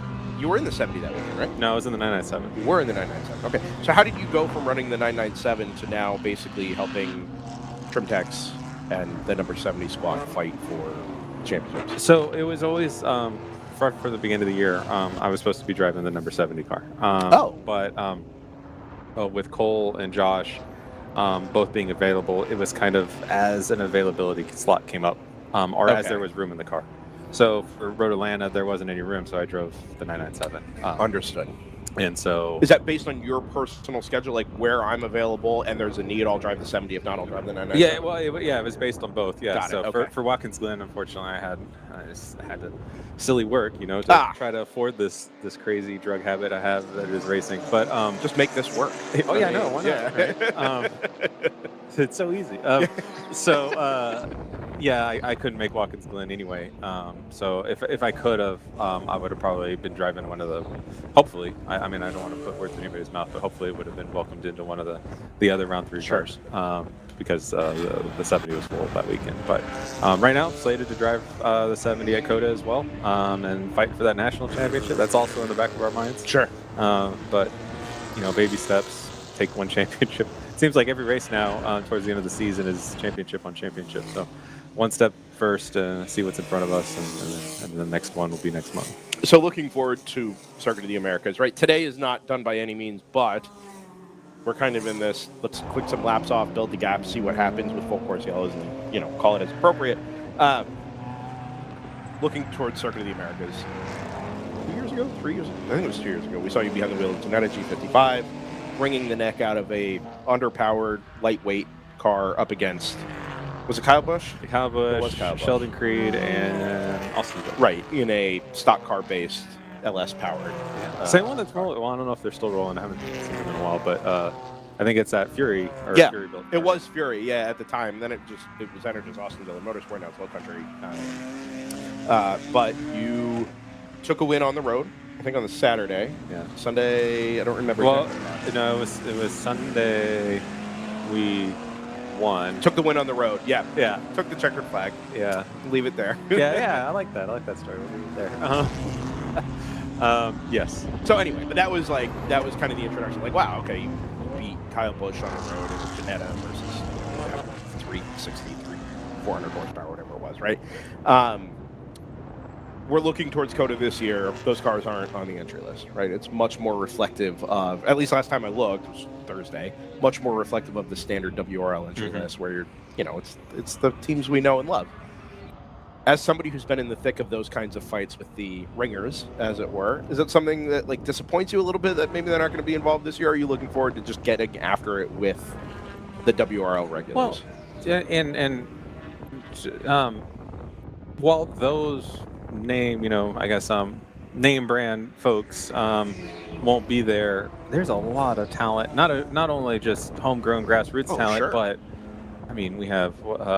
Billy's driving the ACP car, and Billy Johnson. Yep. And I look up and down and I see familiar faces that I've been seeing for the past 5 years that are all professional racers, and they make a living doing this. And so while we may not have the NASCAR folks, the talent's still there. It's still tremendous. I mean, this is, it's hard to stick a label on WRL at this point because I would say we're not a pro series, of course. We're not IMSA or SRO or anything like that. But it's hard to call us an AM series either. So, because IMSA, SRO, wherever you want to go, they've got standards on drivers, silvers, golds, platinums, etc. We don't, right? So you could put a team full of gold rated or platinum rated drivers in a car and nobody knows. and so Cold Chris and Josh. I'm unrated. I think the last time I looked at SRO, I'd be a bronze because of my age, but For like a year. but you know, seeing that ability, you start to just you realize what the teams are and what teams are good. Yeah. And what teams are the ones that are always at the top. I was a bit bummed to not see 99 GTR this weekend. Yeah. They're here every single. Any idea what's going on there? I have no idea. But all right. This is the first major race that I've seen. Haven't seen them, so I hope everything's okay.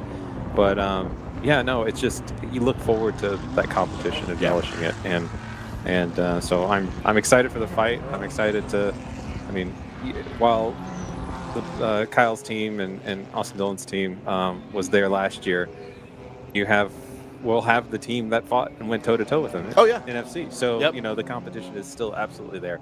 So we're looking forward to it. Yeah, not so much about it wasn't necessarily so much about the competition because, as you say, it's not like they ran away with things, right? Yeah. They didn't show up and just romp the field and go home with a pair of trophies, right? It was more the like, hey, you are capable of that level of driving, right? Consistently, you've done the thing with the names. Kind of get your hang your hat on that and have that as a memory. Is it disappointing to not have that, or like, hey, we're all just doing this thing together, 90 cars, let's go get after it and have some fun? Oh, absolutely. Yeah. I mean, I remember when I got in the car, and you know, right behind their car and Kyle Busch, I see Kyle Busch, and like, I grew up watching NASCAR and seeing him, and now there he is, 20 feet away from me, and I'm about to go wheel to wheel with him. Yeah, that was pretty special. And there's no denying that. I'm just lucky to have had that opportunity for sure. Sure. After COTA, we head towards 2025. We have a schedule now. Oh, yeah. Which we didn't at Watkins Glen. We're still kind of pending the release there. I haven't looked at it yet. Is there anything new or surprising, or pretty much the same old, same old? Can't tell if you're being sarcastic. No, I'm not being sarcastic. I haven't You seen really it haven't yet. seen the I haven't schedule? seen the Oh, we're schedule going to yet. Utah. Oh, we're going to Utah? Okay. Yeah. You been to Utah? No, I haven't been to Utah. I think Colorado was the furthest west I've raced. So. Okay. Yeah, no, Utah. So High Plains is the last weekend in August, and then the last weekend in September we go to Utah. Oh, cool. And the idea is teams will be able to store if they want to do both and not have to tow home, they store their trailers at High Plains, pick it up before Utah, and drive it out. Yeah. Laguna Seca win? I think Working our way. That's exactly it, right? If the Utah thing goes well, we can push further west, but we got to get that commitment from East Coast-based teams. Oh, for sure, You're just getting over the Rockies. It's going to be a bit before you see the coast. Yeah. Also, can you get the 997 down to 92 decibels? Oh, no, God, no. No chance. Well, Especially not now. It Mobile depends. One banners are still up there. I thought the sound would have ripped those things down by now. Do you have plans for 2025? Are you looking to do more of the same? Probably. Haven't looked at it. Honestly, I'm still open. I have some stuff. I know Brad with Round 3 Racing has got those NPO ones coming. Mm-hmm. So looking at that as maybe a potential. I'm excited to see that field grow. Yeah. I just wish they'd have I wish they would have more horsepower. Especially as driving earlier today, I had two of them right up my tailpipe for it seemed like forever. And I felt bad because I'm trying to chase down the 123 that I can see in the distance. Yeah. And I know if I let them by, I am now their speed down the straightaway. And so it's awkward. I just wish they had the motor to go with their mid-corner speed. And then they would just, like every other series that has prototypes, they'd just be out of your way, and you won't have to worry about it. So I think, I know the hang-up was we've got 30 GT4 cars, and particularly 30 GT4/TCR car owners that have just spent whatever they've spent by their GT4 chassis, getting upstaged by a $60,000 two-frame sports racer thing. If that is the problem, then go build a two-frame GT4 car and listen. better.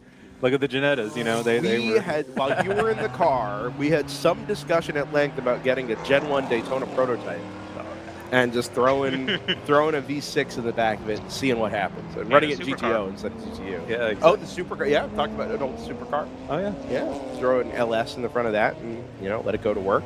I I don't necessarily disagree with you, right? Because it does make it pretty awkward when everybody's at 9-1, when you make your speed so very differently. I can see feeling bad. Like, that makes sense to me, right? No, I was legitimate. I was trying to figure out how I could do it. And when they're literally, I can't see their headlights. I could barely see the driver because that's how close he is to me in my rear, through my rearview mirror. You know, I know all he wants to do is get by, and I get it. But what it leads to is kamikaze dive bombs, because that's the only way they're going to make a pass stick. And so they're only going to be patient for so long. And I was waiting for it. But if they had the power to just go, it would be a non-issue. So. How much power do you think they need, based on your experience? Bear in mind, they're probably making 210, something like that. Maybe they're only making like 2. If they made like 250, 260, I think it would be enough.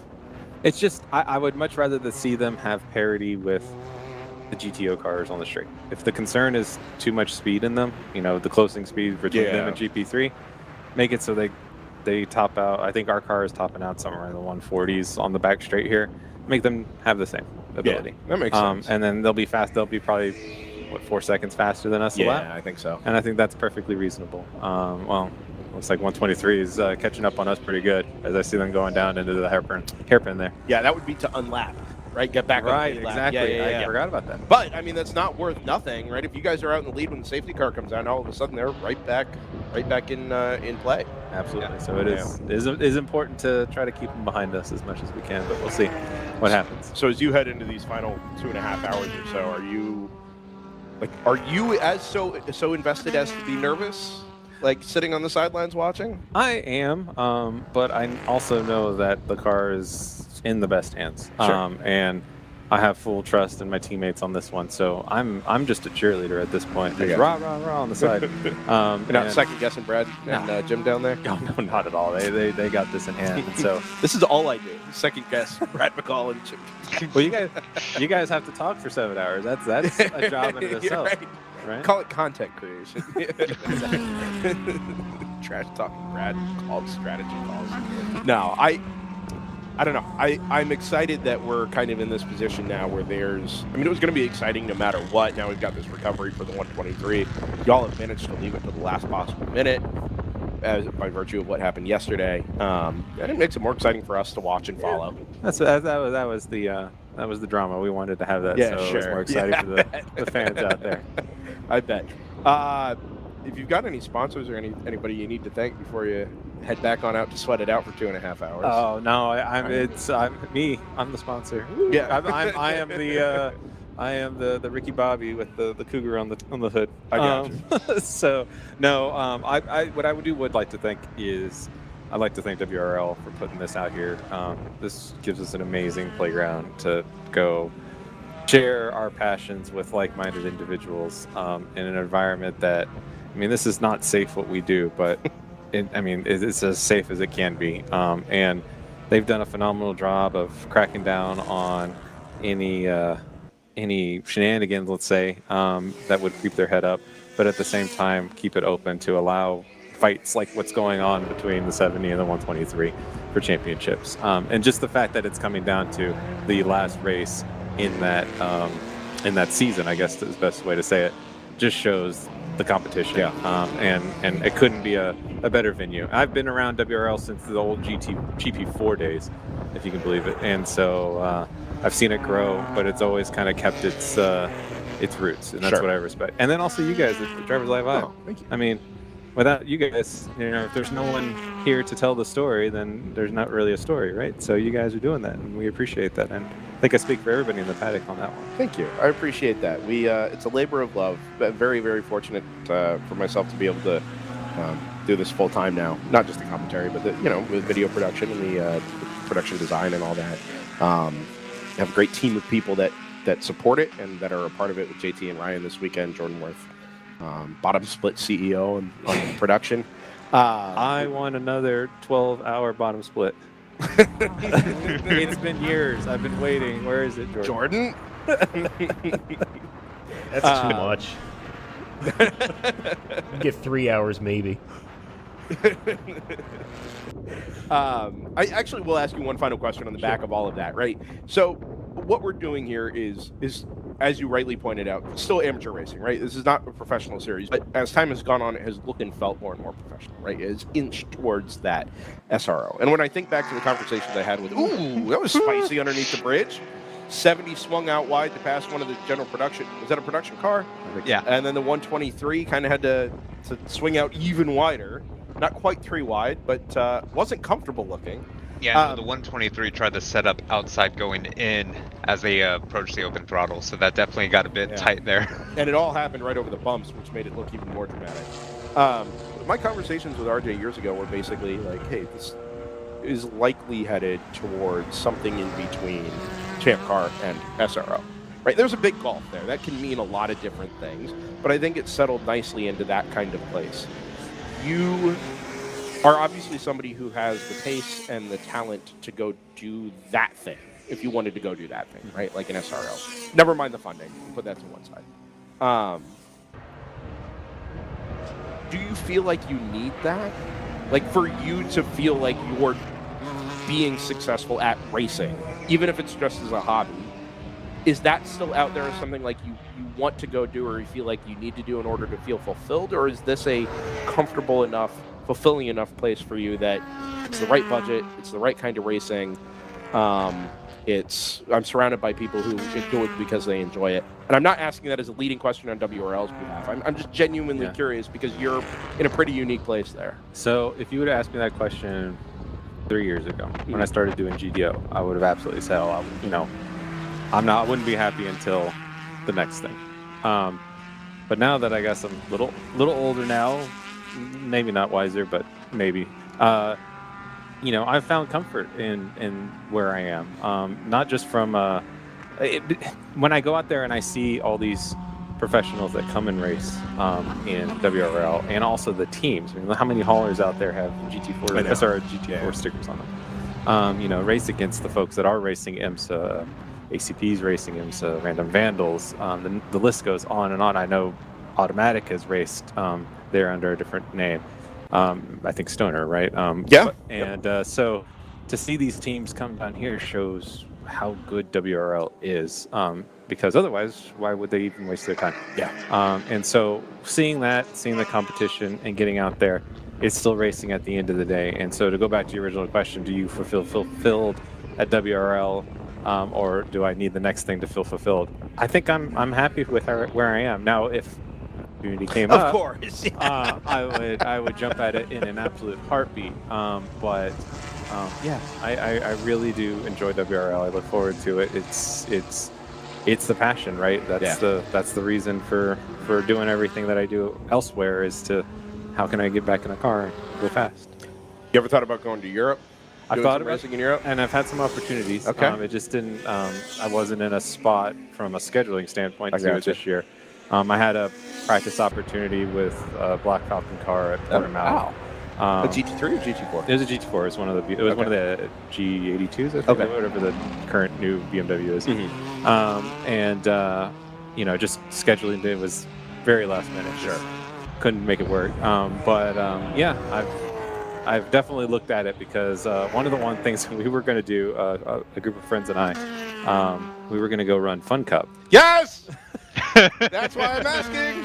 Yes. The 25? Yeah, the 25 yes! Spa. I would love if you got a team and you need a old driver at this point to come to Spa or Belgium to run Fun Cup. It's something we were going to do, and then the pandemic hit. It was like, really? And it just never really got back after that. But it's something that's always been on my radar, to go run Beetles at Spa. It's aggressively on my radar, not as a participant, but obviously to do kind of something similar to what we do here. I don't know if you've heard, but I've been a big proponent of putting VW Fun Cups into GTU. They're like just underpowered, but it doesn't matter because if any of the NPO ones hit problems, you're just out there cruising around on like 10-inch tires or whatever they run, having a great time. They could have their own class. I mean, even better, right? So I've been trying to help get it some traction here in the U.S., and right before I got banned from Facebook, it was a whole separate story.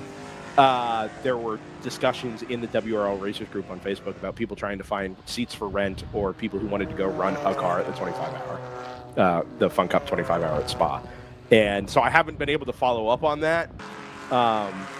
but I'm all in. And if there is a conglomerate of WRL drivers who want to go do the thing, just keep me posted on that, because I wouldn't mind going doing something like this. I'm surprised we don't Like a have WRL All-Star team. That's exactly it. Yeah, I like that. Oh, that's a good sound. I just don't understand why they don't exist. Like, I've seen exactly one run in the United States. It ran like Touring 3 or something, GT3, in SCCA's Super Tour.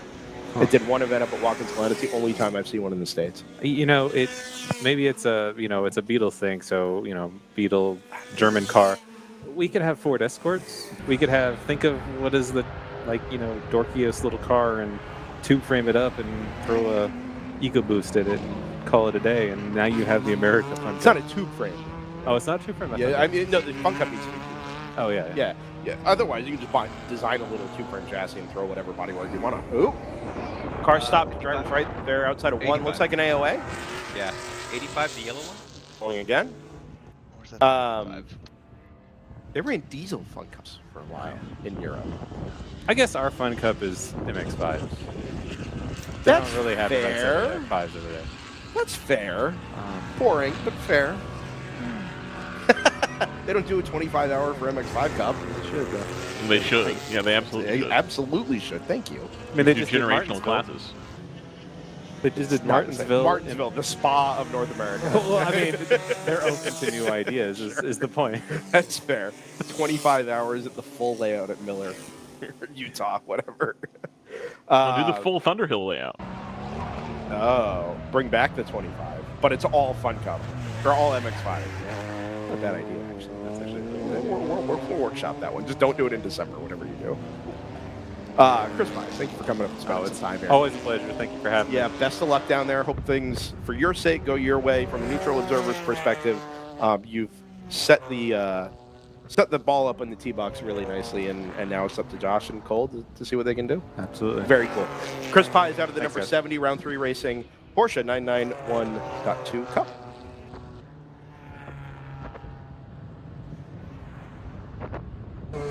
So the update here is that the number 70 is in the lead. Still with a lap in hand over the 123, or has the 123 made the pass? Has not made the pass. Yeah, that's not made the pass. Let's put another lap on the number 2.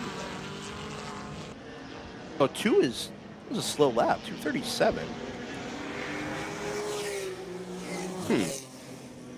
Very interesting. Mark Martin says Pies needs to stop messing around and go race Carrera Cup.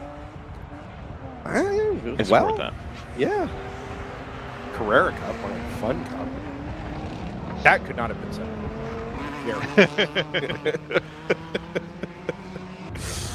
So who do we need to talk to start a new series? And it's going to be like LMP3, LMP2 sort of situation.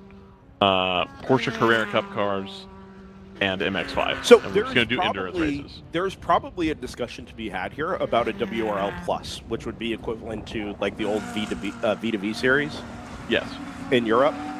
That is based around the same value generation or value-based I can principles already of hear WRL. RJ rolling his eyes. I mean, maybe. Like, I agree, but like, there's no chance. Awkward move down into the inside of 15. I'm not saying it needs to replace WRL or anything like that, but No. is there a market for people who are spending double on race cars what they would spend to run like a GT4 based car, right? Is there an opportunity there to cater to the endurance market for people who want to go buy LMP3s? My hot take is I LMP4s. don't think it would even be double.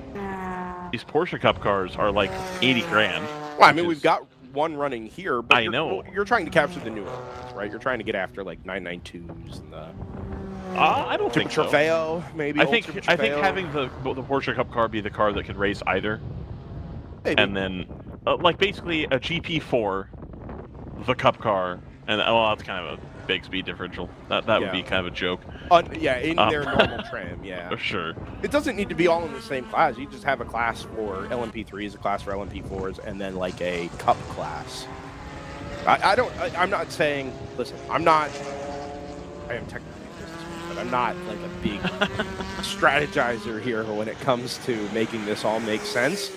But I think WRL has kind of proven that there is a market to take not top level modern race cars, but modern race cars that are accessible, and finding a way to make them even more accessible and affordable. Right? There is a barrier there for sure. We're buying the 991.2 that leads the race, or the Mercedes that's running directly behind it, chasing for a championship. The barrier to get into one of those cars is not the same as Mike Gorman's 5 Series. Sure. Right? Like, those are two pretty different tiers. But I think there's a set of tiers above what GTO is right now where you can make a case and say, hey, you know what? It doesn't make sense for somebody to go do a bunch of 4-hour races like they do in I think it's called Ultimate Cup Endurance or something like that in Europe now. But what V2V used to be. To go spend a little bit more, go a little bit faster, and do things that way. There's also a discussion to be had there about like licensing, driver licensing, and going that quickly. Right. It's not something that presently exists in the World Racing League, but I think the proof of concept has been there now for some time with WRL. So LMP3 cars are about $100,000. Okay. With an engine? Which, to be fair, is the number that I've heard thrown around for a Stratus in PO1 with all the goodies on it.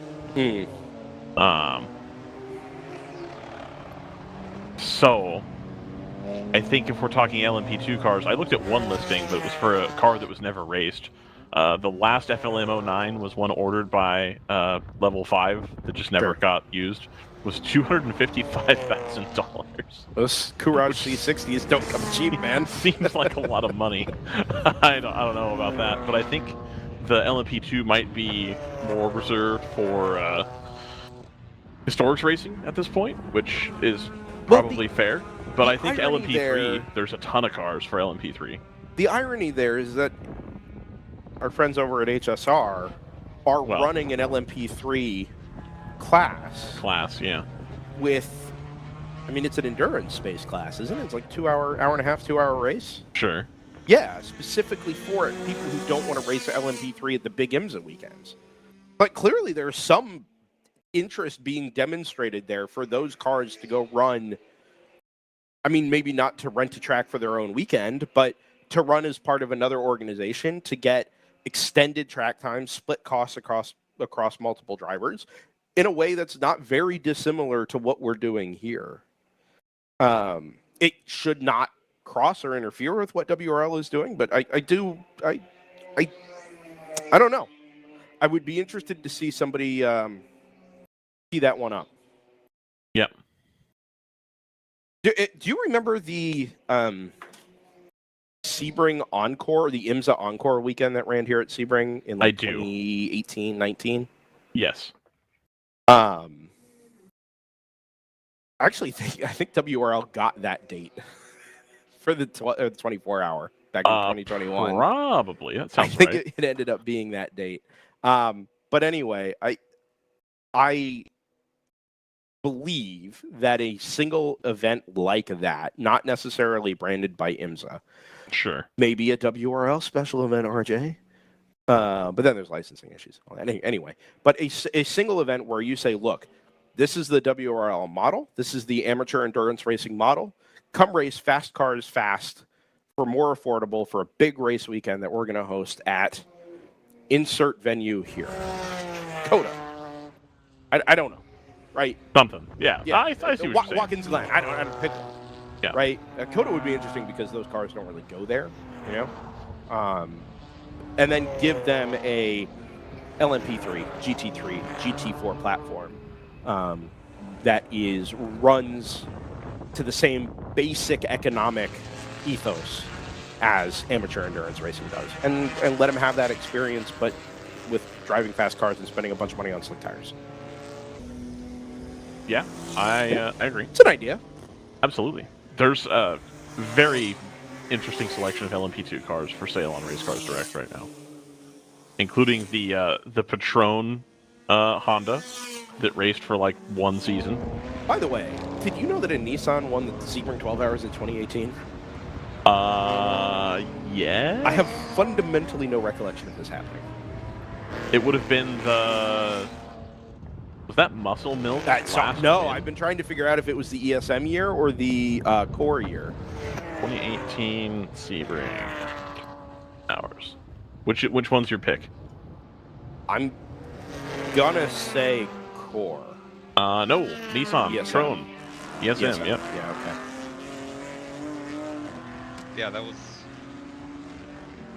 that the year before they switched to the new car that was abysmal? No, this was the year after. This was DPI years. This was the Ligier. Ed Oak Brown Racing. wants to spend a bunch of money and Yeah. build the. No, it wasn't even Oak. It says on road right here. Oh, they may. Yeah, well, they built the chassis. Yeah, it Right. was a Ligier on road. That Nissan was like, we're not going to pay for it, but we'll give you the engine, and then they just put the GT3 engine into the back of the Ligier, and Ligier designed some half-cooked bodywork for it. Do you know Make it who look like a qualified on Nissan. pole that year? 2018? Yeah. Mazda? Spirit of Daytona. Oh, right. they had the actual Ligier, didn't they? Wasn't that? I can't remember. Wasn't that the year they ran the Ligier LMP2 that they were balancing with the DPIs? Vautier chucked it into the 17 tire wall and exit. Yes, that sounds Yeah, right. that was when they were still balancing DPIs and P2s. That makes more sense. Okay, this is all starting to come back. One a time. The 60 has got around the 59 for the lead in GTU just 2 laps ago. Yeah, and See this them is come through interesting. shot here. This is particularly interesting because it is the championship battle. Mhm. Right, with the 58 having gone by the wayside, it leaves the 60 and the 59 separated by also 1 point each to duke it out for the GTU East Region Championship, never mind the GTU class win. And if they finish first and second, which by all accounts seems like they're going to, it will basically just be whoever wins this race on the road will take that GTU regional title. The 77 is in and that's Cargo Shorts Racing / Kingpin. Having by far the better weekend out of the Kingpin stable.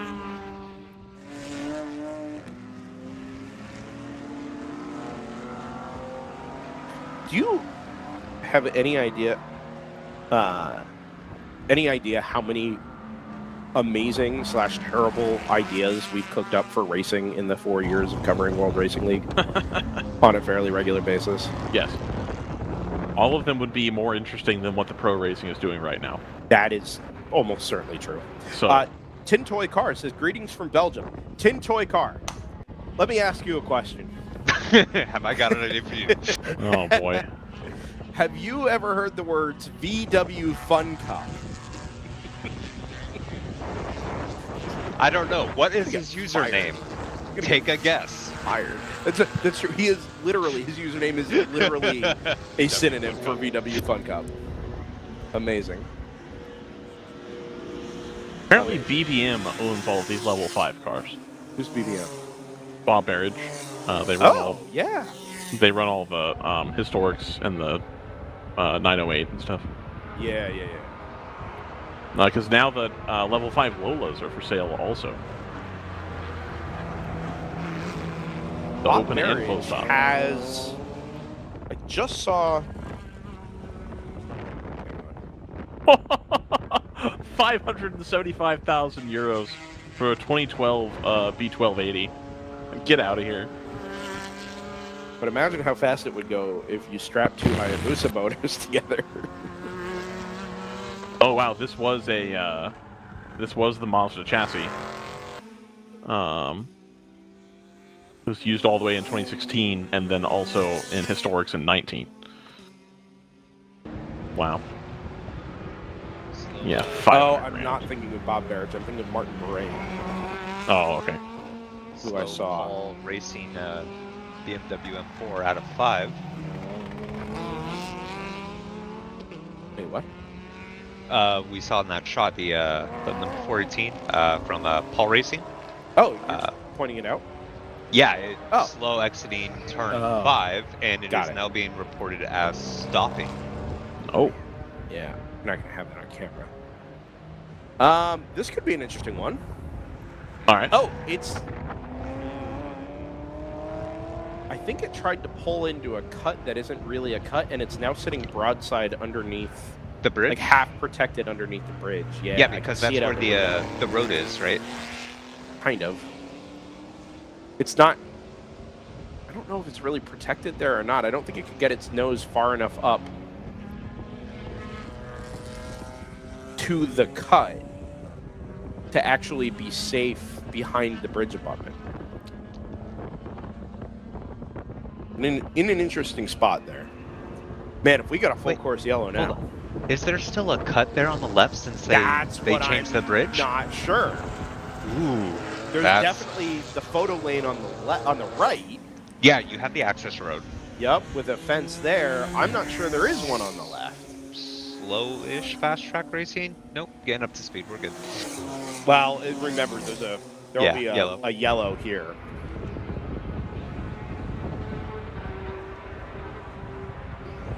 The only thing that upsets me about where this Paul Racing car is sitting is the fact that it's 90 degrees from the circuit. If it's fully protected by the tire wall, it's less of an issue, but that car made the hard left turn in trying to get to where there may or may not be a cut over there. You know, here's the other thing, JT. I can't see it from here, but I can't imagine, because all the cuts here are marked with orange paint, I can't imagine you would just turn somewhere where there isn't orange paint. Yes? Oh, I'm just watching the replay. I'm wondering if the fast track BMW was abnormally slow going through 4, because it did look like the 24 possibly had passed it on the outside of 5, which is why I had, come to the attention of it looking odd. Maybe it overslowed for the yellow and the 24 thought it was having an issue, because that could be an issue for the 24 getting a lap penalty there. Is 24 in the fight in GP1 at the moment? It's been in the lead. So it would have come out of pit lane this lap. Yeah. And is now on the same lap as the 63. Mm-hmm. That car's the bright spot for Bruce Innovations this weekend. Remember, last time we saw that car, it was running as BMM Montgomery Motorsport under the Big Mission stable. Montgomery crew, Jay Tompkins and the lads, moving over, not just running that BMW 2 Series, and yes, it is a road-going 2 Series based car that they've developed themselves, adding a pair of Ford Mustangs, a Ford Mustang to the stable. Yep. I think we have at least one on the entry list for Coda. Let me double check if there's a second. That's primarily a rental car, and they've made that acquisition in partnership with, or run under the Bruce Innovations stables, Devin Bruce. And obviously the 24 then following suit as well. 70 is in. Okay. Race leader, championship leader on the road is into the pit lane. That might be because in 16 there's reports of the 55 coming to a stop due to a flat tire. That looks like it's being attended to. I don't know that the 70 had a choice here. I think the 70 had to pit. Just might, yeah. It is worth noting, by the way, it comes at exactly the 2 hours to go mark. So it actually hasn't cost them an extra stop. There'll be one more stop to the end from here. Yes. That top off that the 123 did, I was operating under the assumption that the 70 was probably going to need a splash. And now I'm actually quite confident in assuming that they won't. Saved enough under the full course yellow. Yeah, exactly. Also, having the 123 directly behind it for as long as it did probably allowed it to save a little bit without worrying about the gap closing, which is quite interesting. It was also quite helpful that they didn't really have a lot of traffic in front of them for a bit. Very true. Very true. So this does, as we said, puts that 123 NFC Motorsports Mercedes back onto the lead lap. It will probably hand, well, actually, it will certainly hand the GTO class lead to the 909 Automatic Racing Aston Martin. Maybe, I mean, it's certainly the oldest GT4 car in the field, right? Sir, yeah. Yeah. Pro Sport car, maybe close. I was going to say GT4-ish, yeah. Yeah. Yeah, it's like a 2014 the advantage. But anyway, yeah, leads the class with about 15 seconds in hand over the 124, and then obviously the nearly lap margin back to the number 123. There's a good chance we get this all done under green flag here. The 55 car is already underway from turn 16 back towards turn 17. Everybody playing very, very nicely with the safety vehicles. Plane takes off in the background. The Paul Racing car is being recovered from up there at turn number 5. They've actually had to reorient the car back closer to the racetrack because they're just going to tow it home. So while there is an orange cut marker there, there's no real opportunity to pull it through a gate and into the infield. They're just going to take the option to put it on the flat tow all the way around Big Bend, and I assume out the back door at turn 7.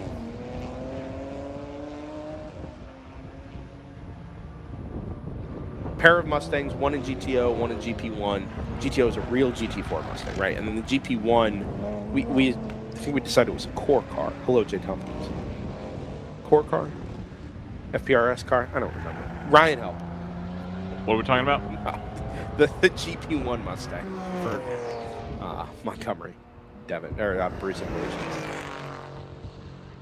Yeah, You've said 3 things now. What?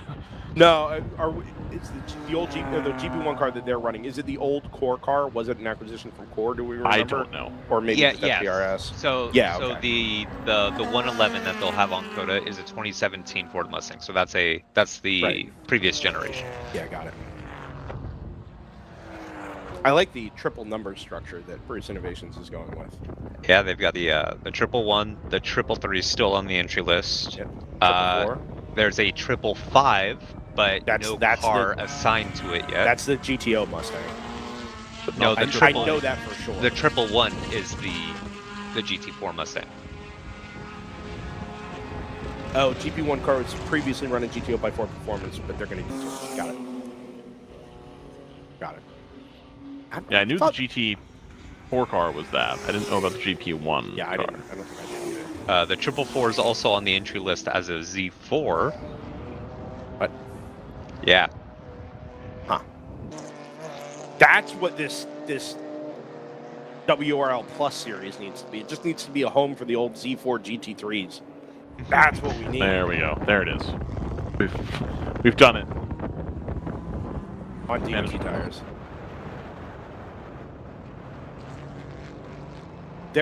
We have covered exactly one race at DriversEye Live where we observed a GT3 car run on DOT tires. Ryan West was there, as a matter of fact. Yes.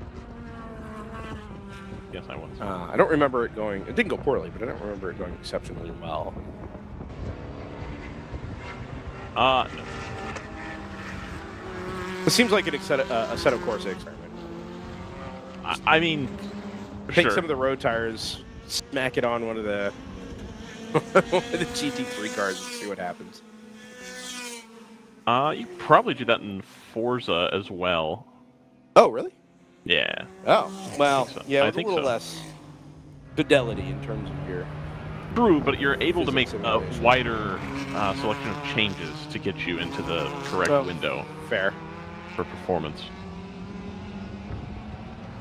I think we've got basically a clear, or nearly clear course. We've got one safety vehicle that's got to return home from the runoff at turn number 7, but otherwise, the Paul Racing car has gone out the gate behind the Sebring 7 Hotel, and that AOA MX-5 has made it home from being stuck there on the outside of turn 16.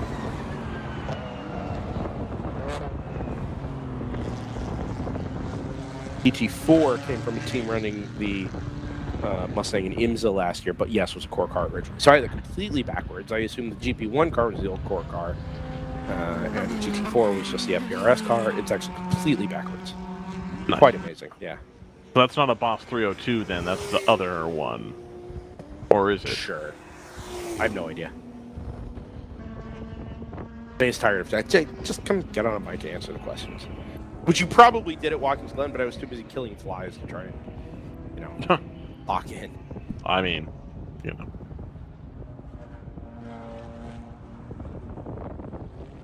So after the pit stop, round 3, number 70 has come out 3rd place in GTO, 5th place overall, 1 minute and 11 seconds behind the Automatic Racing Aston, and 52 seconds ahead of the number 123.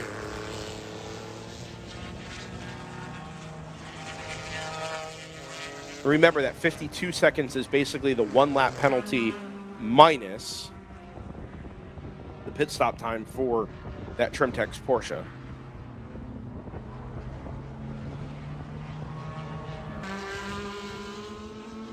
Yes. Right, were it not for that 1 lap penalty, we would essentially be looking at something like a 1 minute and 40-second lead for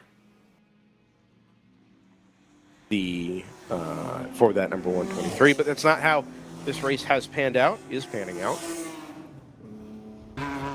So I do have some good GP1 news.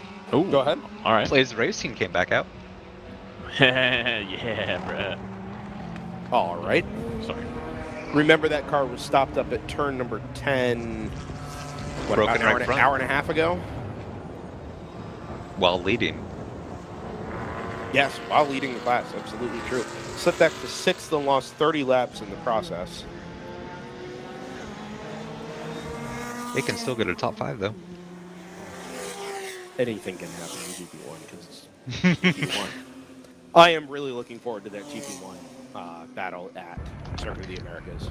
Yeah, Do we get Screaming Goat back? we do. Yeah. All right. But we're looking at 25 entries at the moment. Yeah, that's fantastic stuff. I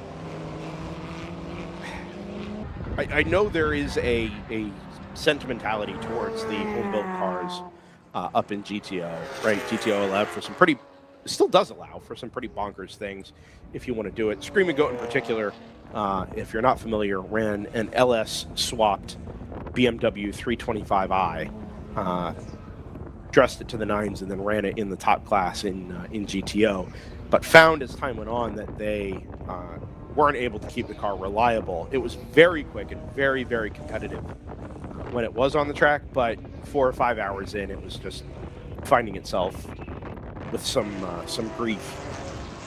And took the opportunity earlier this season to detune the car and just run it down in GP1 in order to, tax it a little bit less and keep it on the road a little bit more.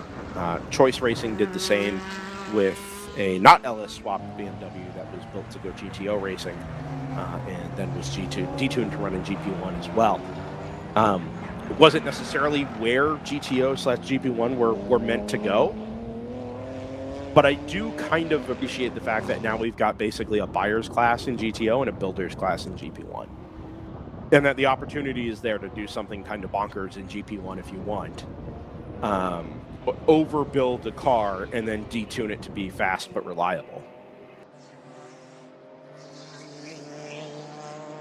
I'm kind of into that separation. Well, see, that's kind of why I was really liking the idea of the C5 Corvette in GP1. Yeah, is because of there.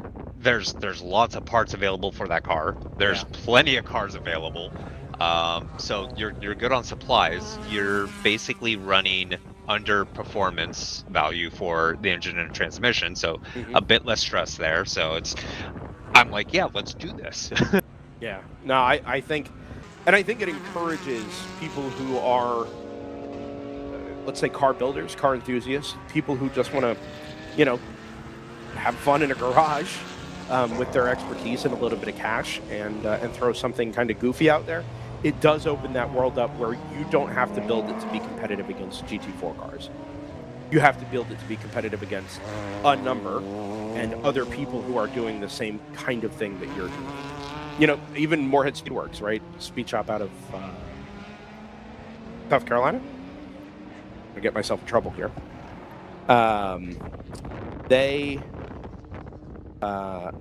Lexington, South Carolina, had a BMW 330 Ci that was dressed to the nines, and they got every ounce of performance out of that car, and they were just as competitive in the class as people doing all kinds of other things. They just also have to be very reliable and have very good drivers in the car. So you can do more traditional car builds. You can also do very dumb car builds.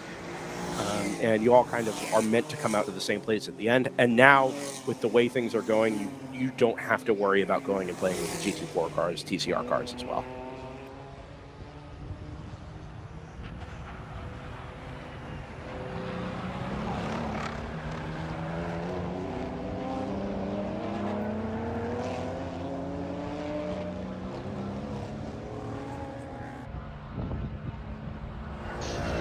Reports of the 66 smoking on pit lane.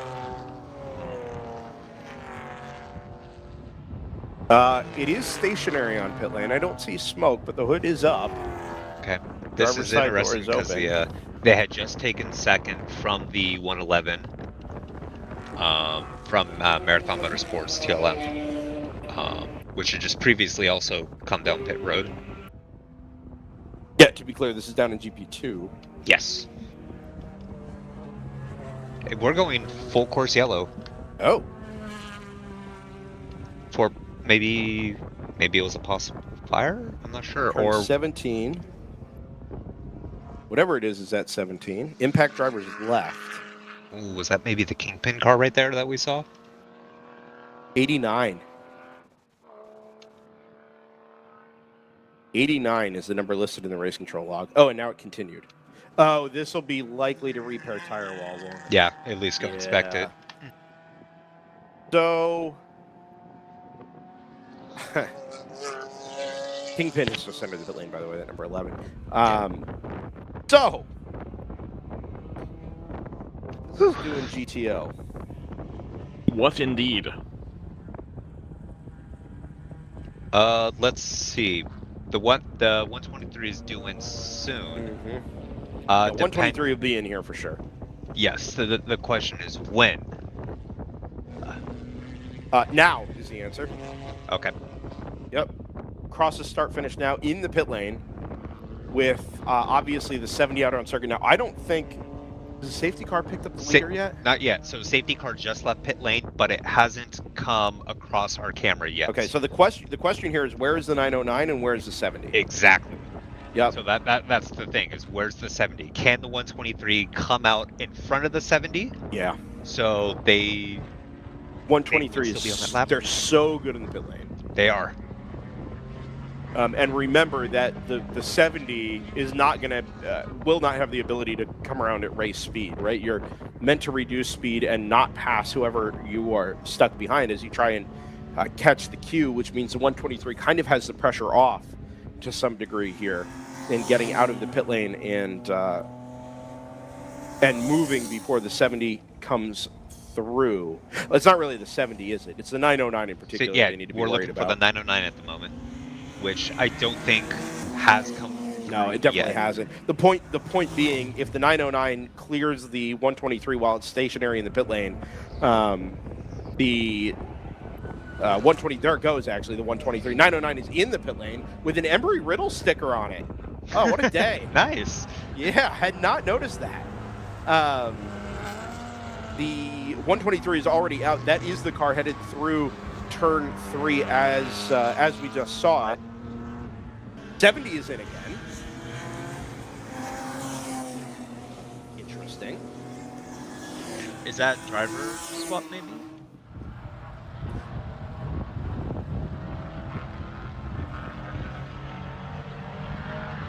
Since they figure that the 123 is going to get onto the lead lap here and stay on it. It's not, JT.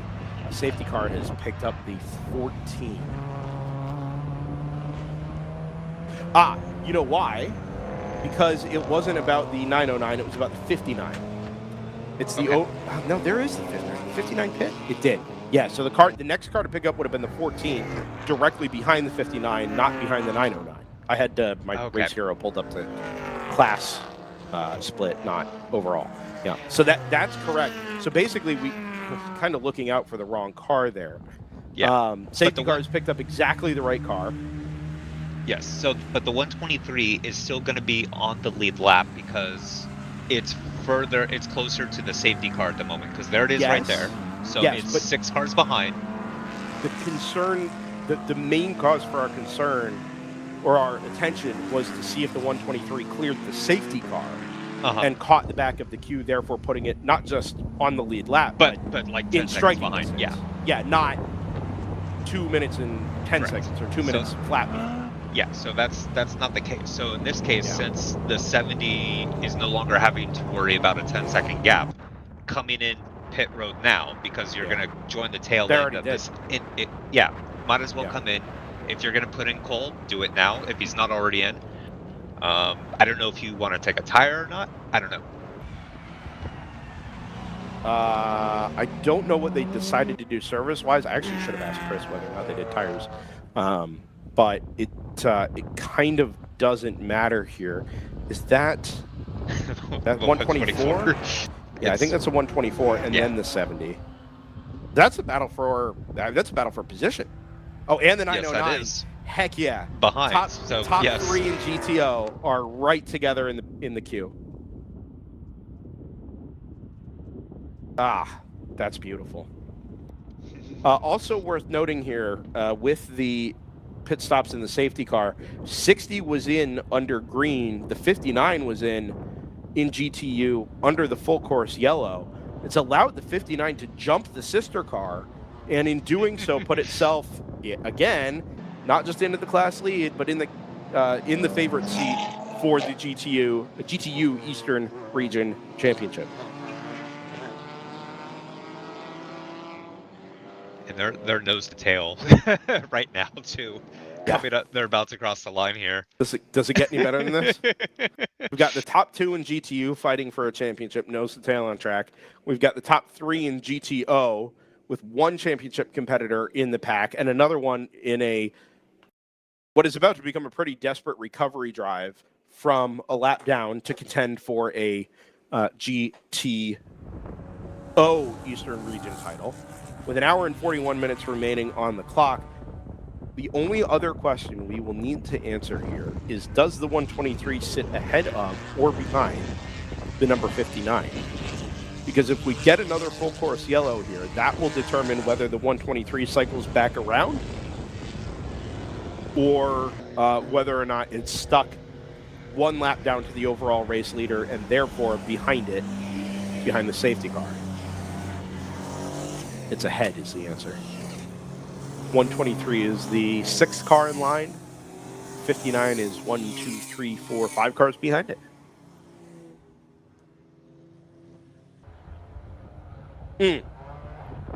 Well, this is exciting. I'm into this.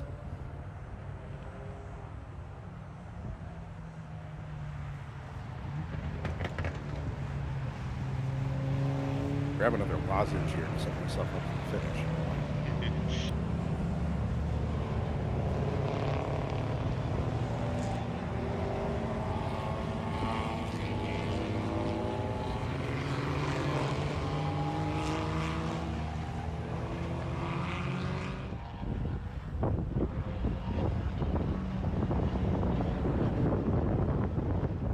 Race has not panned out maybe exactly like we would have expected. With the, let's say, much more consistent full course yellow interruptions than we otherwise might have seen. But the way the classes have split, from the green flag running we have had, I think has left, in our case, maybe not all of the strongest cars, but all of the cars in the lead groups are in that pack of strongest cars. I don't think there's really a weak link here in the top chunk in GTO. obviously the two GTU leaders, nothing to choose between them basically all day. All right, I need you to do me a favor here. Okay. So these cars are going to come across start-finish line here, and next 45 seconds, minute. Fourth car in line, I think. Third or fourth car line, black, sedan. I need to tell if this is a BMW or an Accord, because I can't tell. No, it's a BMW. We don't have any Hondas this weekend. Okay, I think that's a 111. Yes. Yeah. I'm just trying to confirm that it is a 3 Series. Yes, it looks like. Because every time I try to see it, like a head-on shot, the headlight's just a little weird on camera. And it looks more boxy like an Accord or something, and it's throwing me off. It's got a very low but very wide rear wing, which I think throws off the proportions a little bit around the rear in particular. It's just not the typical arrow shape you would normally see on a BMW of that vintage. But yeah, I'm fairly certain it's a 3 Series. I am too. I'm like 80% certain. It just, with that in the livery, it's hard for me to pinpoint for sure. They've pulled a flatbed into the pit lane, by the way, and I can't tell if it's 66. It's been been requested. Oh, okay. I was gonna say because the 418 is also right there with the hood up, parked directly in front of it.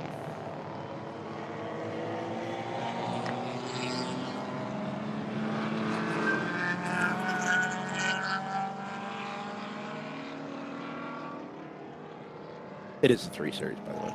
Okay, good. Can put that to rest.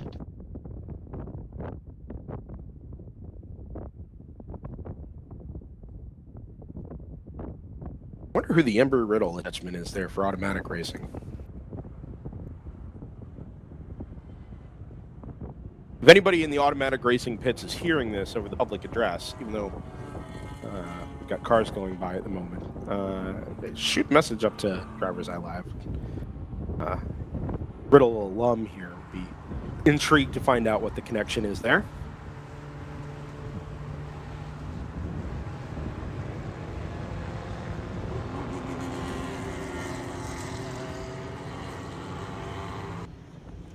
Is Ryan West still with us? Oh, nope, stepped away. I stepped away for just a moment. Did not pay much attention to the Classic 24 last year. Kind of wonder if they automatic was there once again. Certainly were last year, running back to back up there and again down here at Sebring.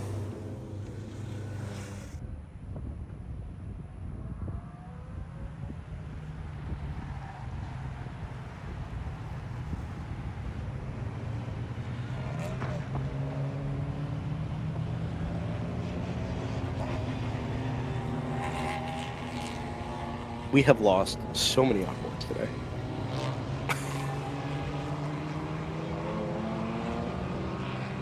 We've still got Travis. Well, this is very interesting. They've changed the report on the 89 to say it just spun but never hit the wall. Yeah.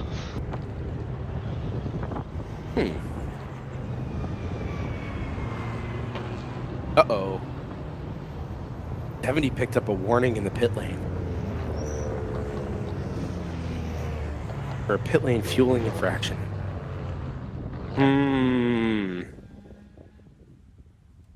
Careful, boys.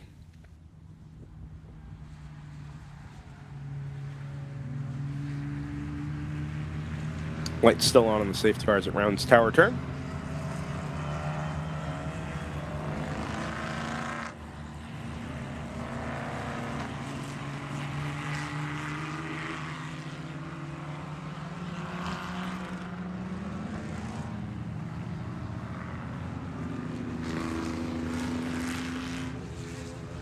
For hanging out with us trackside this weekend at Sebring International Raceway. Thank you for coming and being here.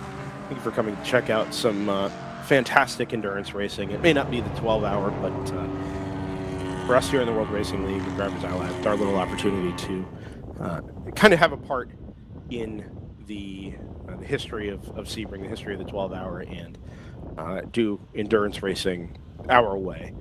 Which is a little bit different, but very, very much in the same vein as IMSA certainly was for a long time, and allowing endurance racing and sports car racing to be accessible. We don't get to do the spectator thing too often, dependent on the tracks to kind of play along, and for there to be an interest in getting the series out and more visible. But this is one of those great opportunities. I've had conversations with folks over the last couple of years during these spectator weekends, and it was always nice to see, even if it's just a few hundred of you, the enthusiasm that you all have for racing and being a part of what Sebring is and does and what it stands for in our little corner of the sport.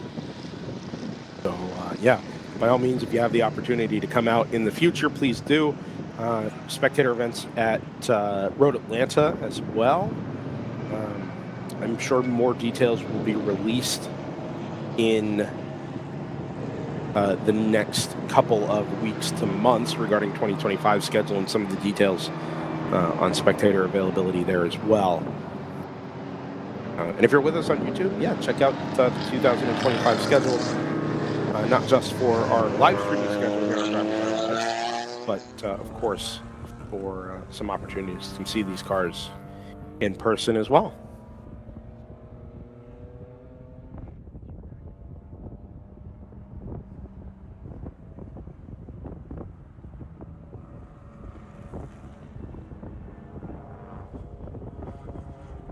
We continue underneath this full course yellow. Looks like we're mostly just cleaning up what looks to be just a bunch of clag over at turn 17.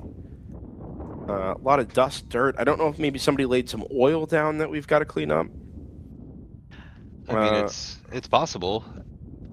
Whatever we're doing, we're paying a lot of attention to it, which is certainly fair enough.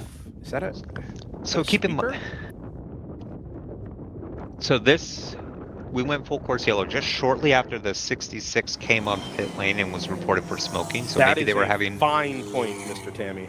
A fluid issue, especially coming in the final corners before pit entry. That would have been the reason for the flat toe. Oh yeah, look at. Sorry, I've just looked at the pavement behind where the 66 pulled into the pit lane. That's exactly what we're doing. That could have also been the reason for why we saw the 89 or the 11 in turn 17. Yep, there was no surface flag. I'm not saying there was no surface flag deployed, but we didn't see anything in the race control log. What's that? We nothing that brought it to our attention. Right, yeah, in the race control log in particular, which is kind of how we keep ourselves abreast of what's happening out and around the circuit. We had no details on that, but in putting two and two together, I think our JT Tammy here has successfully made 4. And I think we have our answer for why there is so much attention being paid to the surface condition down there at turn number 17.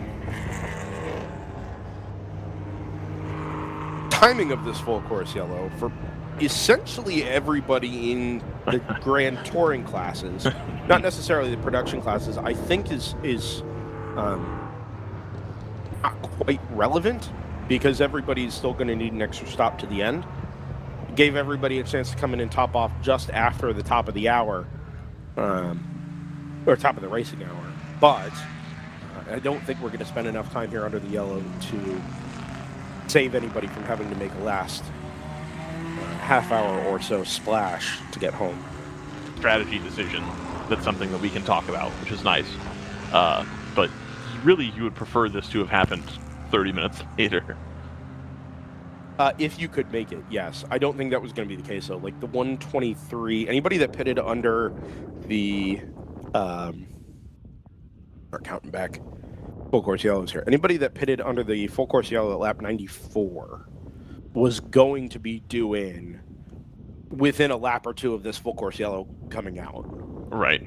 Right. So for them, it worked out extremely well. But it also meant that everybody had the chance to kind of reset, and everybody was going to need one more stop to the end. So if anything, it kind of took that split back away, got us all on the same page. and it didn't really hurt anybody as such, or hand anybody an advantage they weren't expecting. And even for that number 123, they were quite literally about 5 or 6 cars away. They needed to pit, clearly, but about 5 or 6 cars away from being able to cycle around to meet the back of the queue rather than getting stuck behind the front of it.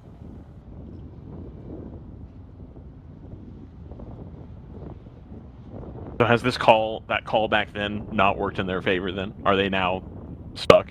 I think the only thing I would have looked at is, does it make sense to keep the car out ahead of the overall race leader, let the field queue up, and then pit? Well, where are they now in terms of position? Are they most of a lap down? Is that what we're... Yes, exactly, yeah. Right, so basically, would they have been ahead of the 14 had they just stayed out? Which is the car that ended up being picked up by the safety car. If the answer is yes, we were ahead of the 14, yes, we were ahead of the 59, then yeah, probably would have behooved you to stay out and catch the back of the queue. If your hand was forced by your hand wouldn't have been forced by the pit stop because you pitted at the last yellow opportunity anyway. Right. Yeah. So. Yeah, that's why I didn't love that stop, because you were only gaining 10 minutes of fuel. Well, yeah, but it didn't. It was to get the better driver in, I understand, potentially to close out the race because it was right at that 3-hour mark. But you had just stopped, so this is the result is you gave up track position at that point, and now also remember that was pre-penalty. True. Right, so you were dealing with a different set of circumstances there, which is fair. I think if you're going to look for is everybody maximizing what they've been dealt here, the hand they've been dealt, it may have made sense in retrospect to keep the 123 out for the lap, let the field queue up, join the back, and now all of a sudden you're just 20 seconds behind your class competitors. I don't know that for sure, but I suspect that somebody down at NFC will.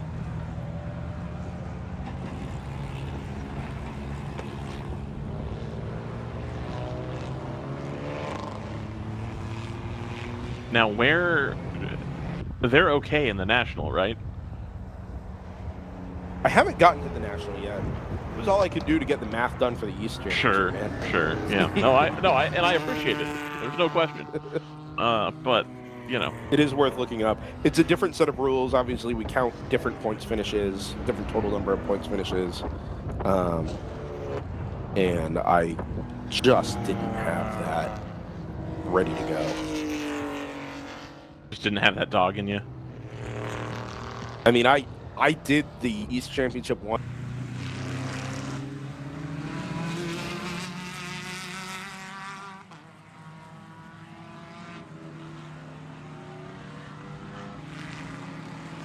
What do you think Paul Tracy's commentary rate is? It literally could not be low enough for me to hire him. Oh, I don't know. No. I feel like the blank show that would be entertaining. No, I don't want any parts of that. Is Paul Tracy just racing Pat McAfee? Whoa. The room is spinning. Oh no! Is Pat McAfee football Paul Tracy? Might be the better question. Yes, 100%. Well, we've solved some mysteries here today, boys. They even look the same. Yeah. Where's that green flag? Pat McAfee is Pittsburgh Paul Tracy. We've done it. Well done. Well, tell me that's lights out. It is lights out. Yep, green flag is in hand with the starter here just across from my commentary position. We are set for all kinds of things here, ladies and gentlemen. We're set for a GTU championship battle inside of the final 90 minutes. Head-to-head, Stratus 59 versus Stratus 60. We're set for a championship battle in GTU, a three-way fight for the overall class, for the GTO class lead and class victory, and potentially epic recovery drive for the number 123 should it come to pass to set itself up to compete for the GTO Eastern Region Championship as well. The field we've got remaining here, which is something 40, around 40 cars strong, heads down through the first sequence of corners for the 127th time of asking. An hour and 23 minutes on the clock. I've got another question here real quick. Is the 123 penalty like confirmed? Or is that still subject to video counterpoint?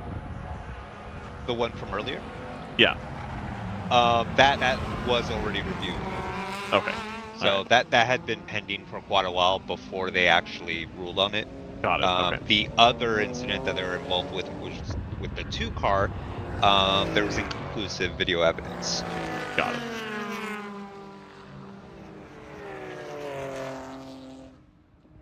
I was just wondering if maybe there's an angle here where they made the call they did because they're anticipating overturning the penalty. Maybe. I do doubt it, being that it took something like 5 hours. Yeah. 4 to 5 hours to conclude. Right.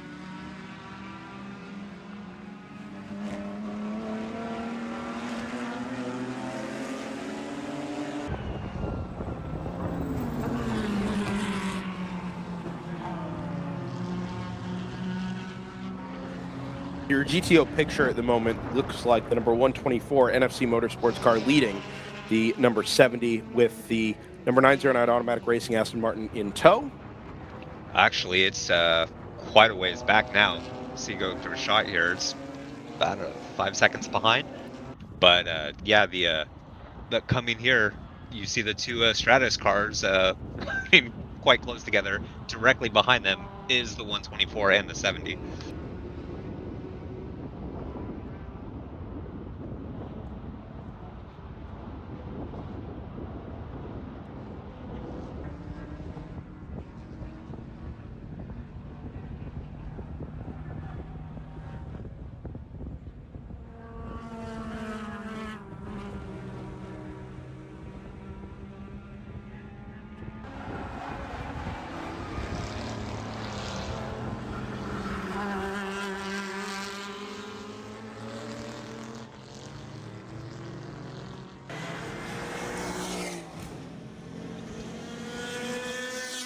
Very slow initial lap for the 909 off the green flag.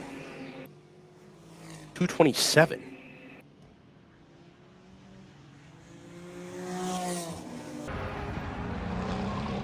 Yeah, I'm wondering if it just got really caught out there.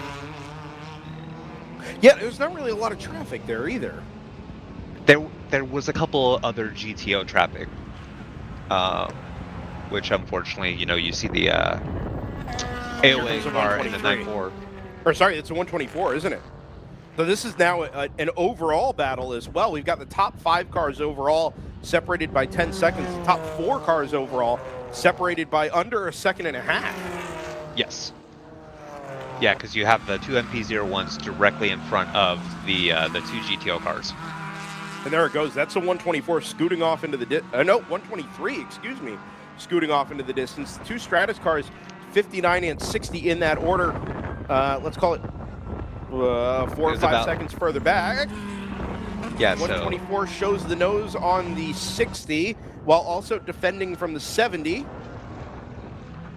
70 doesn't need the points here as things stand, but you'd like to have the track position if you can. Yeah, because we still have an hour 20 minutes left. Right now, yep. The 123 is 2 minutes and about 11 seconds behind. But it also has clear track. Yeah.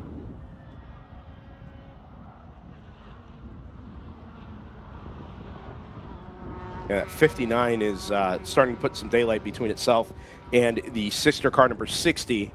It's the gold car leading the green trimmed car. 60 puts some daylight between itself and the 124, who fades to the inside to block off any advances of that number 70 Porsche. But it's going to really, yeah, it really narrows up the radius for that number 124, who defends again to the inside going into turn number 3. Can't be too aggressive with defense here. You gotta be really, really careful with how you position your car and when you make that move.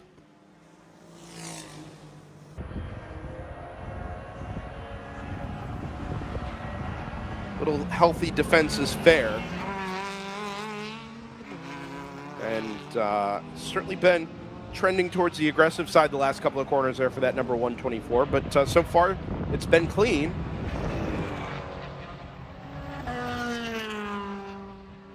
.124 with all that power now shows the nose the inside of the number 60. I think has the opportunity to make the move here up the inside in the braking zone at turn number 10. We'll catch them next exiting turn number 13, the northeast corner of this 3.7 mile Sebring layout.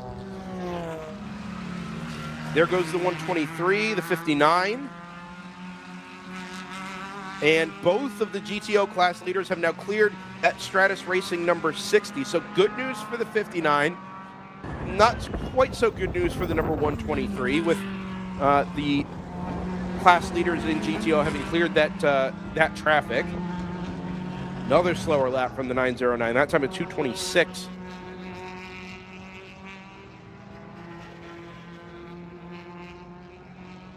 Worth noting elsewhere in GTO, excuse me, a battle on 4. It'll be 4th place. NFC Motorsports number 123 has got the 74 of AOA Racing, 17 seconds behind it. The 89 from 89X Motorsports, another 6 seconds further back. So that's 3 cars within about 25 seconds doing battle inside the top 5 in the GTO class. Here we go again down into turn number 1. This Mercedes coming into your shot now is the 124. Does not defend this time. Has a couple of car lengths between itself and the TrimTech sponsored Porsche 991.2. Flash of the headlights towards the... Is that the 28 Random Vandals car? The 28 is not here this weekend. I don't Are believe. we sure? Oh, maybe they brought it out. It's completed 28 laps. Where did that come out? Dang it, I we don't missed know. it. How How did we miss it 28 times? To be clear, I didn't scroll down past all the cars that were not looking to come back out again. And you wouldn't, would you? No, that's Yeah, awesome. There it is. Yeah, I love this. And you know what? Fair play to WRL for saying, hey, just because you weren't on the entry list doesn't mean you're not. Fine, go for it. Yeah, right. If you're replacing a car 1 for 1, does it really matter? No. Yeah, No, probably not. You're not going to be competitive. You can't combine laps. It's not like you're doing a chassis swap. You're just going out and getting, track time. Can't do like a Circus Cup game switcheroo with the transponders. I mean, I guess you could, but somebody's going to be wise to it eventually. Nothing gets past Dave McDaniel.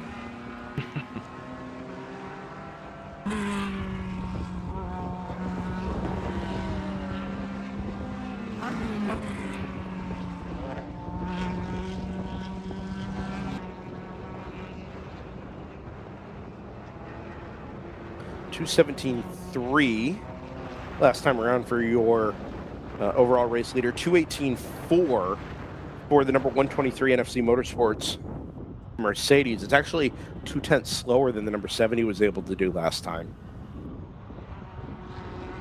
124 is down in the 218 flats. Very, very marginally quicker than the number 70 from which it defends.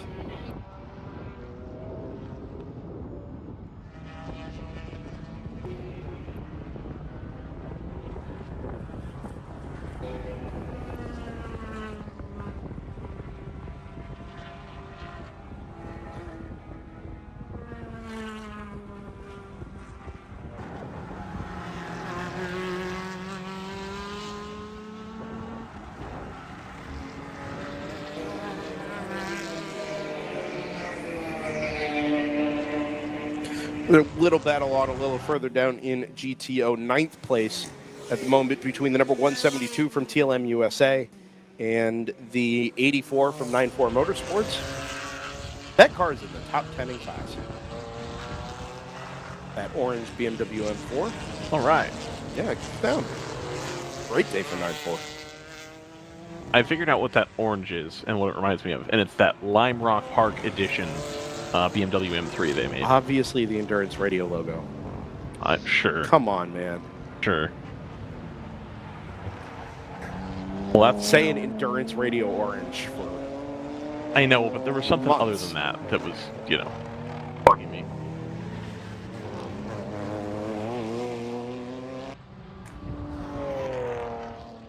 Lime Rock. Huh? Lime Rock Park Edition, yeah. Yeah. I kind of vaguely recall that. One of 400 and something. It was like the only way to get the Euro spec like GTS in that BMW. It was the Lime Rock Park Edition. Other BMW V8 sedans are available. Probably.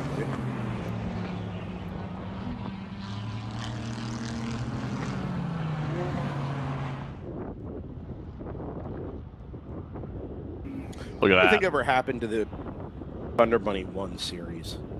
But something we can get back in WRL? I hope so. They said that it was permanently retired, so I don't know if they've sold it or what.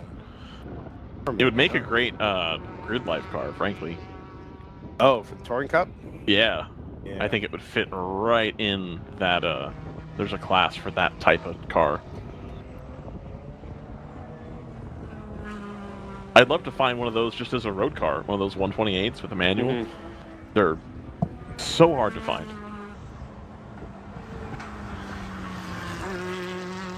I'd rather have that than a BRZ. I'm not a big BRZ guy. Like, I get it. Not really my cup of tea. The value proposition is good, and Sure, it has yeah. a back seat. It's probably more comfortable on a long trip for me than a Miata. Yeah. So, But can you haul 3 Pelican cases worth of DriversEye Live? in a BRZ, oh yeah, Yeah, probably. Oh, Not yeah. not in an ND, however. no. Yeah. Well, hold on.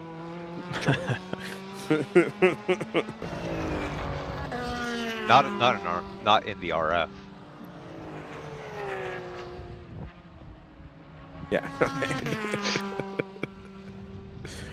Maybe like 2021 era DriversEye Live might have worked out, but Even that, I think it would have been tough because the dimensions of the trunk are goofy. yeah. You can put a lot of stuff in the No, they trunk. put it in the driver's seat or the passenger seat. But yeah, that too. Like if Jordan wanted to unload every item from those cases and the cases didn't need to get somewhere else, you could fit all the DriverSeye Live stuff in that. Equipment, Miata. yeah. The actual sure. case is way too big, but yeah, all the components inside of them, Yeah, theoretically, yeah. Yeah. It's totally workable. Just Not everything would be something loose, has. flying around everywhere, but it would, it'd be in the car. Jordan's looking around for the 12th iPhone mount somewhere. He's like, I know it's here. In a big, like it's a big Lego chest in his trunk. Yep. It usually takes me the entire duration of a weekend to figure out the correct workflow for whichever rental car I'm in. Do you get the same style or the same category of rental car every time? No. Brendan, here's the deal. And I've said this at WRL weekends, and I'll say it to you too. When I select a rental car, I'm very much trying to present an image of a brand that I want DriverSeye Live to be associated with. So I'm more picking based on what I think will look good as a representative of the racing series. You know what brand I want DriverSeye Live to be associated with? Mazda. Please, Please give us all of our rental cars Mazda. I took the the CX-30, and it kind of sucked. I had that at Portland. So the 90s got plenty of room. Oh yeah, of course, but the 90 doesn't drive nice. It's all right. It's all right. It doesn't drive like my 3.3 Genesis. Sure. I can't imagine why. Like that was by far and away the top tier one. I've got it basically figured out at this point. Like the whole weekend flow. You really only need two cases. Like you bring 2 of the cases up to the booth area. They can Yeah. sit for the weekend.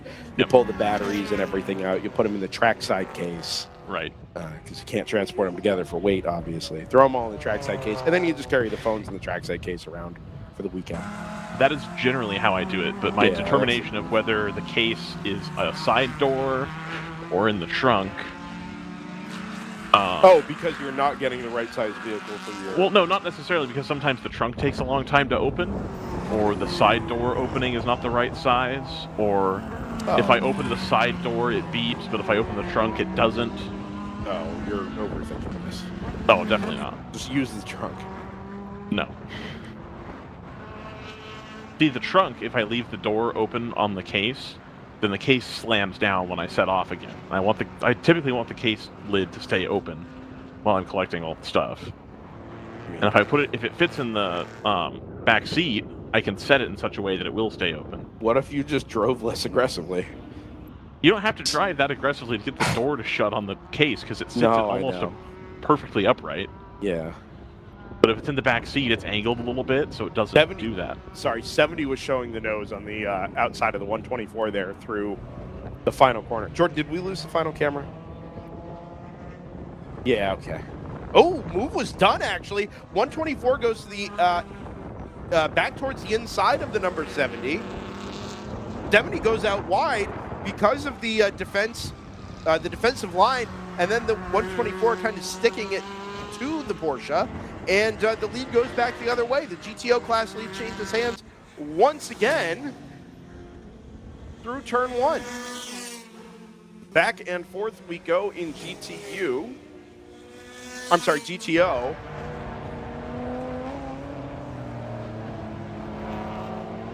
Pace is not quite there from the 123 at the moment. It is drawing away ever so slightly, but 2:17s would be helpful about now, and right now the times are generally in the 2 minutes 18s, which are well, there are a couple 17s stuck in there.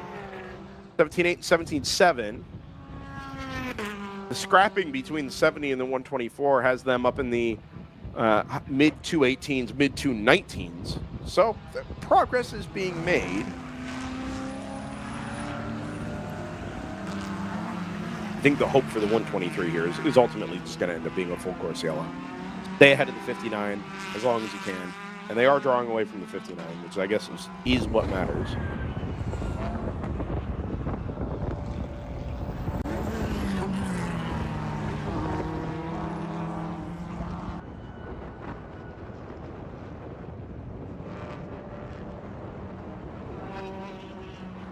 That NPO1 is a cool car to watch go through this section.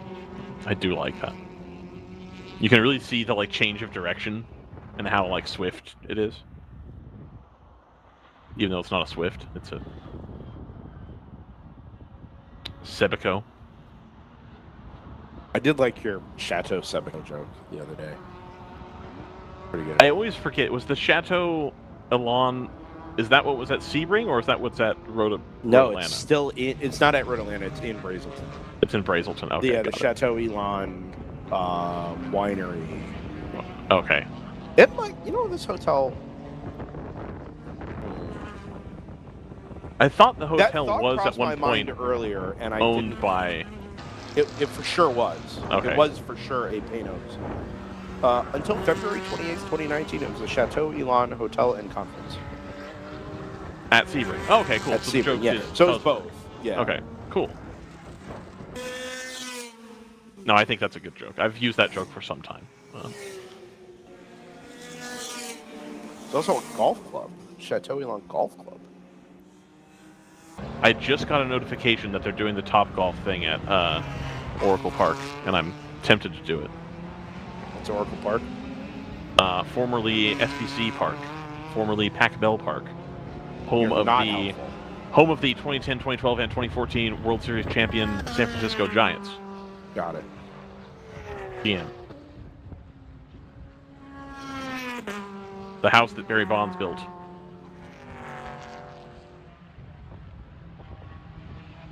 The house that Buster Posey is renovating. Right, sure. The San Francisco Baseball Giants. Yes. Yeah.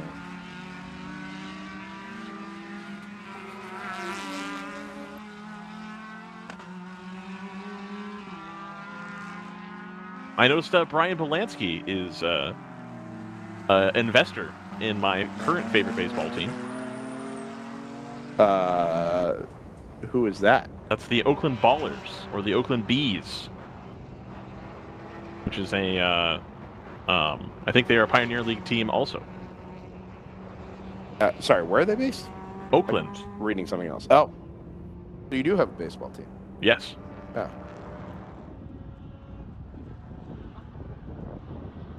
Professional. Lehigh Valley Iron Pigs at home. Yes. That is double A, triple A. Triple A. Triple A. I don't know. I don't pay attention. I've got the high A Stockton Ports down the street here. Triple A. Triple I. Thanks, JT. Your pity chuckle is really very much appreciated.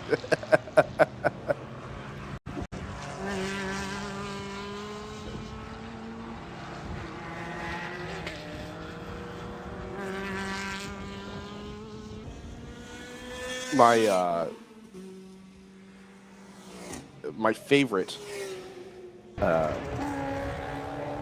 baseball team name and association is unfortunately no longer the Lancaster. Used to be the Lancaster Barnstormers.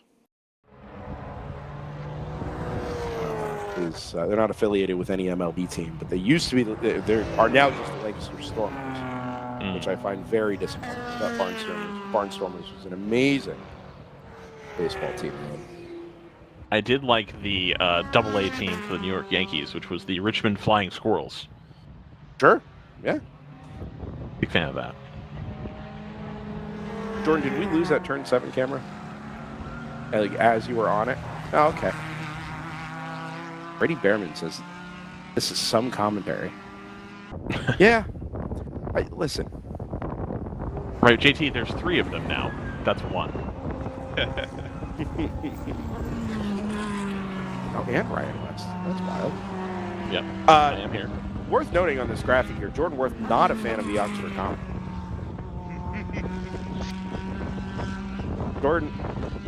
Jordan Worth is right out on the Oxford Comma. He is. That is not the policy of DriversEye Live LLC, I'll have you know. Is there a style guide? No. Turns out. Barely have a logo.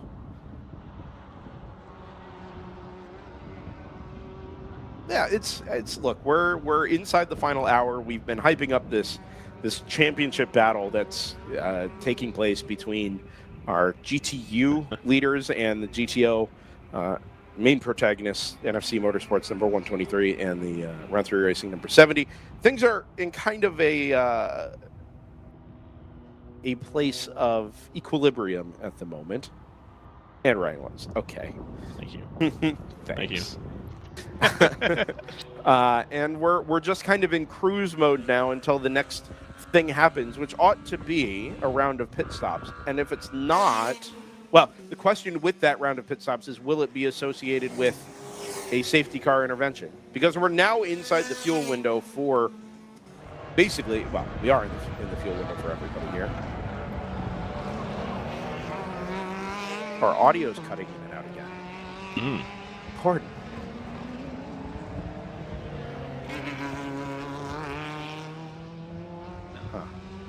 I blame Jay Tompkinson. Who's Jay Tompkinson? Jay Tompkinson. Oh, okay, got it.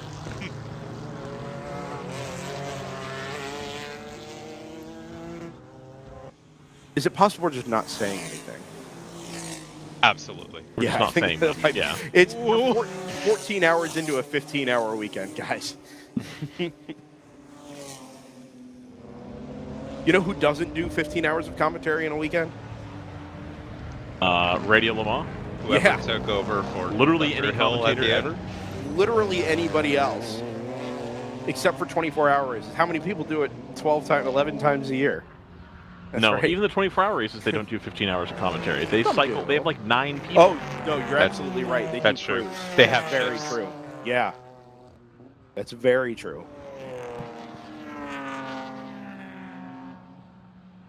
We'll work on that. Just what we need. I'll get our people on that. Complicate our commentary situation. Could you imagine? We barely had rotations figured out at Thunderdome. Indeed. It was so free for him. Free balling. And then we added the pit lane stuff.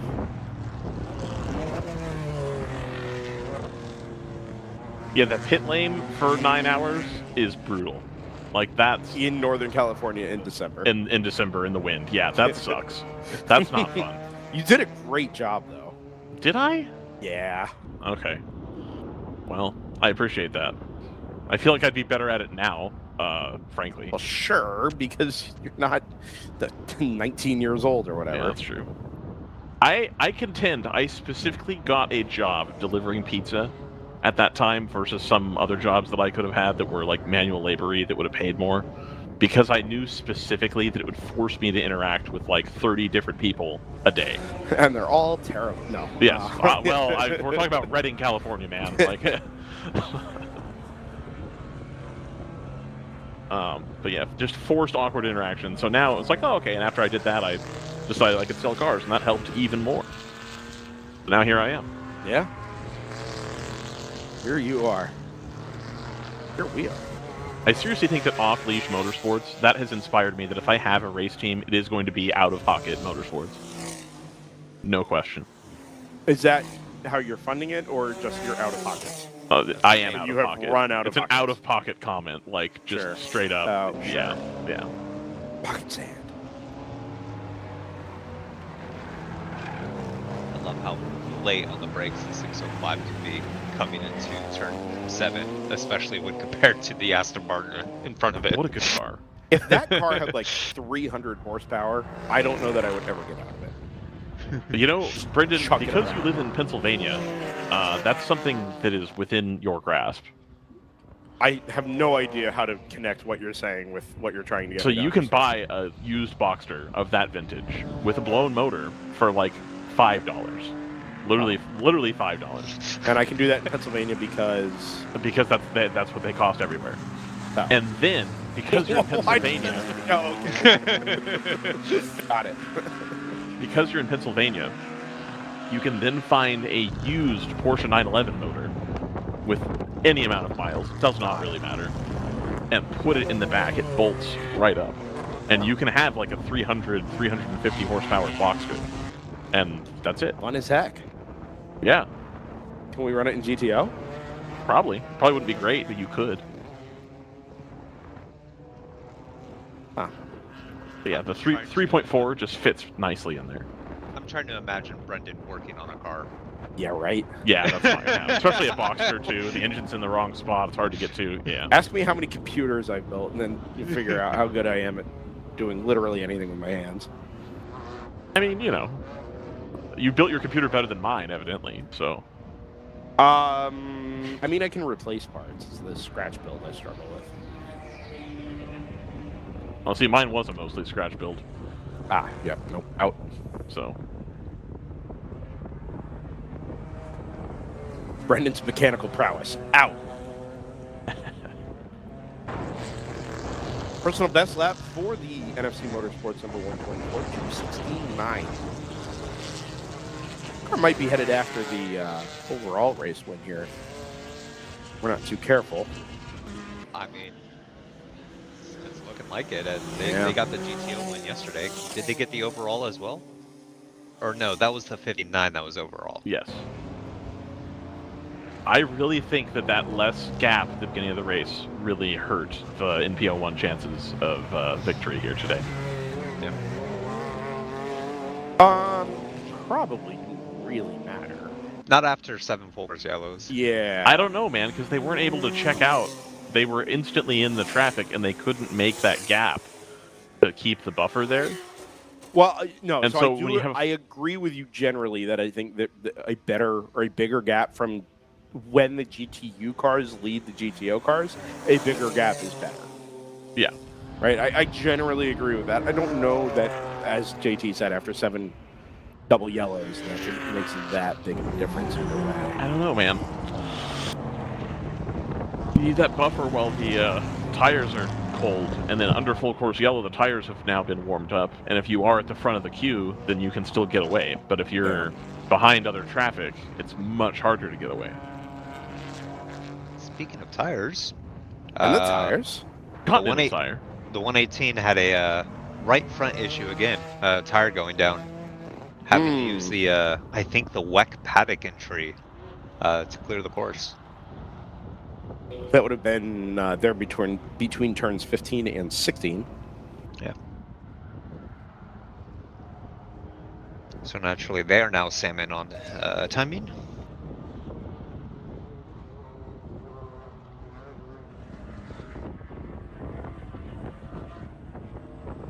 Also, as a Continental note, Continental also makes bicycle tires, which are very good.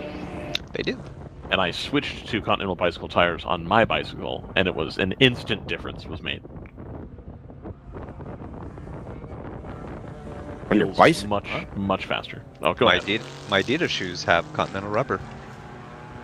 Yeah. You an Adidas guy, JT? When I support Continental in dinner with racers, yes. Oh, I didn't realize that was a connection. I'm a Puma guy. Mhm. Yeah, sometimes Puma. Yeah. Found myself Tragedy. a real Puma guy. Currently run the Brooks. I had to switch to something a bit more comfortable, just because of all the walking I've had to do at racetracks. It's gonna buy right sneakers. Brooks are alright. Brooks is one of the few companies that still makes like a big man running shoe. They're atrocious. Big man. They're atrociously expensive, but they are unmatched. I can wear through a set of Nike Frees in like 3.5 months, which used to be the shoe of choice for your boy, but they just don't last very long. 24 is into the pit lane. It's a Montgomery Motorsports BMW 235i. GP1 leader. It is the GP1 leader. Sure hope that's scheduled. And or inside of the window here to make through to the end. Yeah, they it is had scheduled. Yeah, they had stayed out during the full course yellow. Now, Open Throttle, when did they last hit? They the can't yellow. go another hour. I don't think no.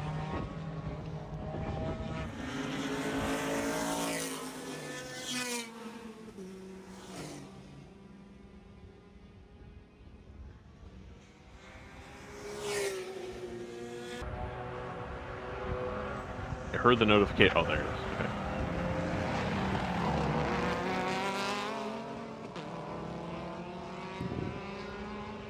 Jordan, might this be a good time to do our final ad break here as we go to the last 45 minutes, interruption-free?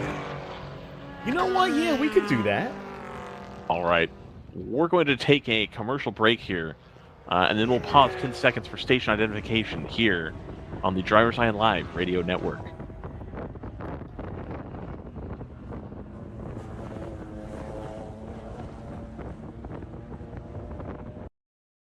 You can feel confident Continental is the smart choice in tires. Can they handle extremes? Yep. Tested from the Texas desert to near the Arctic Circle. Really? Really? Anything for the guy who finds that one pothole? Yeah. Road hazard coverage has your back. For real? Absolutely. Were they made by like a bajillion engineers? Well, closer to 100. Continental. Welcome to the smart choice in tires.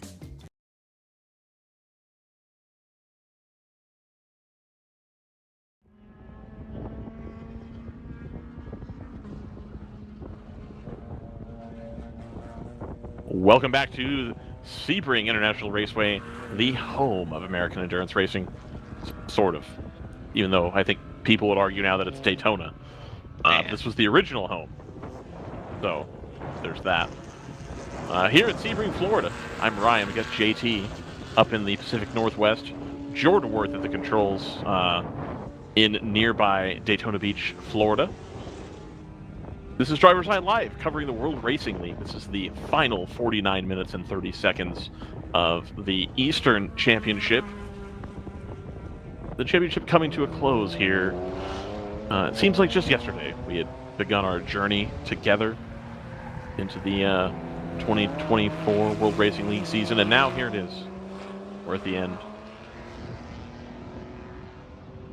Some happy little clouds over there. Just about at the end. Yeah, but it looks like automatic racing's just unfortunately been falling further and further behind here. NFC Motorsports, the 123, that's been having the hightail up to everybody. Now 40 seconds back, but currently lapping, 5 seconds a lap quicker on average. A little bit further down GTO, it's 2 spots further down, the 74 and the 89, the gap has closed down to 3.9 seconds. And in fact, the Aston Martin from 89X has that last lap taken 1.2 seconds out of that AOA BMW that sits ahead of it. There they are. BMW, Aston Martin. Boom. So, setting up for a decent little fight here for 5th place in GTO. Yeah, I heard podium finisher yesterday. Lawrence Stroll was actually on the phone this morning, insisting that the 89X get a top 5 where they'd pull funding. Yeah, sure. So, you guys figure it out, or I'm putting Lance in the car.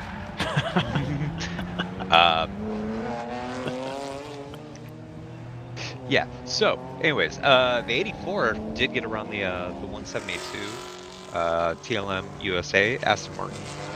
So they moved up into 9th.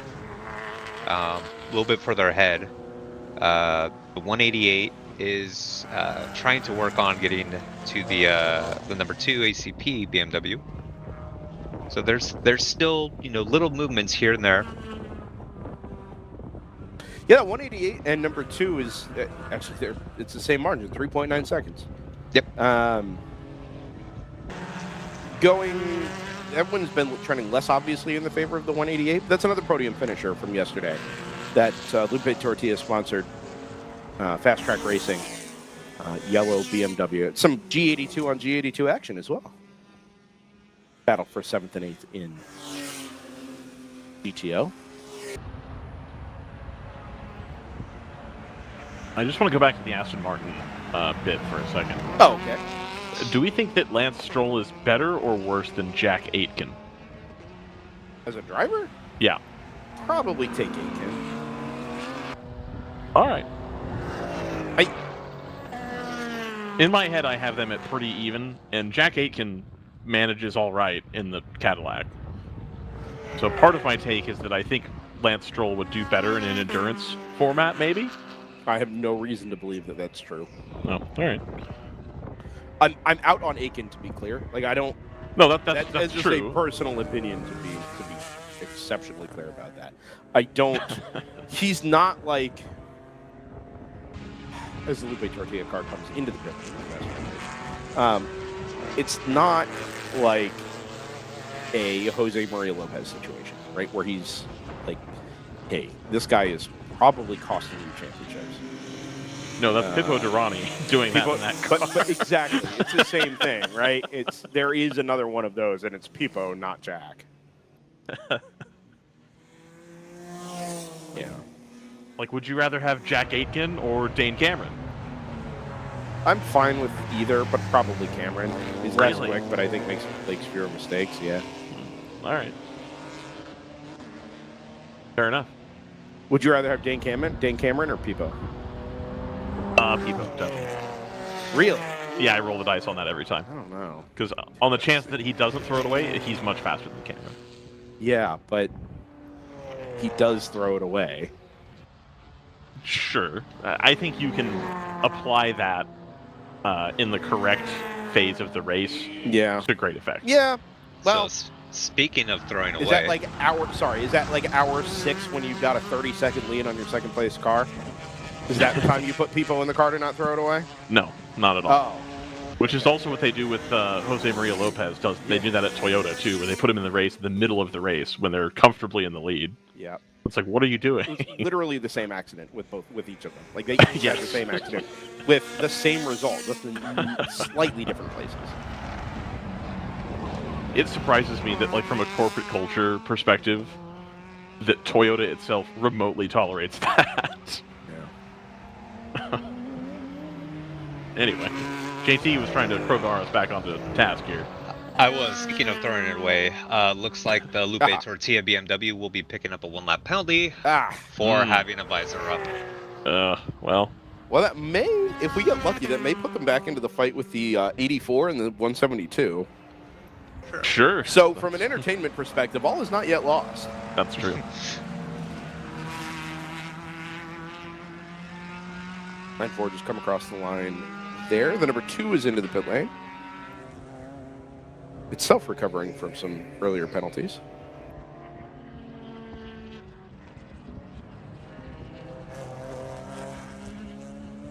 It's not boosting Coyote. It's not really Pachito Lopez hate. Just there's been some issues with not throwing vehicles at scenery. Unfortunately, he's a really quick driver, and I think, to be honest with you, in the end of this year's 24 Hours of Le Mans, like, he was maybe the right guy to have in the car because he was kind of throwing caution to the wind. I don't know that the spin he had, or the half spin, or whatever it was at Dunlop in the rain, like, really cost them either direction. Lost them the race or won them the race. And that's what I mean. There's an appropriate phase of the race to use that tool.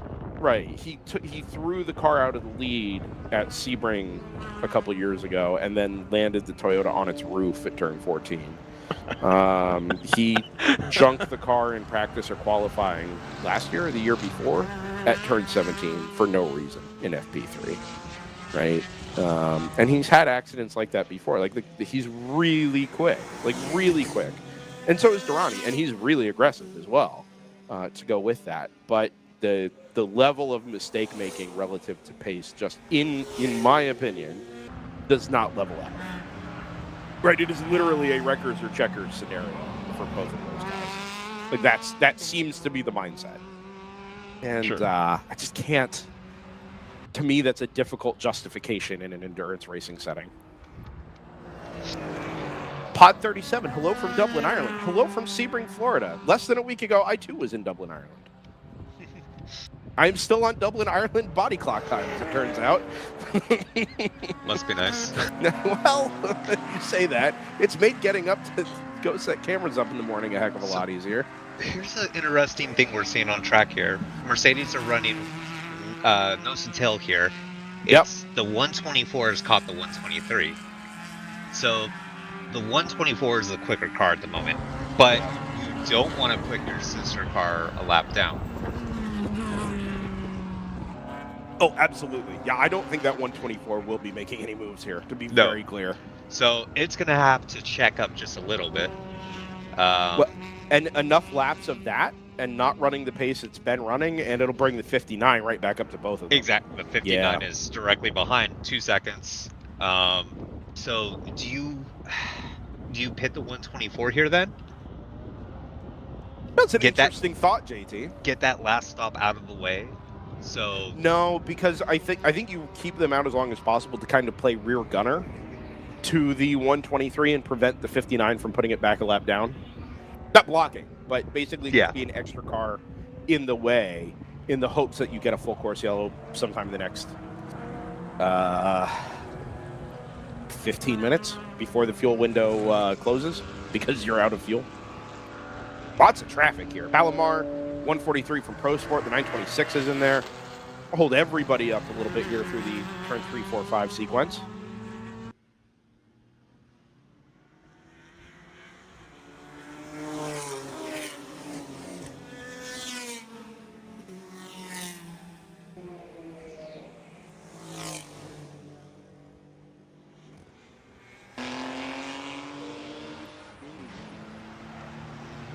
Clear the Palomar car. This is the pair of Mercedes. Unfortunately, still stuck behind the Fast Track Racing 926.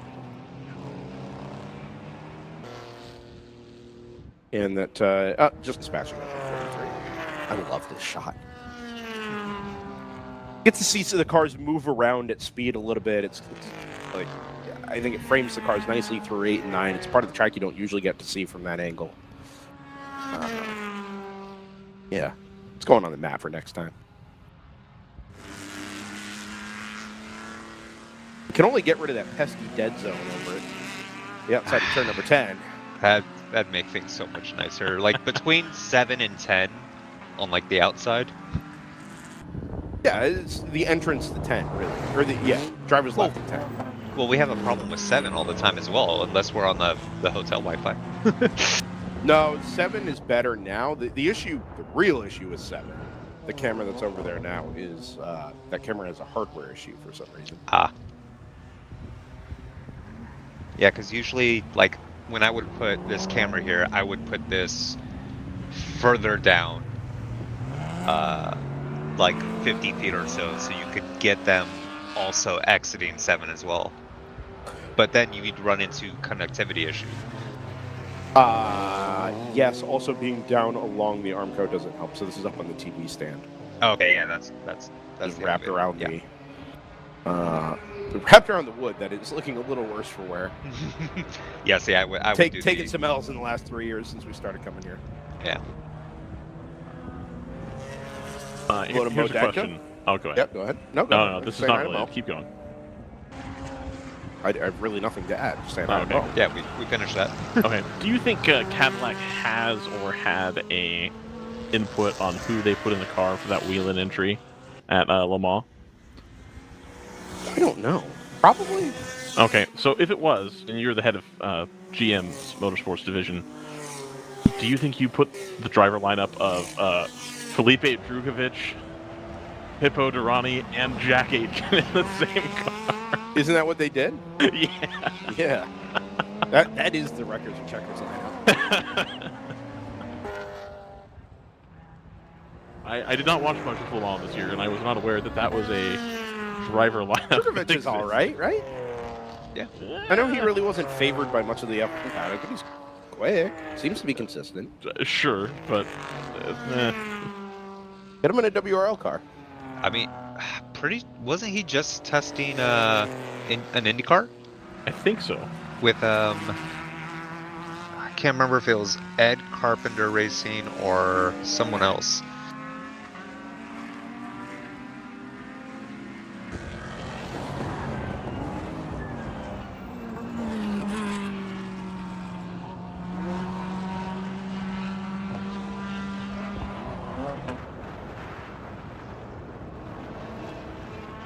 It might have been. I think it might have been Ed Carpenter. I pay so little attention to IndyCar except when they're actually racing. It's Ed Carpenter or the other team that is The only other the other bottom tier team that scrapes together all the interesting drivers because they have nothing else going for them. That one. The team that Connor Daly saved the day for. So, the name is escaping my head at the moment. Yes. So yes, that's.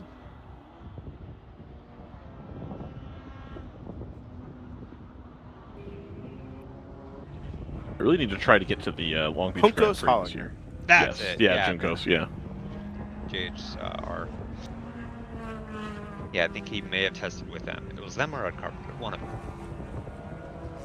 Not with Dale Coyne? I don't think so, no. Who's looking for a actual sponsorship for next year. They're trying to be no longer having a rotating door for the 51 car. Mm. Well, when you're aligned with Rick Ware, that's kind of your vibe, I feel like. Stratus now has this lead gap down to within a second. How is there not a Rick Ware Racing WRL team? A great question. I feel like that's right up his alley. Could be. We could talk about Get him one of migraine those medication. And Get him one of those Fury chassis. Yeah. Yeah. Well, they were in LMP 2 as well. So, at one point. Yeah, after the Acura GT3. Yeah.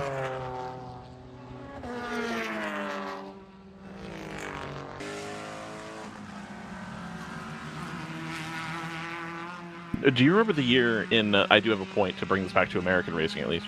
Do you remember the year that Honda just had like a made-up car as their Super GT car? Yeah.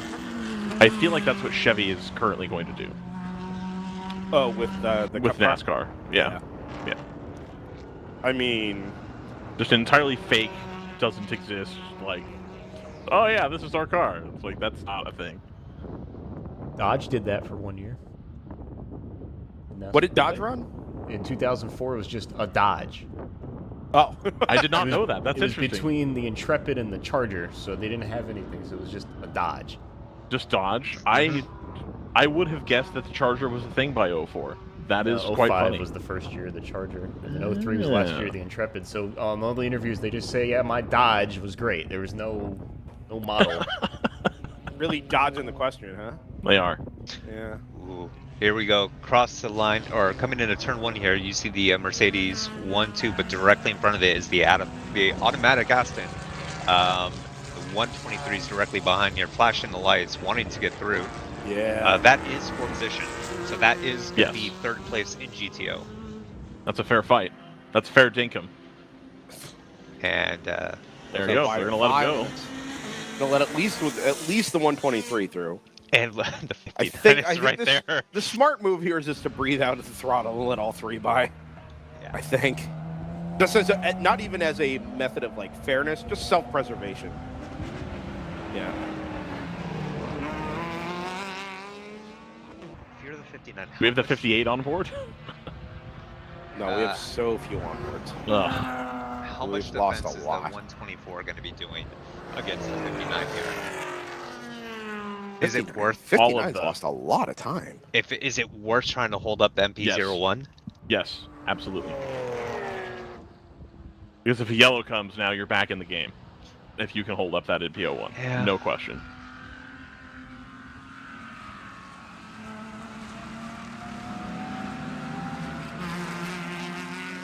Oh, it got really held up by the Aston Martin there. Or are they going to do the Peugeot thing and draft each other down the street? No, they're already gone. No. Yeah. No. No. 59 is really not pushing. Yeah. It's... Well, and you wouldn't, right? Because if you're the 59, you don't give a toss about the GTO championship battle, right? Your concern is your gap back to the 60. Right. Right? In this case, you're 12, no, math, Brendan. 16 seconds to the good. Yeah, which has only been getting a bit larger here these last 2 laps. Yeah. Because Yeah, even you make the move where your car is obviously quicker, put a bit of distance between you and the 909, and then you're not really at risk down the straightaways again. Which seems to be exactly how that's gone. 123 is going to get pushed to the outside here by the 605, who does the right thing, staying on the racing line, but does cost the 123 a little bit of time. 124 will sneak up the inside here. we're good. 605, of course, prepared and ran by Round 3 Racing. Round 3 racing. R3R. Not to be confused with R4R, of course. An entity which has existed longer. Or RVR. Oh, yeah, no question. R4R since the early days of 2004? 5? One of those.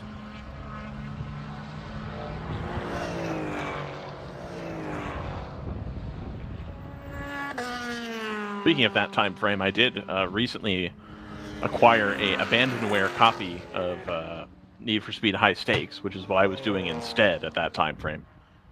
It does not hold up. No, imagine that. The only racing title or automotive title that holds up from the 2004 era is, in fact, NASCAR Racing 2003 season. Yes.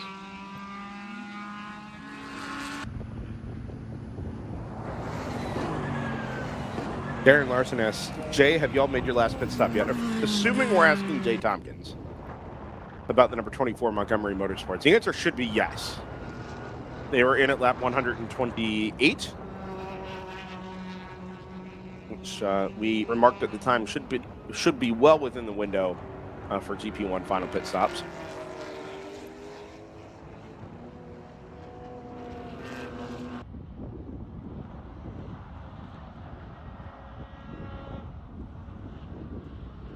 It'll look gray out there in the distance again. Nah, it's just it's really Haze. gray out there. No, it's the white clouds blending into a mostly blue sky. All right. Yeah, look at that. The weather's now moving in its Nothing going on normal here. configuration, it would seem. Yep.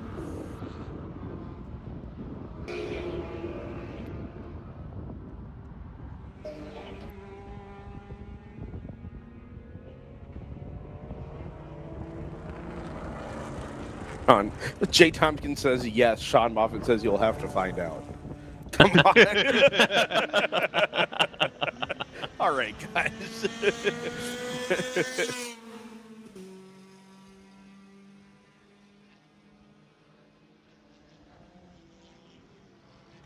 Here comes the number 70, the 124 erstwhile championship leader. Sorry, 124 has pitted. Yes. So that is your, again, erstwhile GTO class leader. Stratus number 60 in as well for its final stop. And remember, that's the car that's chasing its class leader and teammate, number 59. All right. Winner will take the GTO East Region Championship.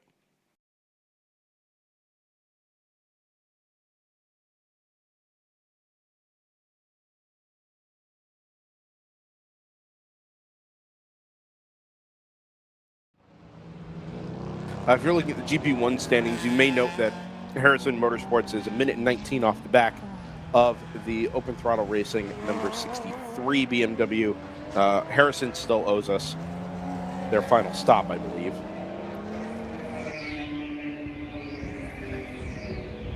Oh, it might be close, actually. 27 minutes. It's another pet lap. Yeah, I think it's going to owe a stop.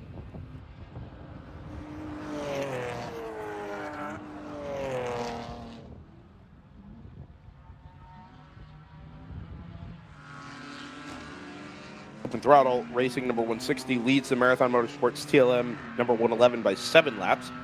Down in GP2. GP3, 2 laps is a margin from the 85 AOA Racing MX5 back to the number 10 Rockwell Autosport Development Porsche. Round 3 Racing with the control arm issue they had earlier on. 8 laps off the class lead, 3rd in class at the moment. The 10 Rockwell wasn't on the entry list initially. They were just running the 41 in GP2. But that had issues quite early yesterday, so they brought out the 10 in GP2. And then they've done GP3 today, and it's been paying off.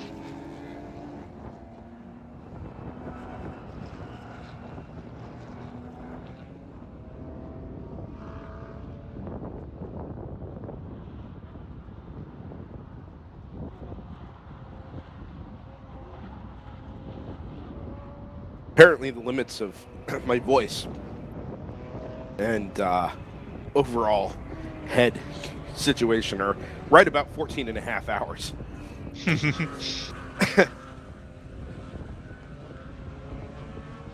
Looks like the 59 leaving pit lane here.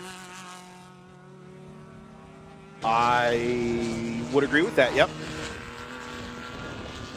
NFC 123 is into the pit lane.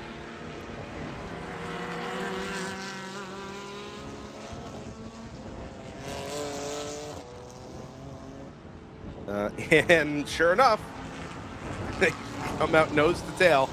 Nice. Exactly as they were before that pair of pit stops. Oh, round 3 has been in as well. It's the number 70 in GTO. So that should be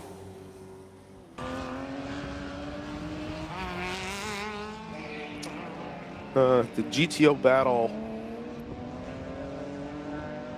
Not settled, but we're starting to run out of question marks here.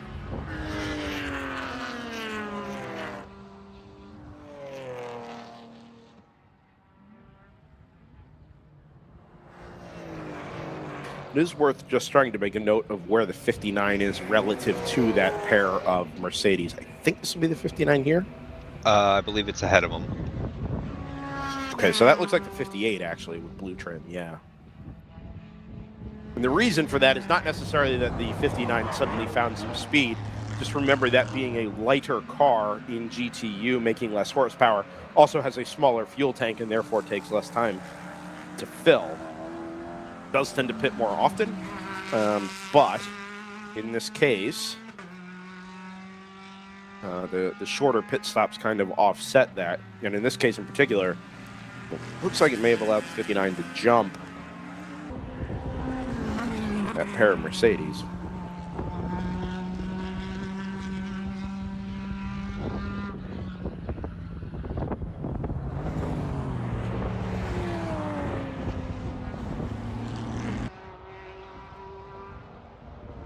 So a little bit further behind, the 172's catching the 84 for 9th. That gap is now down to 3 seconds.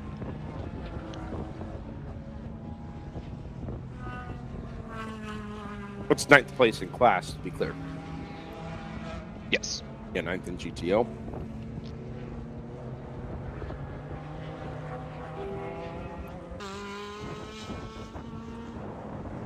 .123 is catching, will catch the 909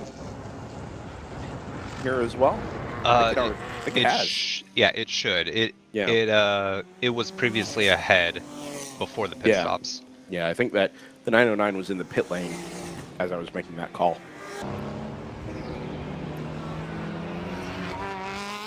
.172 and the 84 are right together going into turn number 1, Jordan. If we could pick them up. There they are. The 77 is stuck in amongst them as well. That's Cargo Shorts Racing Kingpin Toyota Supra, but the orange BMW and the red Aston Martin Vantage are the cars that we're mostly focused on. The 172 shows the nose on the 77 into turn 3. Very, very close. The rear bumper of that Supra. So that Supra, that is the 77 Cargo Shorts. Directly 5 seconds in closing behind this green and black Ligier off the leash. That is also closing in on the 77 for position for 13th in class. That's a good pickup. Yeah, that's a good pickup. An off-leash car is going reasonably quickly. So 172 gets up the inside of the 77 to kind of make that a straight fight. And that late move with the 77 defending as well is kind of going to allow that number 40 a couple of extra car lengths it didn't have. 21 minutes on the clock. It's going to need everything it can get, but you're absolutely right, JT. That battle for 13th in GTO is a good one and closing quite rapidly.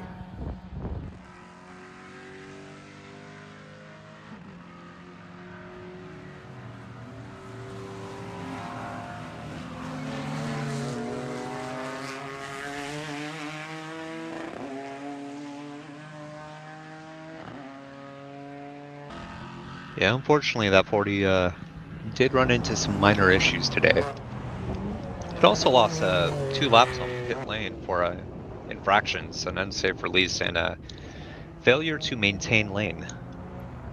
So that's been, I don't know that it's been a point of emphasis, but it sure seemed like a point of emphasis, by the way, that being in the proper lane at the proper time on pit lane.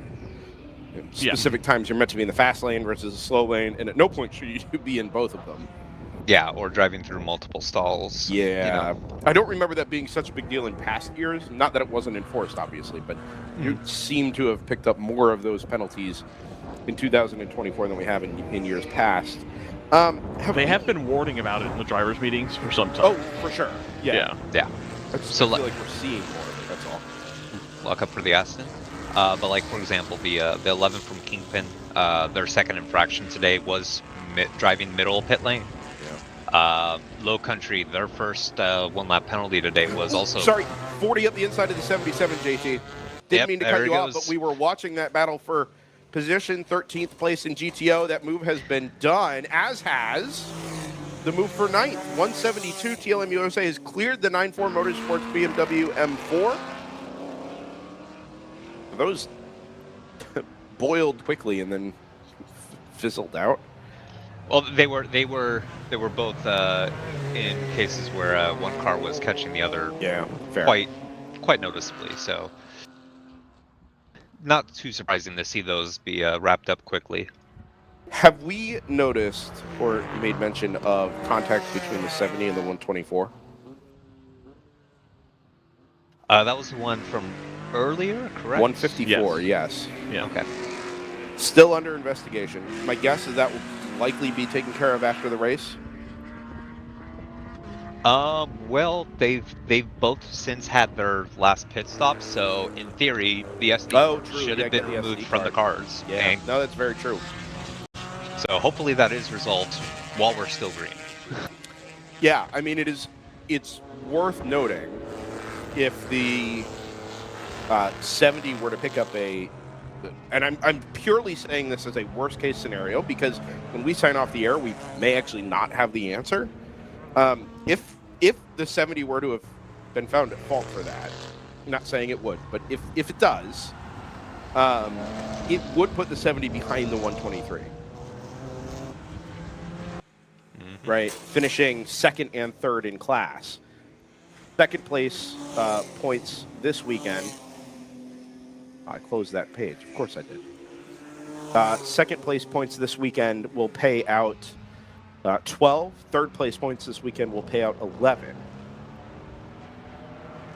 So it would still go out in favor of The 70. the 70 by 1 point. By 1 point. So we're not in panic mode by any stretch of imagination, but it is really close. So, keep in mind, it's going to depend on the nature of the contact. Also very true. Whether it's more incidental or if it's more egregious. Well, we did kind of see this happening. Not the contact itself, obviously, but the 124 and the 70 were right together on the restart. And there were some pretty solid defense from the number 124 at times. Yeah. That I don't think I would have said, in watching what we saw trackside. I don't think the racecraft by the 70 was particularly aggressive, but No. 124 was working hard to keep that 70 behind, I would say. And then it turned out really not to matter because 124 had a little bit more pace over the final minute and a half or so anyway.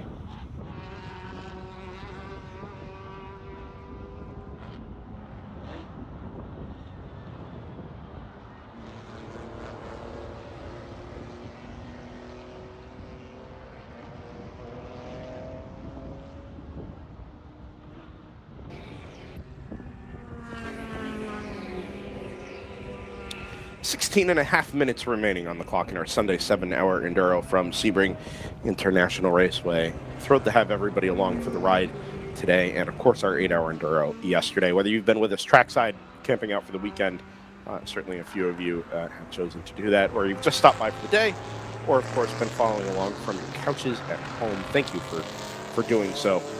Championships to be awarded this afternoon. This race will immediately be followed by Tech. We'll get cars weighed and the appropriate cars dynoed to make sure they're in compliance with their declaration forms. And of course, the class minimums, or maximums, I guess, depending on which way you look at it. Then as soon as all of those cars have cleared Tech and the results are made official, we'll award some trophies down at the, should be down at the podium over towards the exit of turn 17. Have the WRL banners up over there. And get to award the East Region Championships in addition to the race trophies as well. And once we leave you here, from Sebring, we'll be away for, is it 3 or 4 weeks? It's 4 weeks. December 6th, 7th, and 8th, we all head to Austin, Texas, and Circuit of the Americas for what was once, and I would say still is, the Blue Ribbon event of the World Racing League calendar. It used to be called the U.S. Endurance Championship. It is now just the World Racing League National Championship at Circuit of the Americas. One of the best on the calendar. 90 cars is considered a full grid down there at COTA. Should have 90 cars on the grid. Certainly the way things stand on the entry list at the moment. It is a fantastic weekend of racing. The Peppermint Parkway is in full bloom as well. Early sunset kind of gives you the opportunity on the Saturday night to see the lights, should you so choose, or to find your way like you're in a corn maze out of the track without having to interfere with the local traffic going through the light show. But it's a fun weekend, and should be a great weekend of racing as well. Before we award those national titles, it will all, of course, be live here on the World Racing League YouTube page. Do please join us December 7th and 8th for that.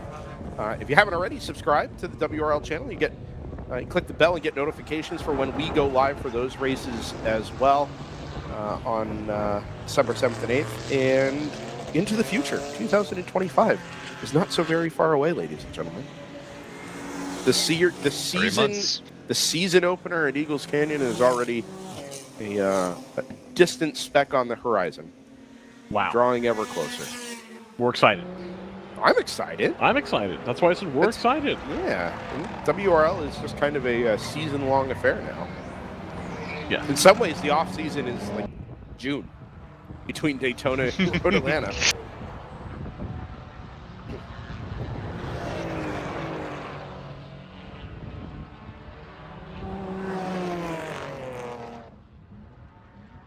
Your lead margin in GTO at the moment is 25.9 seconds between the NFC Motorsports number 124, who is on the cusp of a weekend sweep in GTO. Yeah. Not the car they'll have been looking for in the sweep. No.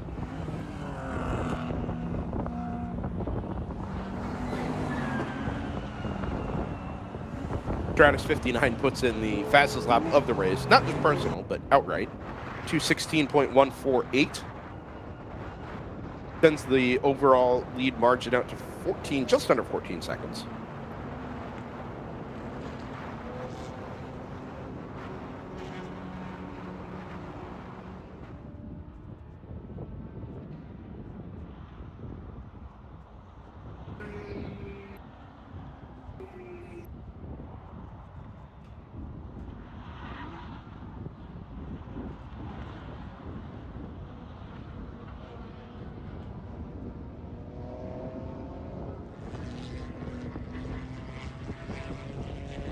Talked earlier about the margin in GP1 between 63 and Harrison Motorsports, open throttle in the 392. It's 147.9, and that is because Harrison did finally make that final pit stop. The Harrison car is 10 seconds a lap quicker, but with 11 minutes remaining on the clock, that really is not going to matter. Yeah. Still, all in all, a pretty good weekend for Harrison. No, absolutely. Especially how things started looking, at 8 a.m. What was it? 9 a.m. Saturday morning. About 9:01. Yeah. Literally, green flag. We have a problem. Stopping turn 1. Yep. The earliest possible control alt delete. Down there on the inside of turn 1. Parlayed that into a class victory yesterday. Another podium finish today. But a recovery drive as well. They were 3+ laps off of the class lead, and now find themselves just 2. And a good day for Montgomery Motorsports as well in that for 24. Oh, yeah. Love to see teams who do things differently. And it does kind of set the stage, in my opinion, for a pretty wide open COTA. Oh, slow car in the distance.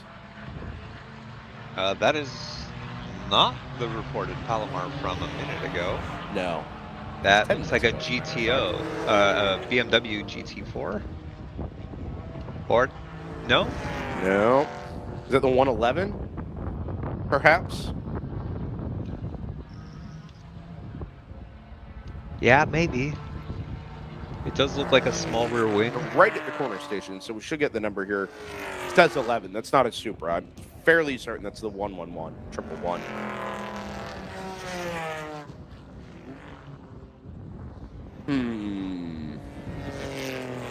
Do we leave that car for 10 minutes? Yes. They've done it in the past. I think you can hot pull that to, because you have this escape road here, right? That's very true. Well, yes, but it's not as open as it used to be because they put concrete entire wall there. But it would come around the end of it there into the support pit lane. Yeah. Yeah. No, safety truck is there. Obviously, we're just on the wrong side of the wall.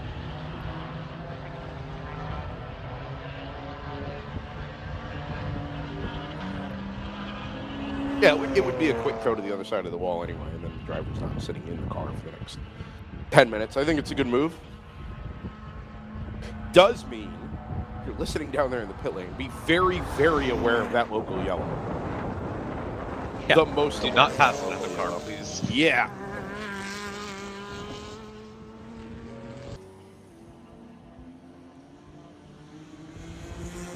Yeah, we've had a really solid weekend of racing. Would not like to see it decided by pass under yellow penalty. That can be avoided.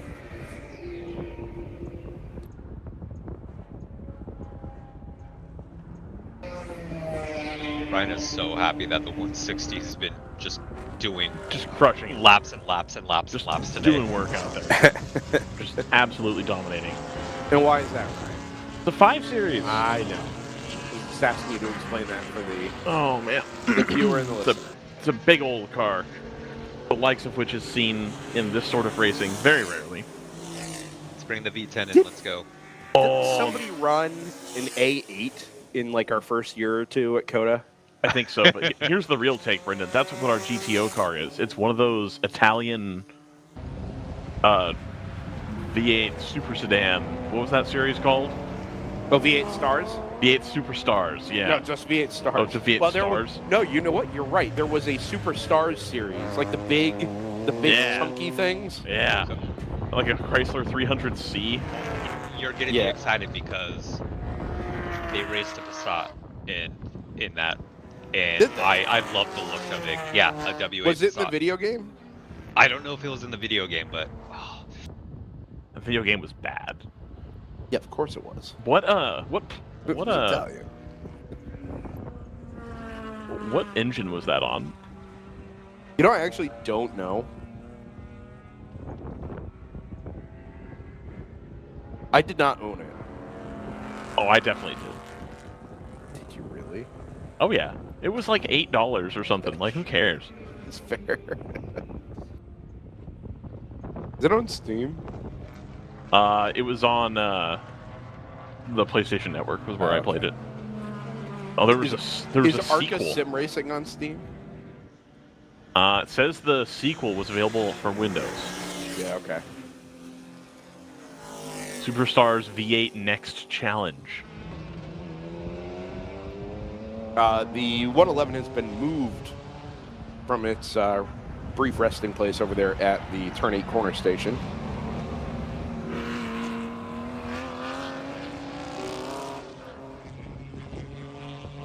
yeah. See, I've always wanted to take Passat and give it that wide body. I mean, you run that in GTO, right? If you run a 1.8, you could probably run it in GP1. It was the same people that made the WRC games from 2010 to 2013 and those MotoGP games. What's the name of the Milestone. You gotta go to Milestone? Yeah, right. What's Ride that, 3? JT? Oh, Ride was theirs too. I like Ride. Ride's all right. Oh, the picture you posted from Turn 3 camera. Oh, Hell, you gotta show it's a spectator event. do we got dudes? Oh, we got a. Nope, it's not a dude.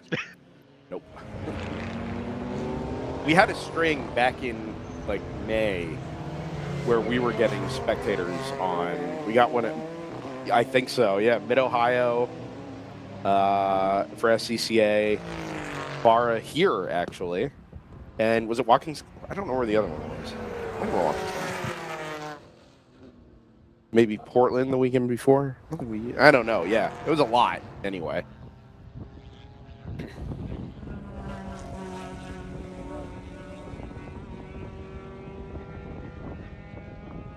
I don't think it's gonna cost them the win, but the 85 does pick up a 1-lap penalty for speeding on pit lane. Mm.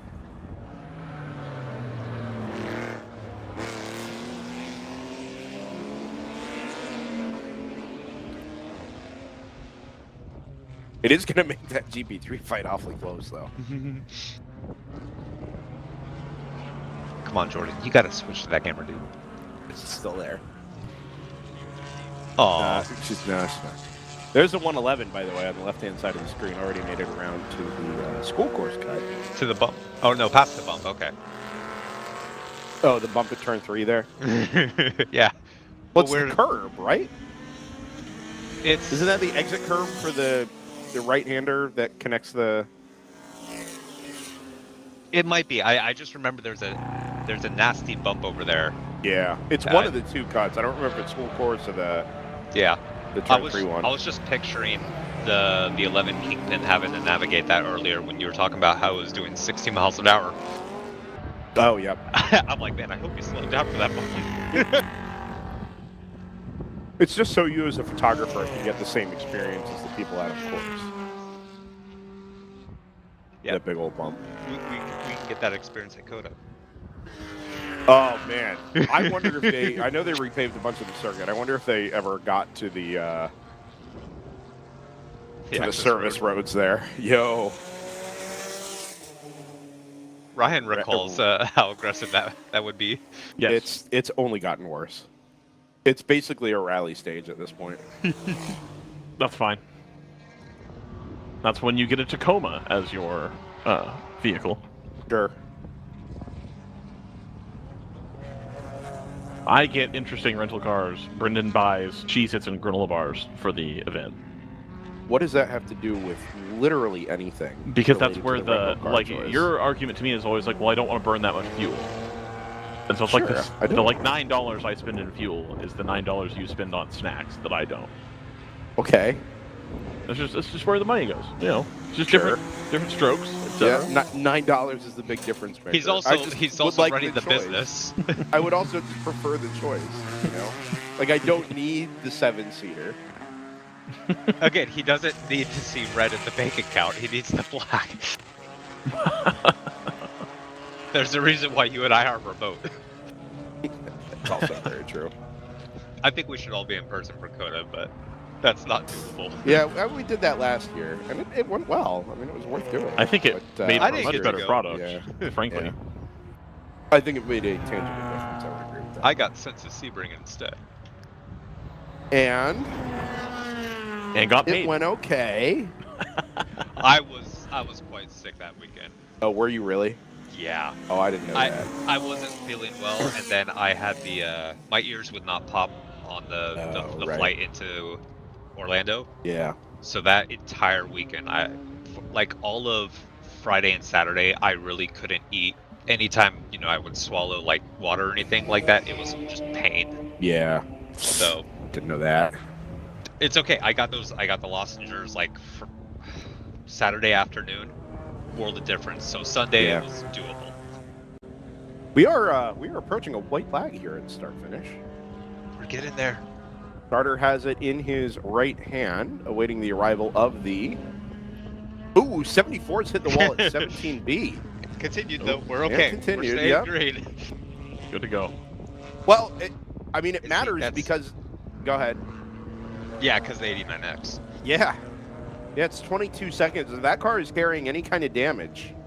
17B is bridge, by the way, so that's underneath the bridge. Go figure. Yeah. So it's 17 bridge, 17A is the progression of things over there. White flag waves at start finish over the Stratus number 59. Begins its 164th and final tour of the 3.7 mile Sebring International Raceway. Not too terribly far in the distance, should be the number 124 NFC Motorsports Mercedes, your GTO class leader, with the sister car just ahead of it. And the round 3 racing Porsche, another 30 seconds or so further back. That 70 Porsche and the Stratus number 59 that took the white flag initially are set to be, should they come around and take the checkered flag, your GTO and GTU class champions respectively. They are the only 2 regional class champions in question this weekend. And it took us a little while to get our answers as to how things were going to go, but ultimately in the case of Stratus, a really strong final 90 minutes or so from that number 59 car after the last restart, able to put some daylight between itself and the sister car number 60 into the overall class race lead, and of course the top position in the GTU East Region Championship. Down in GTO, it was ultimately a penalty from earlier this morning that decided things tentatively in the favor of the number 70 of round 3 racing. It was set to be a really quite epic scrap, actually, between the 123 and the 70. We saw a divergence in strategy, a couple of different calls inside of the final 4 or 5 hours, but ultimately that error this morning from the number 123 is going to hand the championship over to that number 70. Was in question yesterday as well. Bad day for the 70 and a mistake from the number one. Bad day for the 123 and a mistake from the 70, running out of fuel out on the circuit. Dragged the championship fight out to this final 7-hour enduro of the weekend, but in the end, the 3 points they picked up yesterday and the 1 position they'll have in hand over the 123 enough to secure the East Region title. The checkered flag is in the air. Across the line comes the gold and black Stratus number 59 Sebico NP01 to take the overall race win, the GTU class win, and the GTU East Region Championship. The sister car, Stratus 60, will come home second in class, 3rd place overall, and secure 2nd place in the GTU East Region Championship. These are unofficial results, of course. Once the points are applied, we will have our answers as to exactly how those finishes land and how the points stack up. So keep an eye on racewrl.com for that information, or go join the podium celebrations down at the inside of turn number 17, where those trophies will be awarded. In GTO, just as we said, NFC Motorsports number 124 sweeps the weekend. 164 laps complete with about 45 seconds in hand over the Porsche number 70. Didn't mention it on the air, but Chris Pies mentioned to me off air, Joe wanted that one. That is the man behind the TrimTech sponsorship, was very, very much looking forward to a championship today, and looks like they've done enough to secure that. Coming across the line, Harrison almost got the 63 of open throttle. Oh, it was way closer than I thought it would be. It did, because open throttle had a late pit stop, a splash, I think. I'm not sure why. So but it was coming close. I think they were trying to save fuel. I think they were aggressively pedaling the car, doing 240s, trying to save as much fuel as they could. Realized they weren't going to make it. Came in for a splash with quite literally just exactly enough to hold off the 392. Montgomery Motorsports in the number 24 wins the GP1 race on Sunday with a lap in hand over that number 63 from Open Throttle Racing. But as you say, JT, 2.5 seconds was the margin in the end between 63 of Open Throttle and 392 of Harrison Motorsports.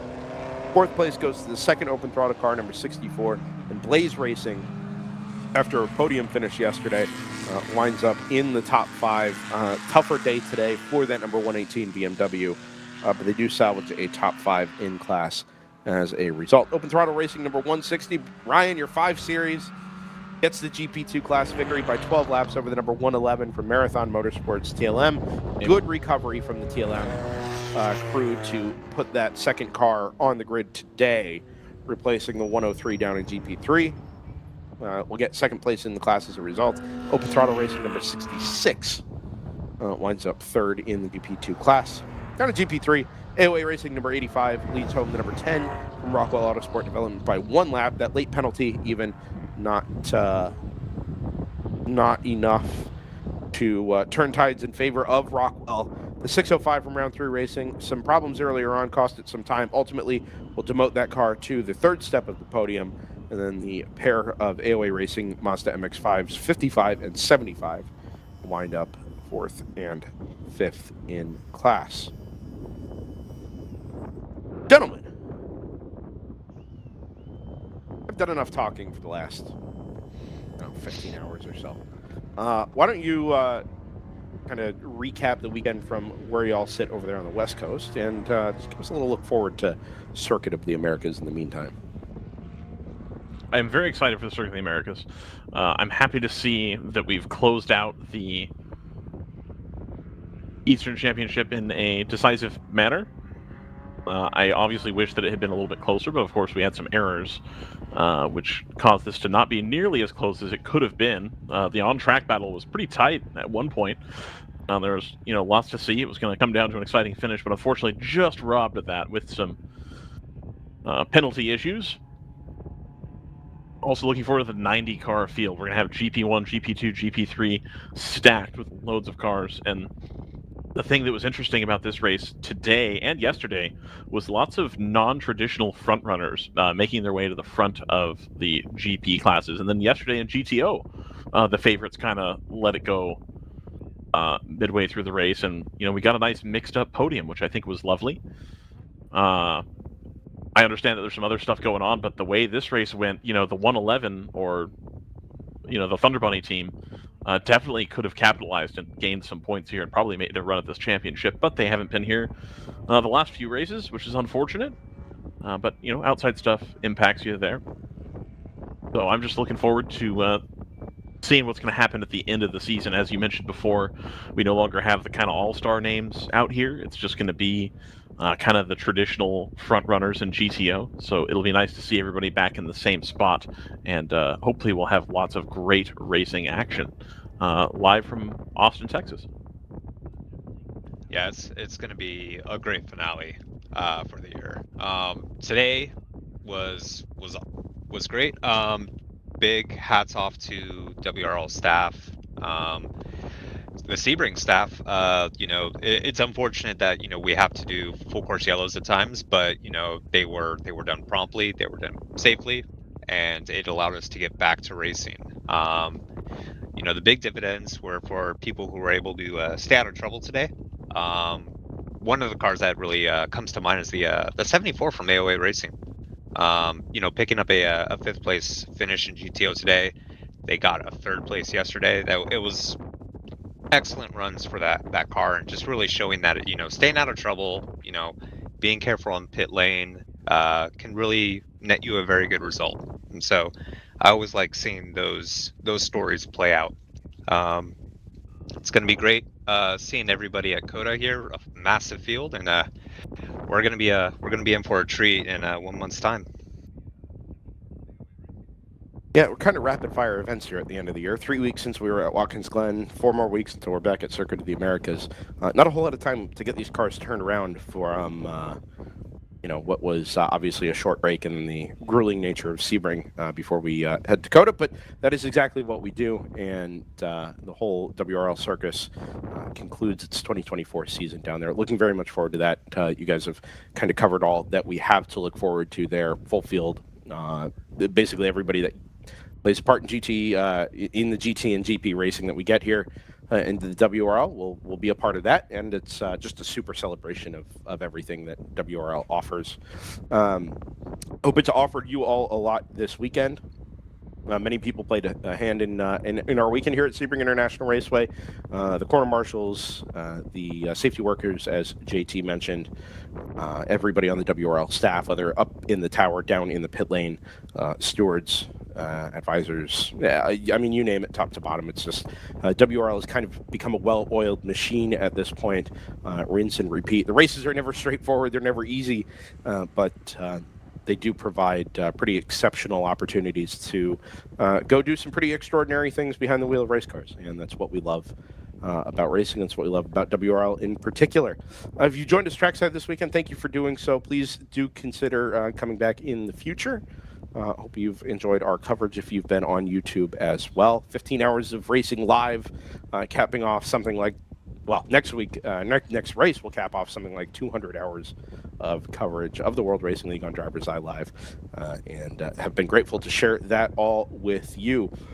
From DriversEye's perspective, we'll be live from Homestead Miami Speedway in 2 weeks' time for the FARA season finale.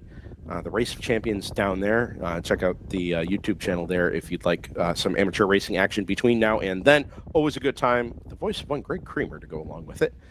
And then 2 weeks after that, just after Thanksgiving, we'll be back amidst the lights of the Peppermint Parkway at Circuit of the Americas in Austin, Texas, to wrap out the national championships. Before we go, the last thing I have to cover are the national title, or I'm sorry, the East Region title winners. In GTO, as we said, we anticipate it being the number 70 from round 3 racing. Porsche 991.2 Cup wraps up that regional title. Stratus number 59 expected to take the East Region title in GTU. Down in the production classes, been sewn up for some time by the number 392 from Harrison Motorsports. That BMW, a 22-point margin going into today, will bring that car home with a trophy.